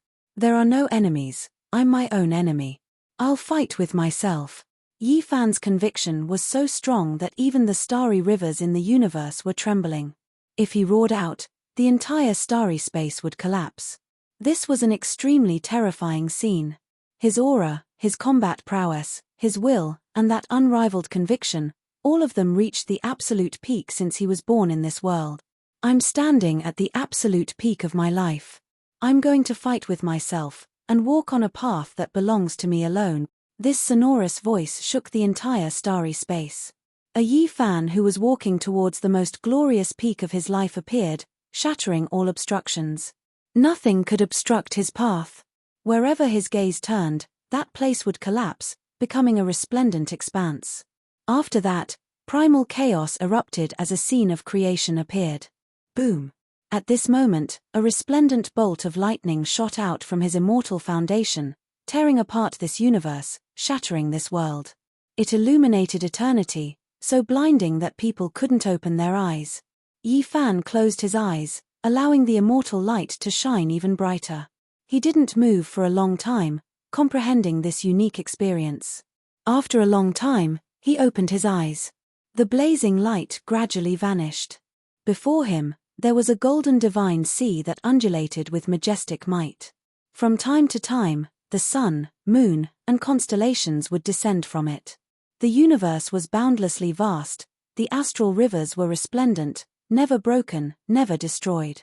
It was just like yesterday. Yifan sat there, not moving at all. He silently stared at this starry space. Only after a long time did he mumble to himself, "I saw a corner of the future." What he experienced wasn't an illusion, it was the future.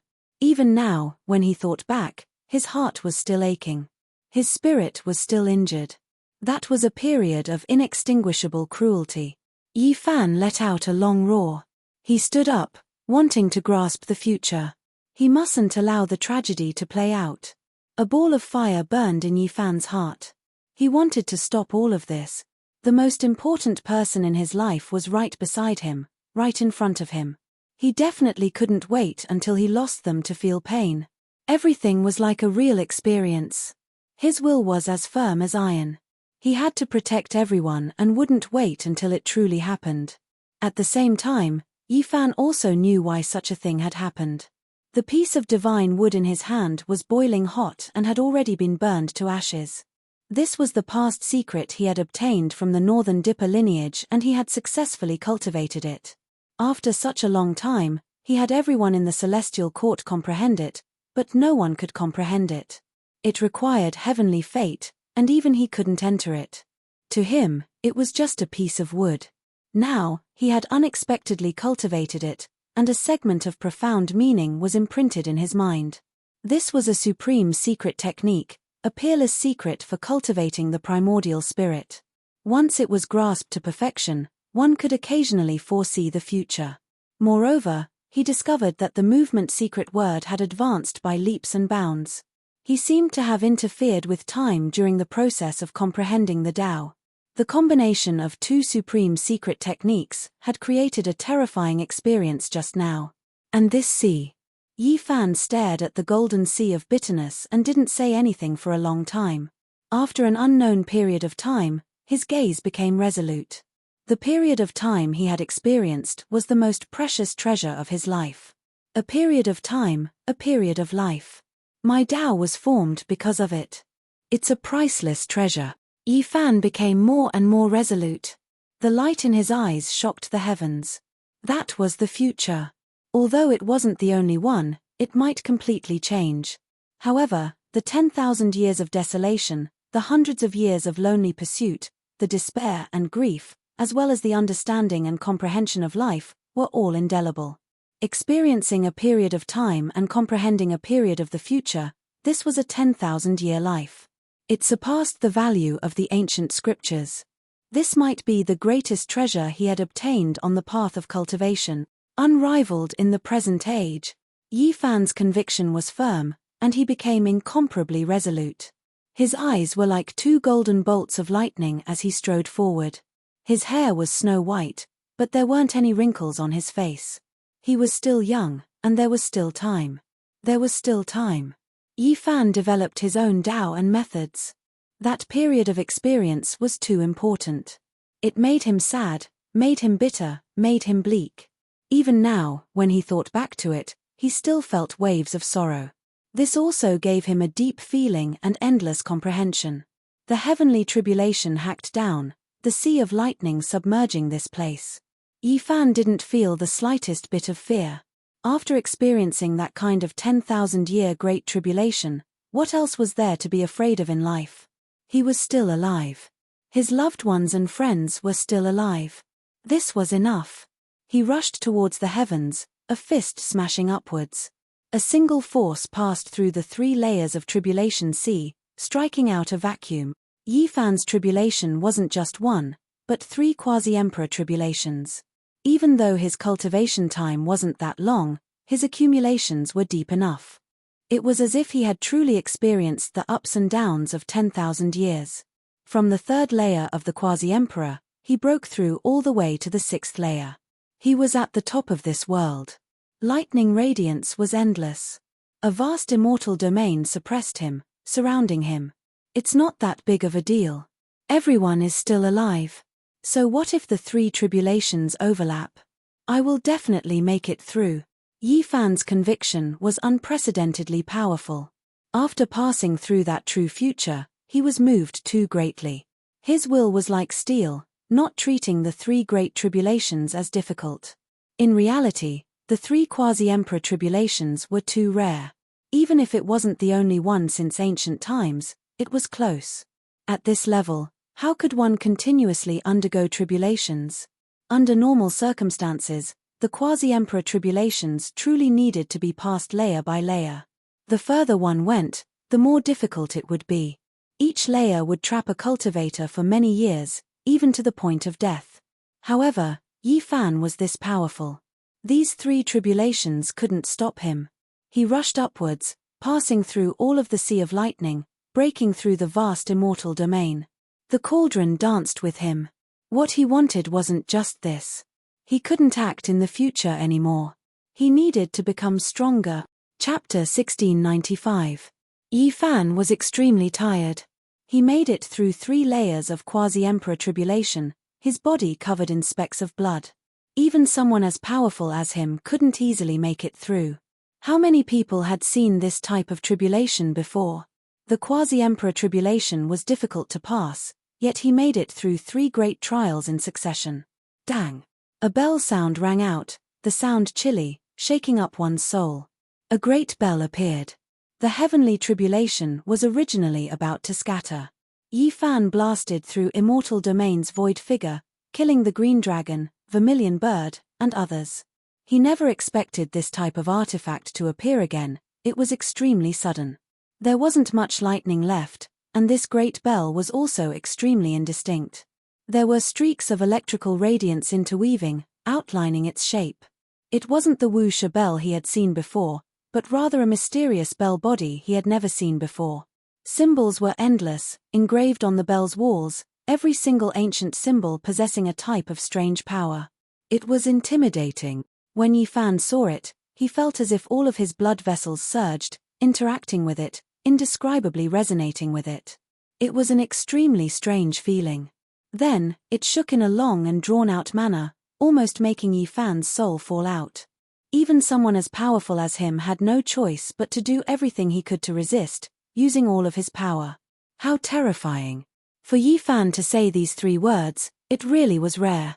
It wasn't that he hadn't encountered an attack from Emperor artifacts before, but now, he felt like this bell was even more mysterious. In that instant, he thought of a sect's artifact. It was born in an immortal mountain, previously attacked by an emperor, wishing to seize the immortal bell grasped by Kunlun's descendants. It was definitely it. It really was unexpected. Did that immortal seed reflect this place? It was forged from natural laws, lightning interweaving, not much different from a real object. It could also release a clear and melodious sound. With a wang sound, it turned into a streak of flowing light, and then it suppressed downwards. The bell's mouth enlarged, surrounding the person and cauldron below, completely covering them. Yi Fan resisted. This was a tremendous pressure. His blood that was becoming increasingly red began to boil, bones releasing gee sounds. Rays of light scattered down from the immortal bell. Yi Fan sacrificed the cauldron and used it to withstand the attack. Although he could easily injure himself, he took the risk and tempered the source energy cauldron. The ringing of the bell was long and drawn out, and the laws swept down. This was not an attack that was like a blade or a sword, but rather a suppression of a tremendous force. It was as if the entire starry sky was pressing down, wanting to crush Yi Fan into meat paste. If one didn't have a divine body, if one wasn't extremely sturdy, it would definitely be difficult to endure. It was just too powerful. Yi Fan's body split apart, bloody scars appearing. Perhaps it could also be said that it was precisely because his physical body was too powerful that the immortal bell appeared, matching the heavenly tribulation he should face, pressuring him. The only fortunate thing was that the immortal bell didn't fight to the death, fighting to the end, not taking another step forward. After an unknown period of time, Yi Fan used all sorts of secret techniques to resist the falling celestial light. He even used his sacred body phenomenon to open up the entire sky and lift the celestial bell. In that place, the radiance was resplendent. A great bell was long and drawn out, tearing apart the peace of endless ages. Meanwhile, at this time, Yi Fan finally sensed something. There was a type of power that was going to fluctuate within his body, resonating with that immortal bell. An incantation appeared in his mind. He was immediately shaken, great waves surging within him. It was actually related to this incantation. Was it because of it that the immortal bell was formed? Yi Fan was extremely shocked. The fog that had been shrouding him for many years seemed to have dispersed quite a bit. He trembled inwardly, thinking of many things. He definitely had to pursue this matter. The scriptures rang out, and then everything calmed down. The immortal bell also disappeared, the sea of lightning between heaven and earth gradually scattering, about to recover the starry radiance in the sky. However, with a loud hong sound, it was as if a raging sea was pouncing over. Tens of thousands of waves were raging. This was a great fire that burned the cosmos into ashes. The stars in the distance were engulfed by the flames and directly melted. This was karmic fire, roasting Yi Fan, refining his body. It came extremely mysteriously, extremely suddenly. The world of mortals was endless, all living things sinful. When the flames burned their bodies, deities wouldn't let them off either, ancient Buddhas wouldn't be spared either. Once it entered the body, it would truly burn the soul, even going to be completely refined. This time, the karmic fire was a bit different from the karmic fire of the world. This was the karmic fire essence flame of 10,000 Tao, the most terrifying. All types of great evils of the heavens turned into flames, gathering together to burn Yi Fan's body. Yi Fan didn't run away, having the cauldron cross it together with him, bathing in the fiery light. This was a process that the quasi-emperor had to experience.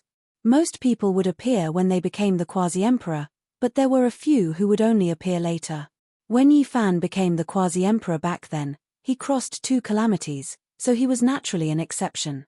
Back then, when Shakyamuni became the quasi-emperor, tempering his body, he had once burned his bones, leaving behind a Buddha crown bone that landed in Huahua's hands. Yi Fan sat down, taking the initiative to draw the karmic fire onto his body, tempering his soul. This wasn't something an ordinary person dared to do, yet he was taking a risk. Because he wanted to become the most powerful, everything had to be done to an inconceivable standard, in preparation for the great battle in the future. He wouldn't allow any regrets to occur. Even though the future was full of uncertainties, and what he saw was only a corner of the future, full of variables, not necessarily true, as long as there was a chance, he would strangle it in the early stages. Increasing his strength was an inevitable choice. Karmic fire golden body, Yi Fan's entire body shone, the blood in his body surging, every bone moving rhythmically, trembling non-stop. This was a type of tempering, and even more so a rare transformation.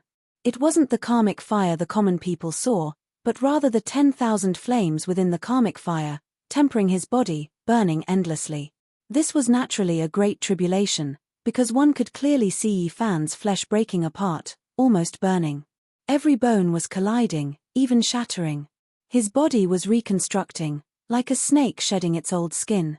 Fine broken bones were also squeezed out, flesh and blood continuously falling off, dripping with fresh blood.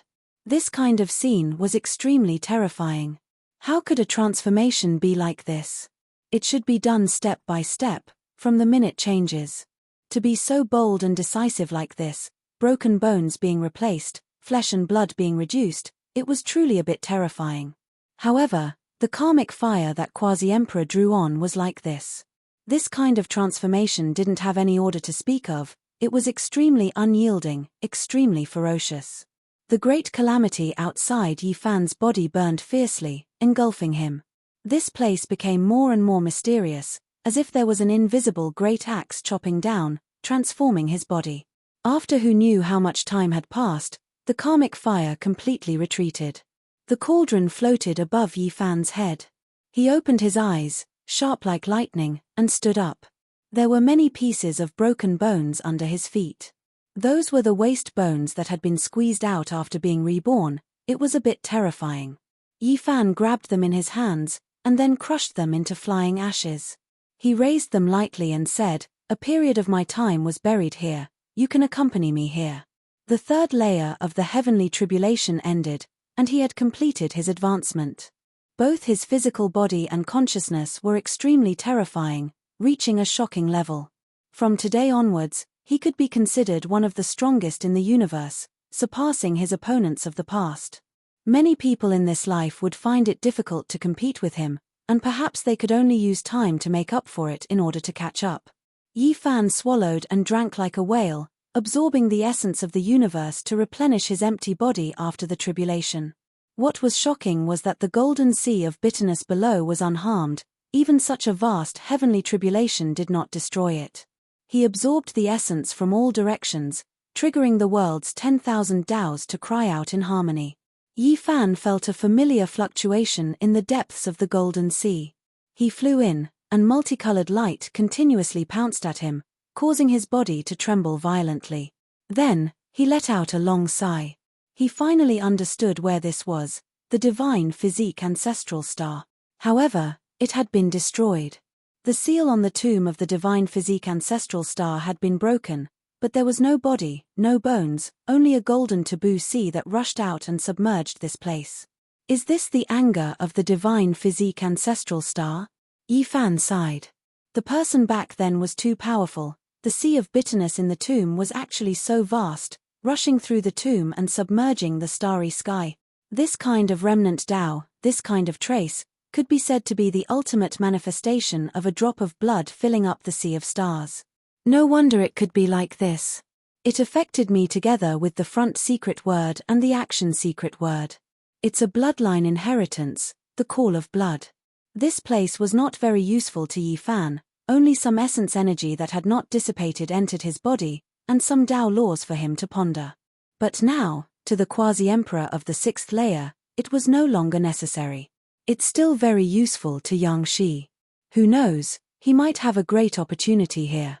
Yi Fan searched everywhere in the golden taboo sea, feeling that there should be something left behind.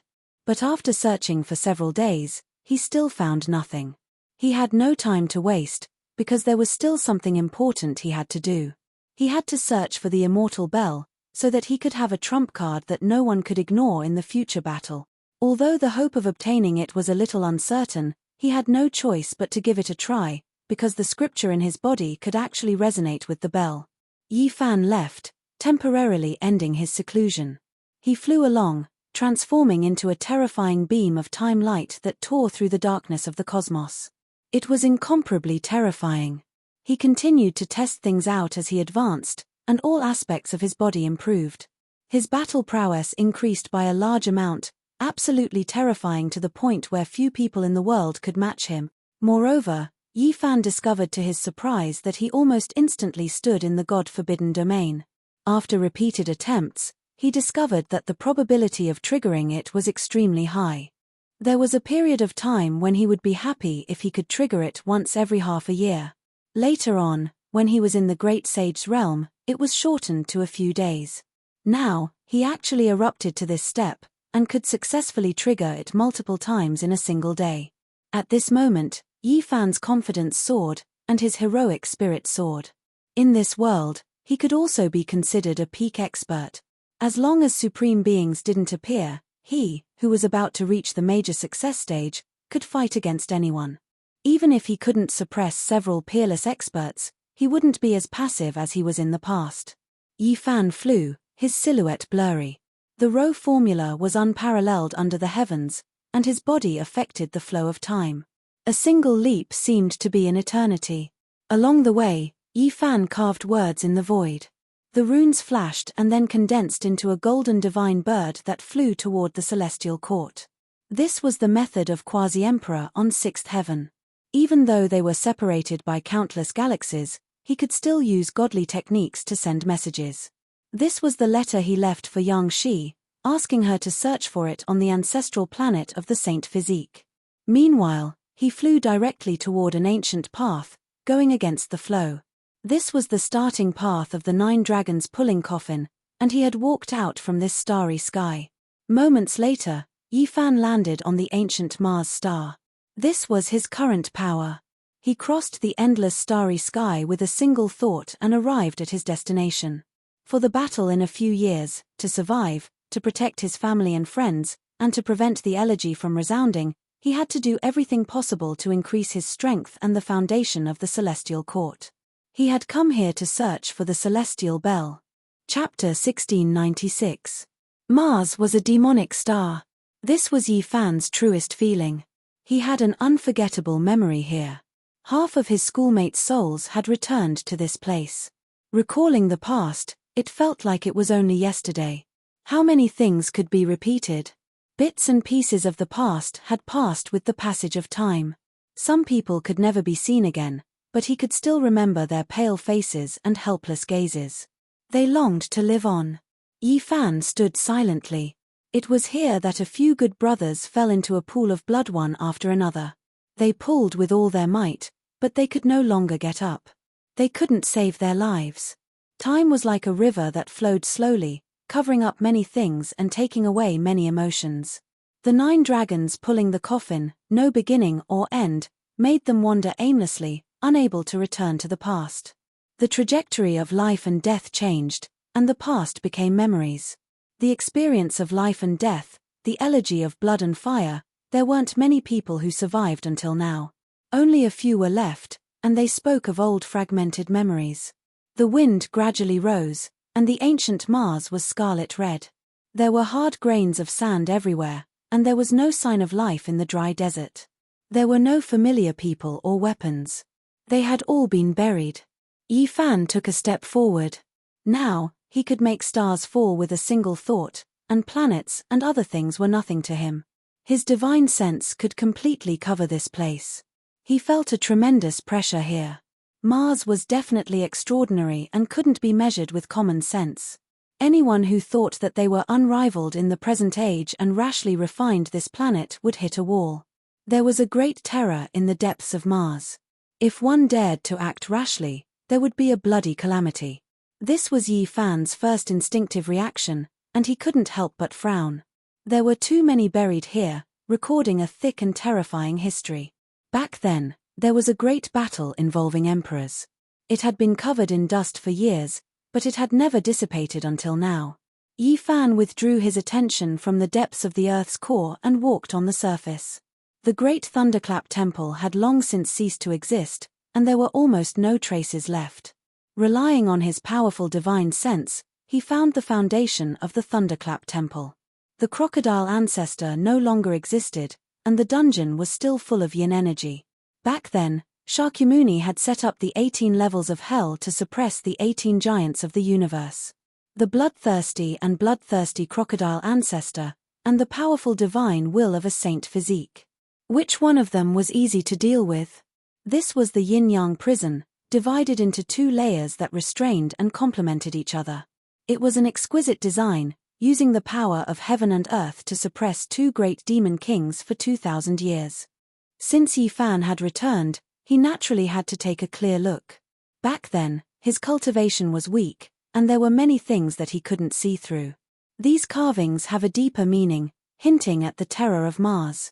Wild beasts are the soldiers, Cheong Chi, Kuan Peng, and the others are the generals, leading to a deep burial ground. Yi Fan understood. Shakyamuni had also wanted to explore the world under the Red Sea, but he had failed.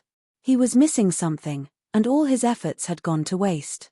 He could only choose to strengthen the seal to prevent the monsters inside from breaking out. Yi Fan gently brushed the dust away.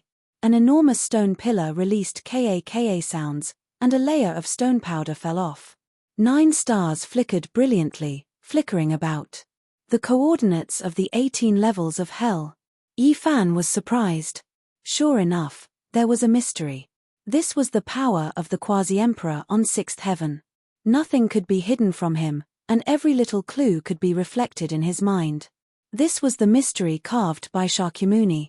The other 8 stars were like this one, divided into the upper and lower yin-yang prisons, located in the 8 great ancient regions. Yi Fan understood and walked to the surface. After observing for 2 days on Mars, he didn't act rashly. Instead, he crossed the stars to search for other levels of hell. At Yi Fan's current realm, he could go anywhere in the world. Even if it was a demon region sealed by the quasi-emperor in the past, he could easily break into it. Perhaps he would be able to gain more enlightenment and safely explore the secrets of Mars's underground. His speed was very fast. Although he crossed the endless starry sky, time seemed to have frozen in an instant. He arrived at his first stop. He couldn't feel any signs of life here. Desolation was the theme. Yi Fan said softly, "Could this be the place where the 99 Dragon Mountains once descended?" He carefully explored, discovering that this was previously a source of life, but it had completely dried up. All of the spiritual essence had become empty, seized by a mysterious power. Moreover, there were remnants on the Great Earth, the places where dragon veins had previously resided. Mars was also such a place, and Earth was the last stop. It was fortunate that it hadn't been destroyed. A broken tablet stood here. No one knew how many years it had been since someone came here, and there were no other traces. Demon Sealing Tablet. There were 3 ancient words on the broken tablet. Yi Fan searched the entire ancient star and only found something strange here. He was sure that this was the location of the prison. He pulled up the stone tablet, and immediately, waves of demonic energy rushed up like a volcano eruption. Smoke filled the air, covering the sky and covering the sun. As expected, this was a prison. There was a shocking great demon sealed in the first floor. It let out an excited and terrifying roar. "Dao friend outside, please lend me a hand. I will reward you generously. Tell me your name," Yi Fan said calmly. "Great Sheer Dragonfinch." The roar shook the heaven and earth. There was a kind of heroic spirit and also a kind of arrogance. Yi Fan was speechless. Wasn't Long Yuxuan's ancestor the Great Sheer Dragonfinch? He was a demonic god that had once called upon the wind and summoned the rain in ancient China. Could it be that he was suppressed here? Yi Fan asked. There was a moment of silence from within, and then he erupted in anger. "I only stayed there for a period of time. I couldn't find any immortal treasures and was instead suppressed. Are you threatening me? There is a bit of my bloodline left there, so it isn't much. It won't be able to restrict me." Yi Fan laughed.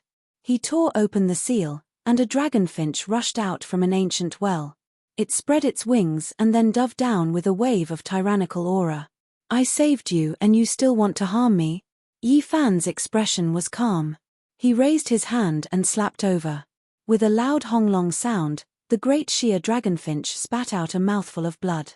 His entire body was drenched in blood, and his golden divine feathers flew everywhere. He revealed an expression of shock. Back then, he was a demonic god and was at the peak of the great sage realm. Even though most of his cultivation was shaved off by Sakyamuni and he was suppressed here, he didn't waste his time. He had already recovered and was quietly waiting for the day he could escape. He never thought that this person would be so terrifying at such a young age. That baldy from back then was just too terrifying. "I just wanted to test your strength. I don't have any ill intentions towards you," the great dragonfinch explained. There was a great fear in his heart. This wasn't his era anymore, and such a terrifying figure had actually appeared. Peng! Yi Fan's large hand slapped down again.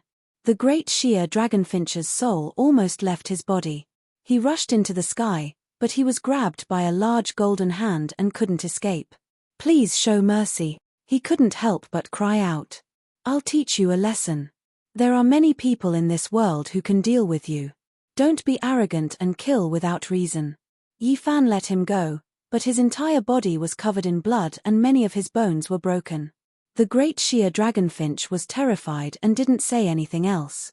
Yi Fan broke open the other layer of the cage, but in the end, it was all for naught. The person inside had long died in meditation for hundreds of years, and only a corpse was left. It didn't survive the corrosion of time. The great sheer dragonfinch wanted to leave, but Yi Fan forced it to stay by his side. It was quite strong, and if it didn't like its actions, it would take lives. Otherwise, it wouldn't have been suppressed. The great sheer dragonfinch was helpless. This young man was too strong, and he couldn't leave. He could only follow. We were suppressed, but we were still alive. Firstly, that baldy was quite merciful. Secondly, we all know some secrets of the Chaos God planet and are of some value to the future generations. It is just that this kind of waiting for the fated situation is really infuriating. The great sheer dragonfinch spoke the truth. Yi Fan nodded and rushed to the next area. This time, 2 living beings were unsealed. One was a silver snake, and the other was a heavenly bug. These 2 were ferocious beings. They attacked as soon as they broke free, but in the end, Yi Fan used one hand to beat them into submission. They didn't dare to be violent anymore. The great Shia Dragonfinch sighed and said, "Back then, these two were shocking figures. If they weren't suppressed by Sokia, they would have most likely entered the quasi-emperor realm.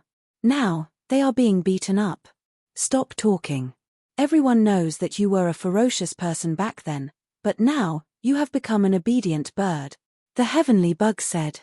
Just like that, Yi Fan broke through 7 stars and released a total of 12 ancient people.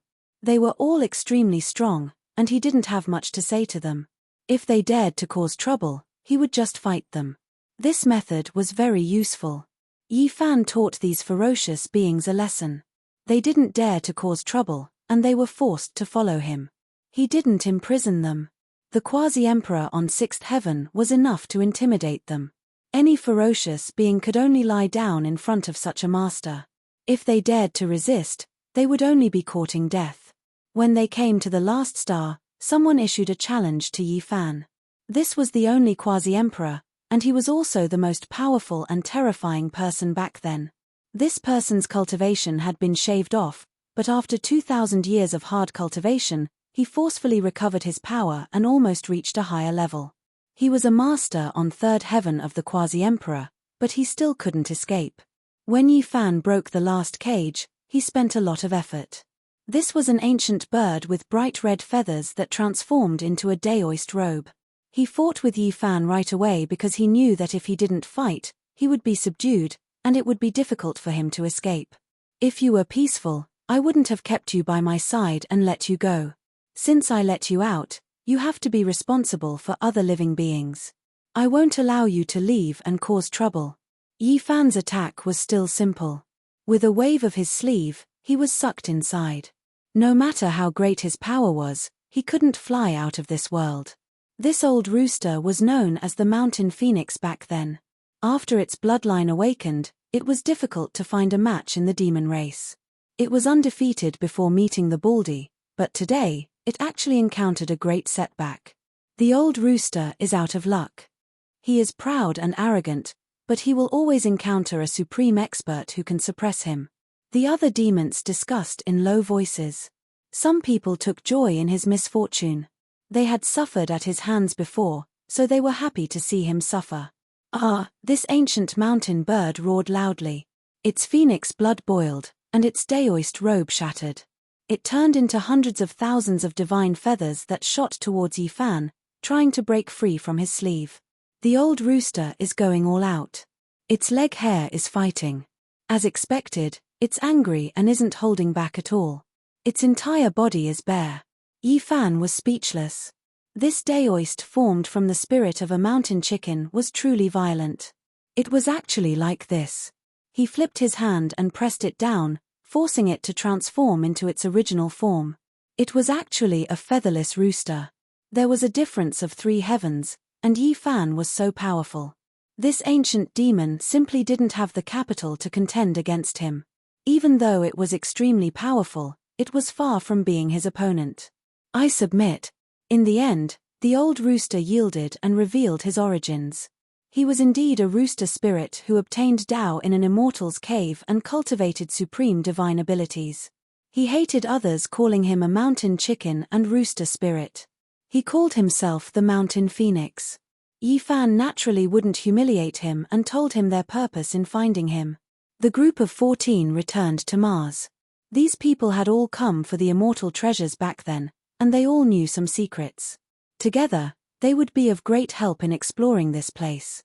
In reality, even though the 13 great demons were somewhat unconvinced at first, they immediately calmed down after arriving here. They also wanted to see the supreme treasures and great secrets of Mars. "Everyone, since we've chosen the same path, let's get to the bottom of this together," said Yi Fan. He was somewhat moved. Back then, the 18 levels of hell could only be considered a legend to him. He had never thought that one day, he would personally break through it and release a total of 13 living ancients. The years flew by like a dream. Chapter 1697. The ancient Mars was clearly much larger than it was now, but because of the great changes, it shrunk and became like this. The northern sea eye was dried up and there was no water. When Yi Fan and the others arrived, They only saw sand and boulders that had been washed clean. Most of them were scarlet red in color. Some said that this was caused by blood. The battle back then had dyed the entire Mars star red. If not for that immortal treasure suppressing it, the so-called solar system wouldn't even exist anymore. Peng. The 100 feet heavenly worm took action. It moved away a boulder and opened the seal, revealing a pitch-black hole. A cold and sinister aura appeared, shocking one to the soul. Yi Fan walked forward and was the first to enter. He went straight into the depths and could vaguely hear the sounds of tsunamis. This was a vast world that was far more vast than one could imagine. There was a seal below. At first, it wasn't difficult to break, and it wasn't a problem for the great sage. Only when they heard the chanting of scriptures did they raise their guard. Woo, it's that group of monks. They became a group of ghost monks. A large ship blocked the way. Golden light shone for tens of thousands of jong, and waves of chanting could be heard. However, it was extremely weak and could break at any time. No, it's different from hundreds of years ago. Yi Fan said softly. How powerful was his divine sense? Those ancient Buddhas and Arhats were all gone. There was a layer of powder on the ship. They had all melted and turned into dust. The chanting came from the ship itself. It was the reverberation of the past Buddhist chants and not the chanting of scriptures. It was clear that something had happened. This place was different and much more terrifying than before. One had to know that this wasn't the deepest part. Finally, they arrived at the underground world. Everything was shaken. There really was a sea that was pitch-black like ink. It was boundless and without end. It was extremely strange to see such a scene underground. This is a world of its own. The great Shia Dragonfinch said. Based on what he knew, it was extremely difficult to get close to the endless sea. Even the great sage found it difficult to break through. Now, it was so easy. It was clear that the great seal had been broken. Be careful. The mountain phoenix reminded. Don't worry, old rooster, no, Lord Mountain Phoenix. Yin Shi hurriedly changed the way he addressed her. He had accidentally called her that way, and he was really afraid that he would bring about a fatal disaster. Now that we're here, let's work together. Everyone, make sure to explain everything you know in advance to avoid any major problems, Yi Fan said. As he finished speaking, he was the first to descend into the Black Ocean to investigate. There were no unforeseen changes. This place was deathly still, without any signs of life. There were no fish in the sea, and even less of a demon. It was a dead sea, completely silent. Is this the place where an entire generation of Emperor-level experts were buried? Nothing could be seen, only water and the Black Sea. There was no danger here. It was very calm, but the silence was almost scary. It made people feel that something was wrong. They all followed beside Yi Fan and Shan Huang as they advanced into the depths of the sea. After all, these were two quasi-emperor, which gave them enough confidence to advance. It could be said to be a luxurious lineup. With their speed, crossing a star domain wasn't a problem. However, they still couldn't reach the limits of the sea. It was a great world after all. Finally, they saw an island. It was pitch black like a mountain ridge as it emerged from the water surface. However, as soon as they got closer, their expressions changed. How was this an island? It was actually a vertebra that stretched across this place. It was incomparably large, stretching over 10,000 li. This was an enormous skeleton of many sects. It was submerged in the sea, yet it could protrude out like this. It was truly shocking. This is a star beast, still in its infancy. It lives by eating star cores. Who would have thought that this type of creature really existed? We haven't seen many of them since the ancient times. Everyone was astonished. This type of creature's potential was limitless. In the later stages, it would reach quasi-emperor level strength. In reality, the few that appeared in history had all stirred up endless storms. If not for this race being so rare, it would definitely become a great disaster for the universe. Boundless water realm, when will it reach its end? Someone said to himself. Yi Fan extended out his divine senses, but it was extremely strange. This place was extremely special. Even someone as powerful as his divine will couldn't investigate everything. It was covered up by a mysterious fluctuation. It's that supreme treasure's aura. It has turned into a formless great Tao, cutting off everything here. It might be underwater. Shan Huang spoke about the clues she obtained. The 100 feet heavenly bug said, "Woo, then let's go down and take a look. However, this sea doesn't seem right no matter how I look at it. Who knows what might happen if we go down rashly? Let's give it a try first. If there is something terrifying lying dormant, there will be a battle sooner or later. We might as well do it as soon as possible." "Yin," she said. "Let me do it." That red-crowned crane transformed into its original form. With a spread of its wings, they covered the sky and covered the sun. Then, it fiercely hacked downwards, its divine wings like snow-white heavenly blades, splitting the heavens, splitting the vast sea into two. Suddenly, a terrifying aura rushed into the heavens, locking onto the red-crowned crane. An enormous tentacle reached over, as if it was a demon from the abyss of hell. Its entire body was bumpy and covered in mucus, its tentacle reaching several thousand li in length. The red-crowned crane clashed with it. Its silver wings erupted with brilliant light, releasing kung-chong sounds. It flew outwards. That tentacle was extremely powerful. It continued to extend outwards, almost wrapping around it and pulling it into the sea. There was a terrifying demonic nature to it. It's an octopus. It's this enormous, full of corrosive power, deathly energy pervading the air. When the seawater rose and fell, they saw a grey octopus that was the size of a heaven-connecting giant mountain. It was suffused with deathly mist, even more so a type of decaying aura. This wasn't a true prehistoric octopus, but rather a dead spirit formed from endless rotting flesh. Yin energy overflowed into the heavens. Heroic spirits rest in peace, dead slaves guard the tomb. This is what my master told me when he was still alive. It seems like it really is under the sea. Someone said with shock. This octopus was extremely strange. There was the corpse of the great sage on it, as well as the fragments of the quasi-emperor's weapons. It was extremely powerful, weaker than the abnormal great sage, to the extent where some parts were even stronger. Pu. However, in front of the true quasi-emperor, it wasn't much. The mountain phoenix reached out her hand, pointing out. That enormous creature was directly blasted apart, turning into mud. Yin energy and the stench of decay overflowed into the heavens. The mountain phoenix pointed out again, opening up a passage, separating them from the seawater, directly entering the boundless sea. They didn't know how far they traveled. They unexpectedly passed through the water layer, arriving at the very bottom. It was incredibly spacious without any water, the vast sea covering them, not falling down.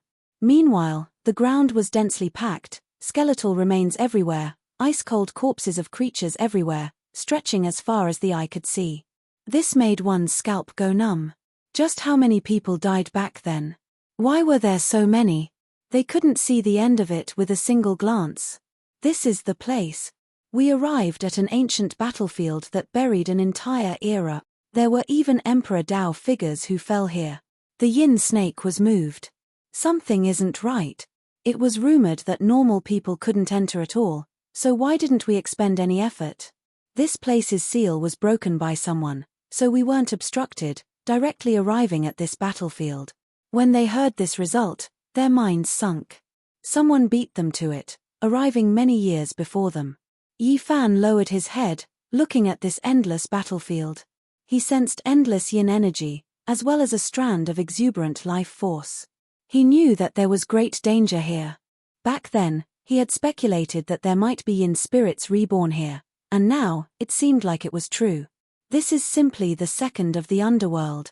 The most terrifying situation might appear. The great Shia dragon sparrow said, his expression extremely gloomy. Yi Fan brought out the green lotus, holding it in his hand just in case. He walked forward. As they walked forward, they became more and more alarmed.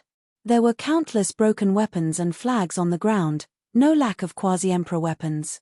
Even though they were destroyed to the point where they couldn't be used, even the material's divinity had disappeared, they could still see that they were definitely quasi-emperor weapons. Just how terrifying was that battle back then? There were actually so many damaged weapons left behind, the level of those weapons was too high. Moreover, they discovered that there were many layers to the battlefield. They were originally all sealed, the deeper they went, the deeper the seal became. However, now, they had all been broken, their path unobstructed. Too terrifying, it had long been broken by someone, it's too horrifying. Even the mountain phoenix was shocked. It was because when they approached the core region, the battlefield's remaining sealing power made even him feel like it was troublesome. If it was him who broke through the seal, he most likely wouldn't be able to reach this place. There were countless corpses on the ground, the earth black and red. This was formed from endless bloody mud and ruined blood. In a battle of that level, it was difficult for corpses to be left behind, they would inevitably turn into bloody mist. These remains were piled up by someone later on, or else there would only be ruined blood. They were buried here, turned into a cemetery. A great world becoming a cemetery, just how terrifying was this?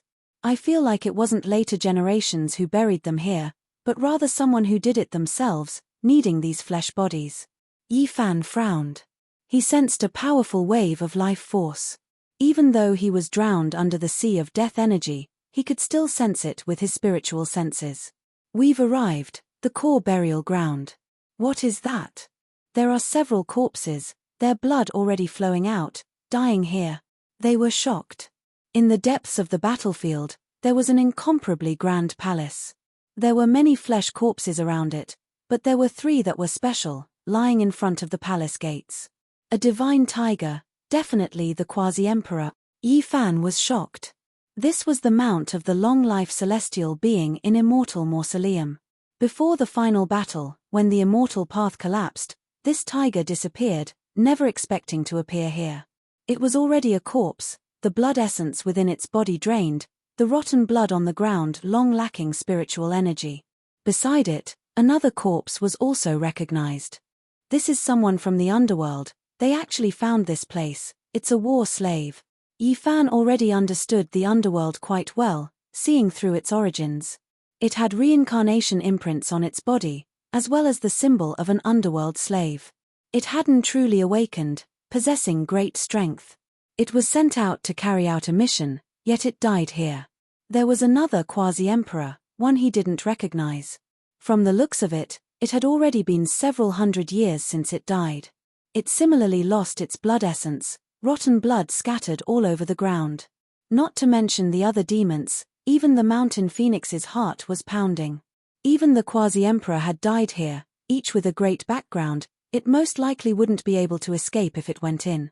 Yi Fan stared ahead, the green lotus in his hand slashing through the thick yin mist, or else this kind of thing could even block the heaven's eye. Within the grand palace, there were 3 severed arms, half a head, and many pieces of flesh that didn't belong to the same person. An explosion sounded in Yi Fan's mind. That was the flesh and blood of an Emperor Realm expert, who ate them, leaving only these remnants. He had fought with a supreme being before, so he knew that the flesh and blood definitely belonged to an Emperor Realm expert. However, now that the blood essence was gone, and the Emperor Realm's laws were erased, one could no longer feel that kind of supreme dignity, only that unique aura was left. And they seemed to have been devoured by a large beast. This made one's scalp go numb. After carefully sensing, he discovered that the severed arms, broken heads, and pieces of flesh were filled with the power of time, left behind by someone countless years ago. Yi Fan's body went cold. What exactly was buried in the depths of Yinghua? What was the truth? It definitely wasn't as simple as the outside world said. Something was sleeping here, devouring the endless flesh and blood, eating the remains of the